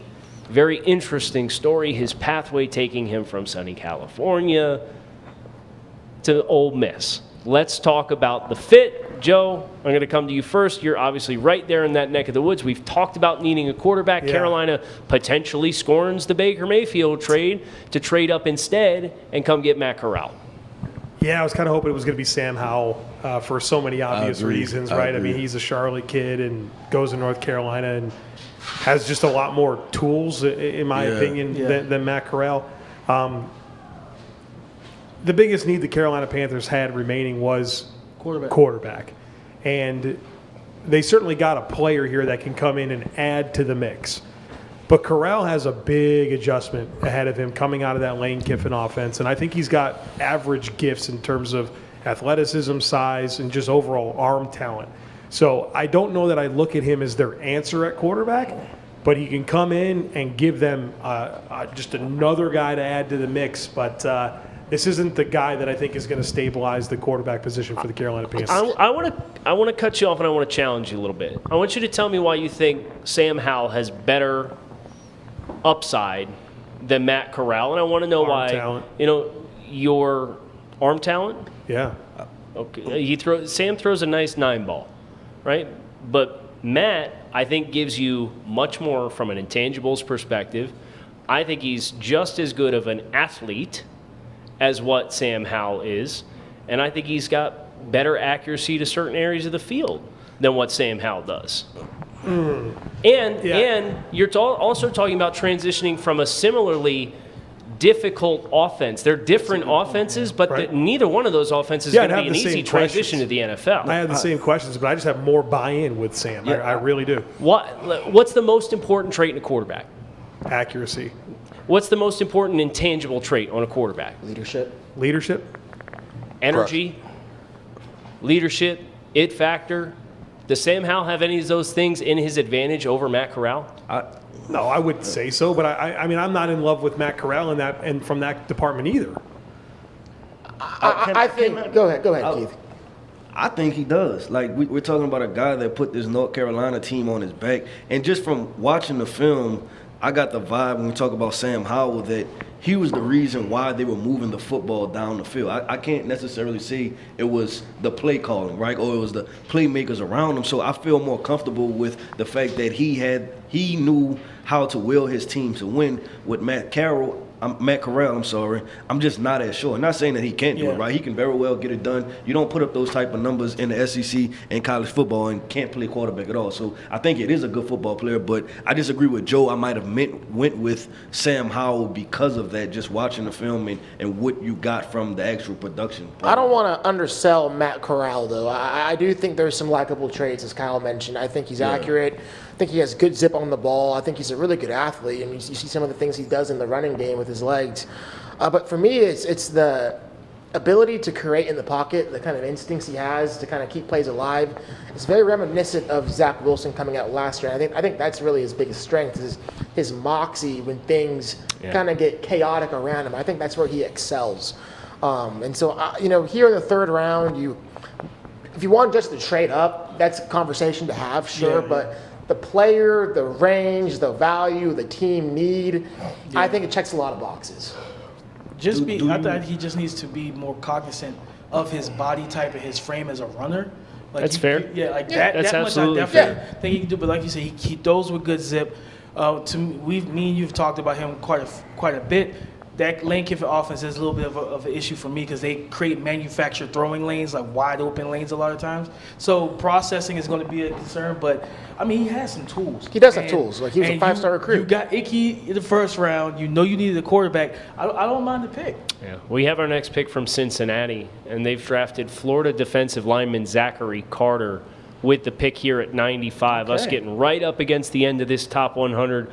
Carter's a pretty versatile player. He can play some inside. He can play some outside. Physical. He's not the most explosive, exactly. He's physical. He's kind of the same brand of football player as another SEC defender that came off the board earlier today to Detroit in Josh Pascal. I mean, I think about kind of that base end, kick inside from time to time, can win with some first step. So let's talk about Zachary Carter, his versatility. I believe you guys had a chance to talk to him, right? So I defer to Keith, you and Damien about Zachary Carter and give you guys a chance to call back on that conversation with him. One thing he told us that he's a student of the game. He watches tape. He wants to continue to learn.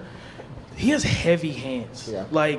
And one thing that is prevalent, you want to keep tight ends away from him in the run game because it's not going to go well. Like, he's the type of guy, he punches. When he lands that punch, he gets that full extension and lockout. He's going to help set the edge in the run game. And with his frame, he's got a thick build too. So you can kick him down in those reduced type of alignments and get some pass rush out of him. But also, I think he can hold up in the run game there as well. And you think about having Trey Hendrickson, Sam Hubbard, high character guys as well, and this kid coming off as a student of the game, I think this is a solid pick for them. I like it because their third round pick last year was Joseph Asai, right? He's more of that speed rusher, more of that finesse rusher. So now you add a guy like Zachary Carter to the mix, who's predominantly wins with a bull rush or a speed to power because he is so explosive in terms of north-south. Yeah. It makes sense to me stylistically, and I think his best position probably will be kicking inside and on passing situations where we can create some mismatches with his length and power. And so here in the third round, I like this pick. Yeah, he's not drafted to be the guy, right? No. He's a part of a rotation, and we talked about this with I can't remember who the other team was. He is a part of a rotation, so now they can come at you in waves. I think it was the Detroit Lions. And we were just talking about Pascal too, and that's where he went. And I think it's a really good fit for him because he has athleticism, right? And he's one of those almost guys, like he can almost get home. So that means that he can be disruptive. And like you talked about Hendrickson, you talked about Hubbard. They'll draw most of those double teams and just attention, and that may free up Zachary Carter to have a couple of those seasons where he gets those 6-sack seasons, which could be very productive. I think just big picture, I love Cincinnati addressing the defense. Right? I mean, Daxton Hill, Cam Taylor-Britt, and now Zachary Carter. I think it's smart considering what you have on offense. A lot of physical players on that side of the ball for them. The Indianapolis Colts have traded up to 96 with the Denver Broncos. Do not have the terms of the trade in front of me, but I can tell you who the pick is. Nick Cross, safety from Maryland, is the choice, which is interesting when you consider all the safeties that Indianapolis does have at their disposal, and Willis and Blackman. Like, they have some players there in that safety room. Let's talk about how Nick Cross is different than them and why this was a player that Indianapolis chose to go up and get.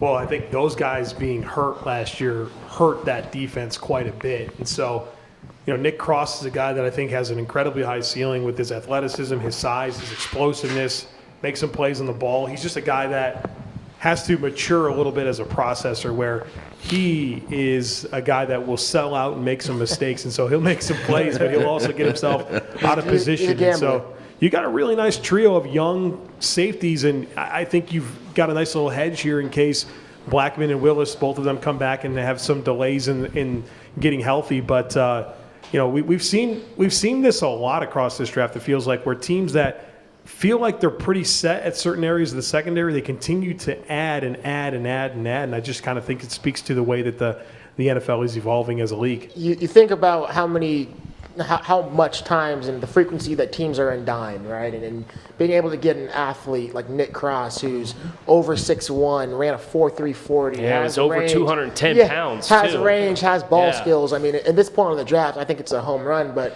just kind of looking at Chris Ballard's tendencies now, I mean, we need to send him a Bet on Traits hat or some sort of T-shirt, because this is incredible. Alex Pierce bet on Traits, Raymond bet on Traits, Jelani Woods bet on Traits, Nick Cross bet on Traits.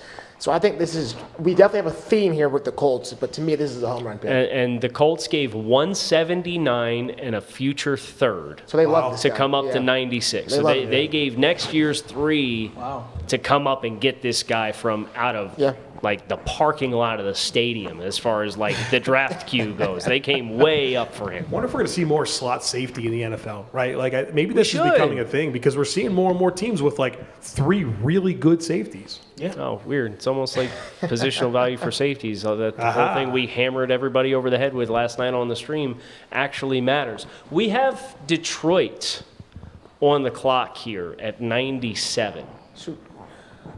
And we've seen them go a lot of different directions, but one position we have not seen them go after is a quarterback. And they were rumored to have liked other options aside of just Malik Willis. And, of course, they were coaching at the Senior Bowl, so their whole staff was there, and they got a chance to interact with almost all the top quarterbacks. What do we think? What do we think? Is it worth taking the roll of the dice on Joe's guy, Sam Howell here, or are we going to go a different direction? I think to be clear. We talked about him. He's a tough guy. You talk about how he put the team on his back, and he was able to manufacture yards and points for a team that lost their 4 best playmakers last season. He played behind a pretty awful offensive line as well. So you don't have a QB of the future. No disrespect to Jared Goff, but I don't think any of us here really believe Jared Goff is going to be there in 4 years. So you take a guy in the 3rd round that isn't going to cost you a lot financially. You work with him because I believe wasn't he on their staff? Wasn't he on that team for Detroit? I believe so. I think so, yeah. So you have that interaction with him, that you coached him and you saw him up close. And Dan Campbell's a brand guy. He's an energy guy. And I think Sam Howell fits that toughness, that selflessness. If it's not a quarterback, I think linebacker is a position they desperately need. Chanel. I mean, I'm looking at this board. I think linebacker, Chanel, Tyndall. I think those are the 2 guys in the middle of that defense. When you think about what they've already added, that's kind of on brand for Dan Campbell. They are looking for a playmaker. I have the selection here. It's a playmaker on the defensive side of the football. Dre, remind me what a defensive back's primary objective is. It's to cover the pass. And to make plays in the passing game, right? Absolutely. We love ball production from our DBs. Kirby Joseph, safety from Illinois. This guy had a lot of plays on the football this past year as a first-time starter in a full-time perspective. A lot of length. He's very long. Those ball skills really flash. We got to see him against Virginia, of all teams, with Jelani Woods, right? And he's defending Jelani Woods up the middle of the field and be able to contest some throws down the field. So let's talk about a potential ball-hawking free safety. And there's some favorable comparisons to Andre Sisco, who was a 3rd-round pick for the Jacksonville Jaguars last year. Dre, it sounded like you agreed with that comparison. So go ahead and talk about Kirby Joseph and that kind of safety and how it can mean something to Detroit. Yeah, hearing you speak, the first name that came to my mind was Andre Sisco, someone who is not very, who wasn't a great tackler, but he got his hands on a lot of footballs. And I always say about cornerbacks and safeties, I value the guys that get you the ball back on offense. Turnovers are still the stat that is the distinct difference between if you win or lose. So, I mean, it certainly puts value on safeties that give you the ball back and have range and have instincts and can make the quarterback pay for off-targeted throws. He showed some versatility at the Senior Bowl, too. Like, they moved him all over the place, just testing him in different areas, slot, corner. They allowed him to move around, and he found the football all the time. Yeah, he does like tip passes, his own interceptions. He has a nose for the ball. So like Dre said, being able to take the football away is so important. And this is a young man that's going to be able to do it. And the fact that they've invested so much in that front line to get pressure on quarterbacks, it's going to give him a lot of opportunities. I'm excited about this next pick, as this is a player we collectively have been higher on relative to a lot of other outlets within the draft sphere. The Washington Commanders are on the clock. And with their choice at 98, they elected to draft running back Brian Robinson Jr. from the University of Alabama. Of course, we do have Antonio Gibson that's here. Let's talk about how Brian Robinson can help to complement Antonio Gibson. And, of course, bringing in Carson Wentz to play the quarterback position, and what Washington has done to this point in this year's draft. I think that Brian brings a physical presence, right? I mean, like when you think of Antonio, he's not a very big guy. He's smaller, a guy that they have moved around some, a guy that played in the slot, played some tailback some. Brian's more of an early down, but between the tackles guy who actually can give you some long runs as well. So he's the physical hammer to the nail to the Antonio Gibson being a smaller back. And it's just insurance. Yeah. Antonio Gibson's been banged up. Yeah. And the only back they had behind him was J.D. McKissick, and you don't really feel great about him. And McKissick almost left, too. Exactly, right? Yeah. So you don't feel great about McKissick in that kind of direct backup role. You like him in the third down role, but if Gibson goes down, they were kind of, didn't have a lot of options. So I think Brian Robinson, just from an insurance standpoint, is a tremendous pick.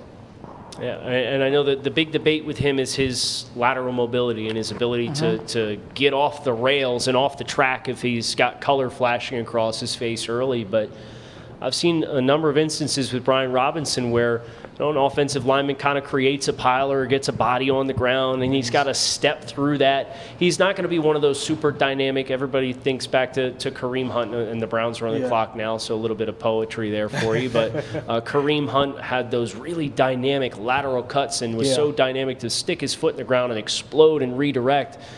Brian Robinson's not going to give you that, but he does have enough foot quickness and agility. He's light enough, especially for his back of his stature, to step around that traffic and get clear of some of that trash at the line of scrimmage. He's more of a vertical cut guy, getting up north and south. And he had, for a back of his size, he does have quick and some light footwork, which is very surprising when you watch him on tape. And he's more of a natural rather than Antonio Gibson is, even at this point, because Gibson, like you talked about, he played slot receiver. The only question I have about this pick is you brought back J.D. McKissick. What is going to be the role for Antonio Gibson? Because he can hurt our defenses in the passing game, but you also already have J.D. McKissick, who does that. So McKissick was already taking Antonio off the field, even when Antonio was healthy. So it's just kind of a weird dynamic in that running back room, in my opinion. We have our next pick, the Cleveland Browns, at number 99. Our next to last pick in the top 100, which, of course, we're rooting for because we put out our predictive top 100 and looked a little shaky there around the end of round 2, but we've been on a heater. I can say it now because we only got one more pick to go. We've been on a heater here in the third round, so we'll see what that end result looks like. But Cleveland's drafting a wide receiver. Cleveland is drafting, according to us, the best available wide receiver. David Bell, Purdue, the choice for the Cleveland Browns. Go ahead. Let's talk about it. Yeah, the primary function of a wide receiver is to get open and catch the football. I couldn't even keep it together, Dre. I tried, bro. That's what he does. I know that he doesn't have this dynamic athletic profile, but this dude creates separation. I know Dre might not agree with me on that, but I saw a guy at Purdue that consistently got away from coverage and caught the football in tough situations, even when guys are around him. There's a competitive toughness that I love about watching him play the game. His production was off the charts at Purdue. And so I just love that he just, at its most basic role of being a wide receiver, executes the ability to get open and catch a ball. Yeah, I like him at this spot, right? Because we all know he fell because of his 40 time, right? And you've seen that on film, but I think him being paired with a quarterback like Deshaun Watson, who's very accurate. Yeah. So the speed element comes into the fact of David Bell can create instant separation, right? When it's at the cut or the break point, he can create separation there. It's just that when he continues to run, the DB can catch up with him. But when you have an accurate quarterback that can throw with timing like Deshaun Watson, he can get him the football right at that moment. So I think it's a really good spot for him. Well, and David Bell's got awesome body control and ball skills and can maximize his catch radius. So, yeah, he's one of those. The same kind of conversation did exist with Donovan Peoples-Jones, right? You think about him as somebody coming out of Michigan, and the question was, okay, can he win on the outside? I don't really know about separation. And Peoples-Jones had a really nice season this past year, and you figure he's going to continue to take on a bigger role. David Bell is another outside receiver who might not consistently create the kind of separation and runaway that you want to feel confident with creating large windows to throw the ball to, but with his ball skills, go look at the Notre Dame game, right? Yeah, I mean, he Odell Beckham that ball down the field vertically to be able to contort himself and make the catch. And then just one more thing just to add that hasn't been said. He is really good after the catch. Like, he makes people miss, and he's tough to bring down because he's so strong with the ball in his hand. So I think this is a player. If he would have ran in the 4.5s, not the 4.6s, he's no way available at this pick. We have our 100th selection in the 2022 NFL Draft. The Arizona Cardinals on the clock. Everybody we'll swing it over here. I think Perrion makes a lot of sense here if they decide to go that way. The conversation around the Arizona Cardinals and their pass rush has been one we've talked about quite a bit. They are going back to the well for another pass rusher. Myjai Sanders from Cincinnati is the choice for the Arizona Cardinals. Damian, the floor is yours. If you need us to step outside, just let us know, and we'll come back in when you're ready. I mean, I would have went Tariq Woolen here because you need cornerback help. Yeah. Really, really bad. Like, you need cornerback help. But Myjai Sanders, they took Cam Thomas that's probably going to play inside. And Myjai Sanders is the only guy that they've taken that will play outside. Drake? Very few words, man. I mean, so you're clearly drafting Sanders to be your outside linebacker. Then you're playing Thomas. Your DPR at that. Yes, your DPR, who's about what, 225, 230.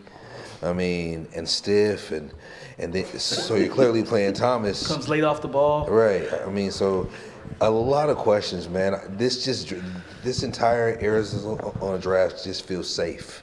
Right, it feels like a safe draft. Like, is it safe? Yeah. Is it?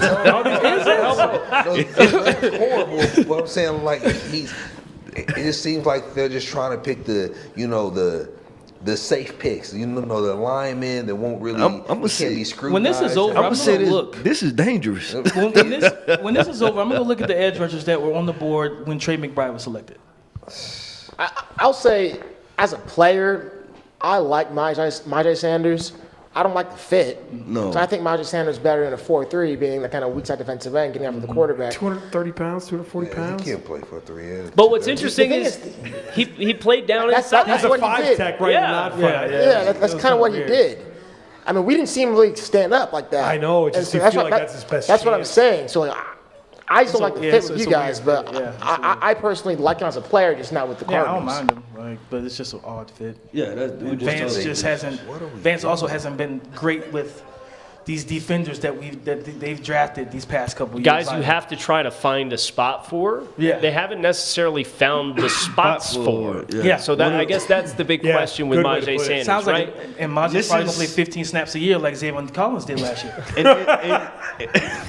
And this is, to that point, this is another guy of that same brand, right? Like, you went Xavier Collins, you went Isaiah Simmons. You need to have a specific vision for Myjai this player. Sanders, yeah, like you keep drafting positionless players, and they stay without a position. Like, and that's the issue. It's Ray Charles in that. We have our next choice, the New York Jets, at 101. And this is probably the worst kept secret based on the fact that they coached the Senior Bowl and the fact that this player was here. And we told Chris Schubert, who's our video production guy, podcast production guy, from the jump, congratulations on this guy being a New York Jet. Jeremy Ruckert, tight end from Ohio State, is the choice. And they went out and they signed a couple of really good, really good tight ends in free agency. We know how important tight ends are to this offensive system, though. And to a young quarterback. Absolutely. And now you got a guy who I think was a little underutilized 100%. at Ohio State relative to the wide receiver talent that exists there. I'm sure Chris, there he is. He's thrilled. He's busting pumping. his tail. He's pumping his fist.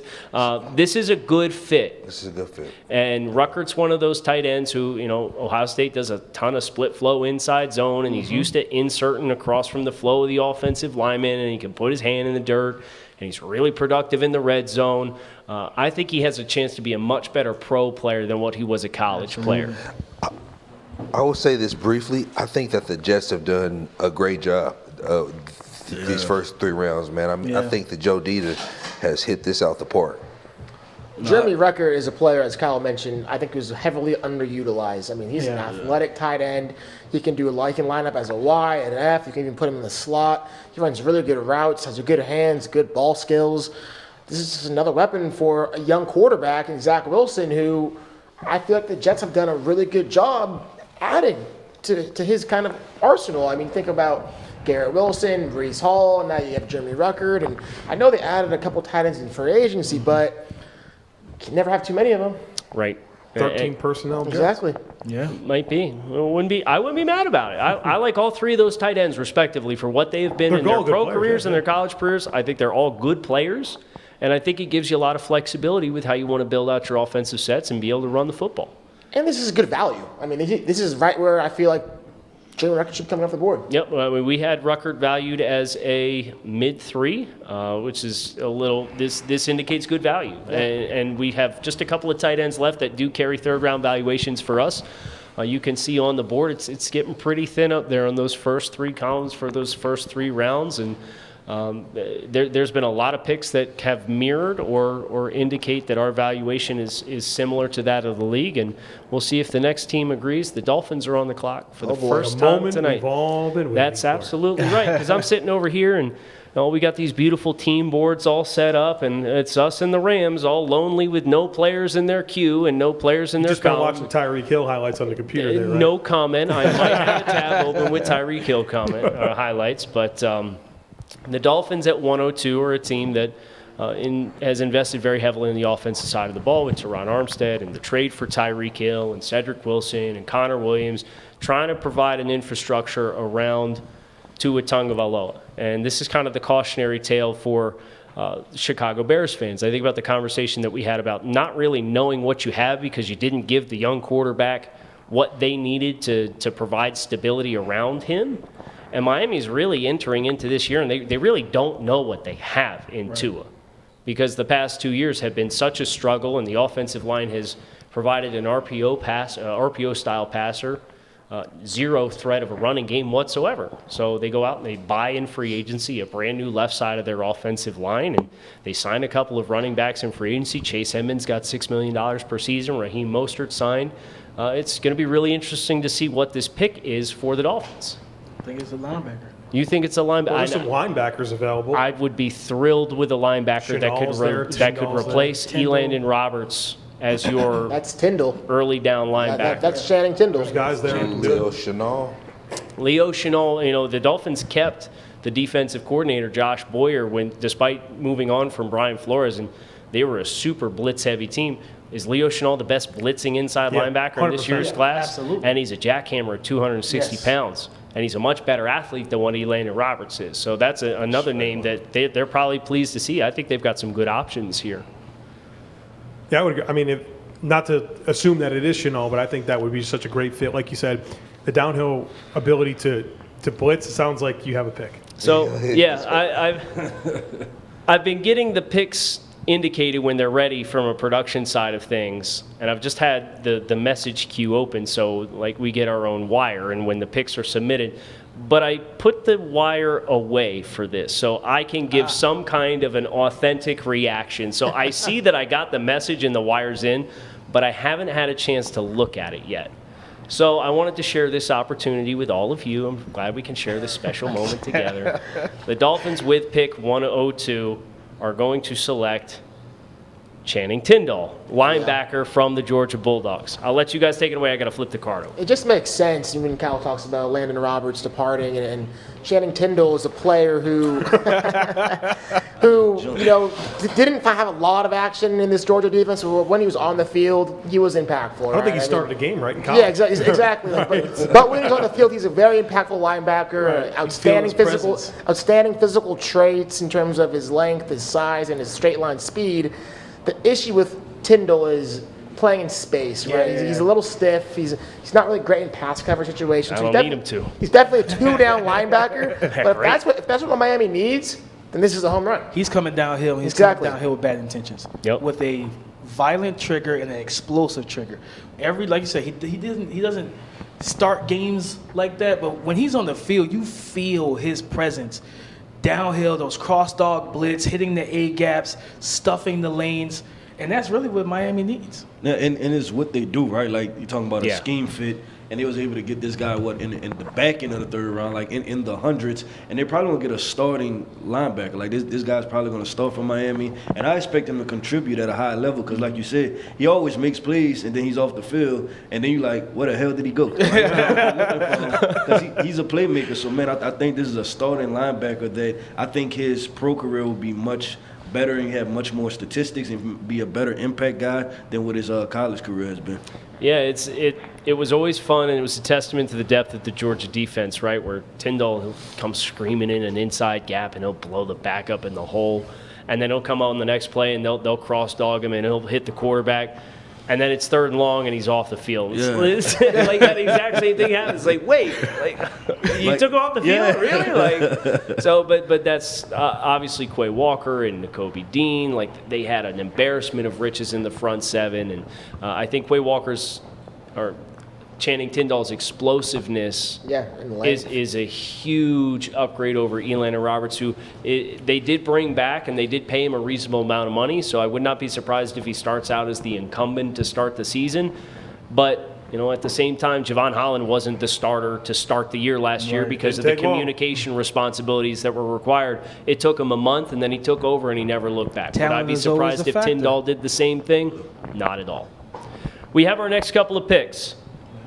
With pick 103, the Kansas City Chiefs have selected the next linebacker, and it was a guy that we mentioned in queuing up the Dolphins pick, Leo Chenal, as an explosive. I like that. You think about Willie Gay, who they have on that defense. Nick Bolton. Nick They Bolton. got some jackhammers there. Yeah. And so let's talk about Leo Chenal and his ability to complement the rest of the linebacker room here at the end of the 3rd round. They're sending him downhill. They're sending him downhill against the run, his physicality, his length. And then we talked about him being such a great blitzer. Again, who are they facing quarterback-wise in their division now? You got to get after these guys. So they're going to have him on those situations. You kind of pull him down as almost a rush linebacker off the edge as well. And he's just, we talk about with Channing Tindall, you feel Leo Chenal's impact and presence all the time when he's on the field. And he brings that toughness, that physicality that this defense consistently needs. I love this pick for them. Yeah, I think Brett Veach is doing a great job continuing to build that defense, right? They can score points with anybody in the AFC West. They have continued to try to shore up their pass rush. This is a guy that is going to be physical in the box. You think they drafted Bolton this past year, Gay 2 years ago. So I think that they've done a great job of readdressing the linebacker spot, man, and they haven't been able to stop the run as consistently this past year as they should, but this pick will go a long way toward that. We have our last 2 picks of the 3rd round are in, so we are done from a Q perspective. With pick 104, the LA Rams drafting Logan Bruss, offensive lineman from Wisconsin. I got a nice little reaction across the table from Joe here. Great fit for that LA Rams style offense. Well, first of all, pour one out. They were hoping for Cole Strange in this spot, but the Patriots sniped them 100 picks ago. But they needed some help on this offensive line, right? They lost Austin Corbett.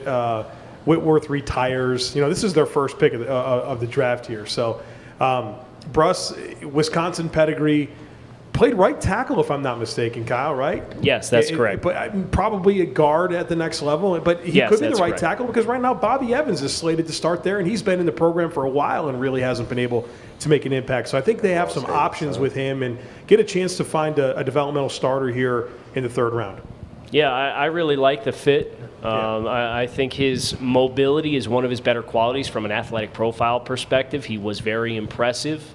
And I think you can continue to clean up some of the technical lapses in his game, and you can really get a contender to be a potential starter for you in the Rams here at the end of the third round. And let's be honest, if you have the F them picks mentality, you got to hit on some middle round guys, right? And they have had success in doing that. And this is the next opportunity for them to do that. And I think there is a very clear path relative to the talents of the player versus the fit within the scheme. Our last pick here in the third round, the San Francisco 49ers. Ooh. And when we were asking the question of what makes sense the last time they were on the clock, we talked about an offensive weapon. Mm-hmm. And they've come out and they've drafted an offensive weapon. And this is a really likable player. This is not somebody who had too much buzz throughout the entire process, but I know several of us on staff had the chance to watch. And we like SMU's Danny Gray, which is the wide receiver that they drafted here with pick 105 to close the third round. Stud pick. Yeah, this is a guy that came from the JUCO ranks, goes to SMU, gains more and more opportunity, even kind of replaces Reggie Robertson as the go-to guy in that offense this past year. Goes to Senior Bowl, fares well for himself. He's got good athleticism. And I do think that he gives that speed ability, that ability to win down the field, which I think opens up a lot for what they want to do with Debo underneath and with Ayuk underneath and Kittle. And so I think this is a guy that can improve their spacing, help their box counts, and really give them a vertical threat. Which is what they need. Yeah. Think about the quarterback, Trey Lance, right? Like, he has a huge arm as compared to Jimmy Garoppolo. So now you get Trey Lance an actual weapon down the field to complement what Debo does, what Jawan Jennings does, and what Greg Kittle does. Yeah, so we will be back after a brief break to recap day 2 of the 2022 NFL Draft. We had a lot of fun today, a lot of surprising picks. We'll talk about some of them here as we put a bow on day 2 from the TDN Draft House inside the TDN Draft Room with our TDN scouting staff. We'll be right back after this.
We are back here post day 2 in the TDN draft room inside the TDN draft house here in Las Vegas for the 2022 NFL draft.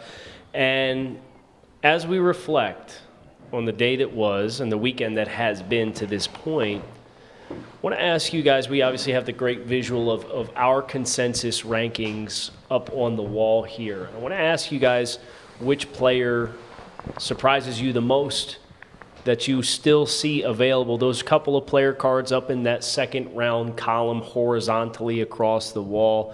You have Tariq Woolen, Perrion Winfrey, and Isaiah Spiller as the 3 remaining third-round valuations that we have. But then we also have a couple of brand guys in Calvin Austin, the wide receiver from Memphis, Daniel Fa'alele, the offensive tackle from Minnesota, Sam Howell, quarterback from North Carolina, Isaiah Likely, tight end from Coastal Carolina, Damon Clark, who had spinal surgery, so that's not necessarily a surprise. But again, we don't adjust our grades based off of medicals because we don't have that information. So we don't want to change a player's grade based on what we are evaluating on what we know. And then Khalil Shakir, wide receiver from Boise State, and Carson Strong from Nevada. Isaiah Spiller. Like, he was our consensus RB1, and if I remember correctly by the grades, and he's still available. And I understand that he's not the most explosive or the fastest guy at the position, but what do you do as a running back? You know how to navigate and manipulate condensed boxes in spaces, know how to find running lanes and negotiate pressure, immediate pressure from the defensive line, and his footwork and movement skills is almost unmatched in this class, and it's just to see, and he can catch the ball out of the backfield. So it's just kind of weird to see him still there, and it's like, I feel like it's a speed thing mostly, but I don't know if anything else is going on with him, but he's probably my biggest surprise right now. What are the names? I would go with Tariq Woolen, right? And that's because historically, year in and year out, we see the NFL do what we say, bet on traits, right? 6'4", he runs, I think a 4.28. I mean, we understand that he was raw, but at the cornerback position, we've consistently seen NFL, DB coaches and GMs, head coaches come to a consensus and be like, you know what, we're still going to bet on that guy. As far as I think that was last year, the Cowboys took Naquan Wright, right? I think in the 3rd round. So I think that was really surprising to me because just how the NFL usually drafts guy, and he was really going into the draft, he's a real buzzy name also. For me, it's probably Perrion. I'm just thinking about guys with that explosiveness, that amount of length, guys who can really get after the quarterback along the interior defensive line don't last this long. They don't last till day 3. And I get, he was used a little differently than he's going to be used in the NFL than he was at Oklahoma. But what did he do at the Senior Bowl? He was dominant. And to put a week like that in Mobile and to have those traits and the testing numbers and everything that's kind of the post-draft process, or the pre-draft process, to have him still on the board in the 4th round doesn't make any sense. And for me, it would be wide receiver from Boise, Khalil Shakir. He's someone that went to the Senior Bowl and proved that the lights weren't too big for him. I thought he played well there, or he practiced well throughout the week. He's someone who's ran faster than I suspected. He had great tape, showed great hands. I thought he could play Z and play in a slot if he had to. So he had some versatility and could even give you something on core teams. So I thought that his name could come off as high as 3rd round, but around the 4th round, but could possibly be in the 3rd as well. I was going to say Perrion, but I'll give a different answer here. Calvin Austin out of Memphis, and if Wan'Dale Robinson can be a top 50 pick, why can't Calvin Austin be a top 100 pick? Or Tutu Atwell can go in the 2nd round. Why can't Calvin Austin? How about Daniel Fa'alele? We'll kind of go through the whole gauntlet here. Everybody can bring a different name to the table, and you talk about bet on traits, right? And Fa'alele, clearly a gifted athlete for his stature, but that does come with the asterisk for your stature. Yeah. And you got to see him at the Senior Bowl, and I think one of the things that perhaps could be a contributing factor here, beyond just the fact that this is a 6'8", 385, 400-pound human being, is he played in an offense that didn't really ask him to take a lot of true pass sets, right? It's a very play action, run heavy, RPO heavy. You're getting a lot of run action even on your passing downs. Then he comes to the Senior Bowl, and you watch him, and it's apparent that he's oversetting and he's struggling to redirect and come back inside. And got a lot of speed guys are getting him that hard 3 steps up the field and ducking back inside. And he's really struggling to redistribute his weight and slide and close the doors. So, perhaps it's the passing down component of Daniel Fa'alele that has some teams concerned. But that was, as I review his resume as a player in this pre-draft process, that was the area to me that became apparent that, that might be a sticking point for him. But let's look at the other side of the room. We have all the draft classes available to us, and I want to give you guys a chance to shout out somebody that and you're not allowed to say the Baltimore Ravens. Oh. Sorry. But you got to pick somebody else. Who else has impressed you with what they've done through the first 2 days this weekend? The New York Jets impressed me. I said it earlier. I think they've done a great job. I think nearly all of the 5 selections they picked were starters, right? Or projected starters in their first year. And not just because that roster needs so many stars. Right. No. They've picked quality players. They were strategic. I was a little bit worried along with Keith as soon as they picked Sauce at 4, but they brought it right back, around, man. And so I was really impressed with what they did on the first 3 rounds of the draft. I'm gonna go with Jacksonville, and this is a team. Obviously, that there are issues within their organization and the franchise were well documented. The Urban Meyer era, it just didn't go well, right? And they needed to find an identity, at least find a direction. Like for years now, it's just been kind of all over the place. And I feel as though they've drafted well, and it's kind of been a theme. And they're drafting, good football players. So I thought Jacksonville, they're putting together a pretty good draft class. For me, I think it's Kansas City. I think they've knocked it out of the park. Trent McDuffie, George Karlaftis, Skyy Moore, Brian Cook, and Leo Chenal. Those are all outstanding players. I mean, really, really outstanding players. And I just think about on the defensive side of the ball particularly, they've gotten so much tougher, and physical, and just that temperament that you need for a unit. All 4 of the players they got on defense have that in spades, and so Skyy Moore is a starter for them too. So I love it. I like Indianapolis, and I know it might be an off the wall answer, but I respect. Is there a pun there? Off the wall, the boards on the wall. No. I wish I could say it. You've had worse jokes, so I can't blame you for asking. Right, but one thing that was said here, and I think it was by Brentley, is that we need to give Chris Ballard a hat that says bet on traits, and I feel like I've been a champion of that phrase this entire cycle. And so, they didn't have a first-round pick. They didn't necessarily come away with a bunch of steals, but they've stayed true to what's made them successful at drafting over the years, and they've come away with very practical players in spots where I can see them kind of getting into their program and giving them players that can fill specific roles that make sense for them. Damien? Oh, Tennessee. Kind of was weird, the whole fumbling with the A.J. Brown situation on night 1, but you get Treylon Burks, a developmental receiver who has that similar build and open field explosiveness.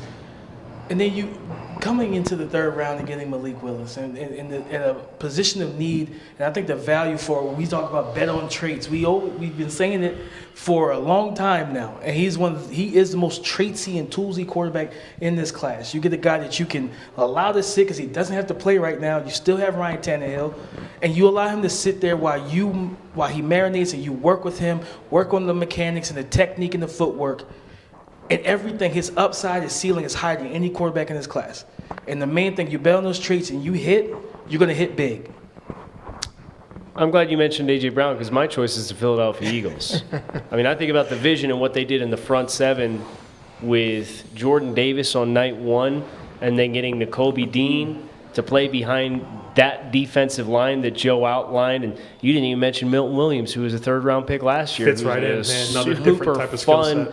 Player. That front 7 has suddenly gotten a lot of stout players up front. You got a talented player, and it sounds like Nakobe Dean might have some concern about his availability for this upcoming season. That's something that was talked about during the break as we've been catching up with some of the other information and gotten outside of our little bubble here in the draft room, right? And that would obviously explain the fall, but draft good players, right? I mean, this is a team that once took Davion Taylor in the 3rd round at the linebacker position. Yep.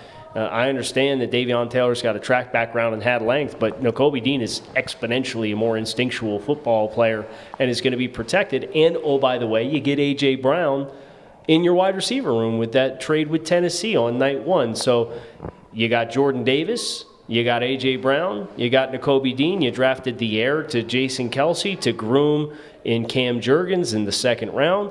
I like the vision. I like each one of the respective roles that Philadelphia is going to be putting their players in. So that's a draft class that really pops to me. But we can't judge these draft classes in their entirety until they are in their entirety, which means we got tomorrow to go. So let's get some rest.